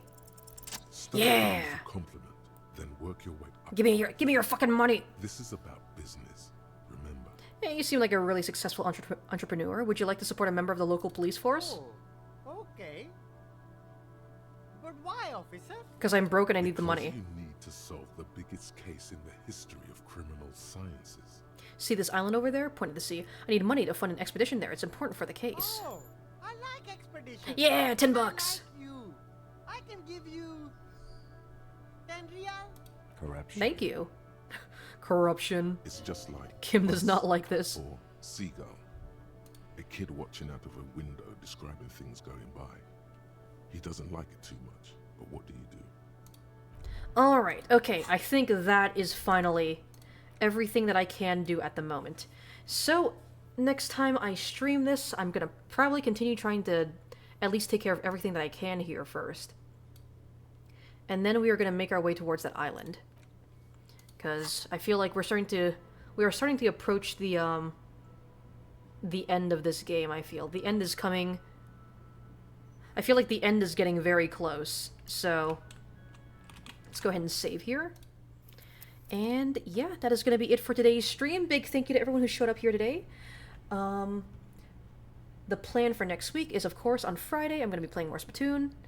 Whether it be a tournament, a scrim, or just solo grinding in X rank, we'll see. Saturday is going to be...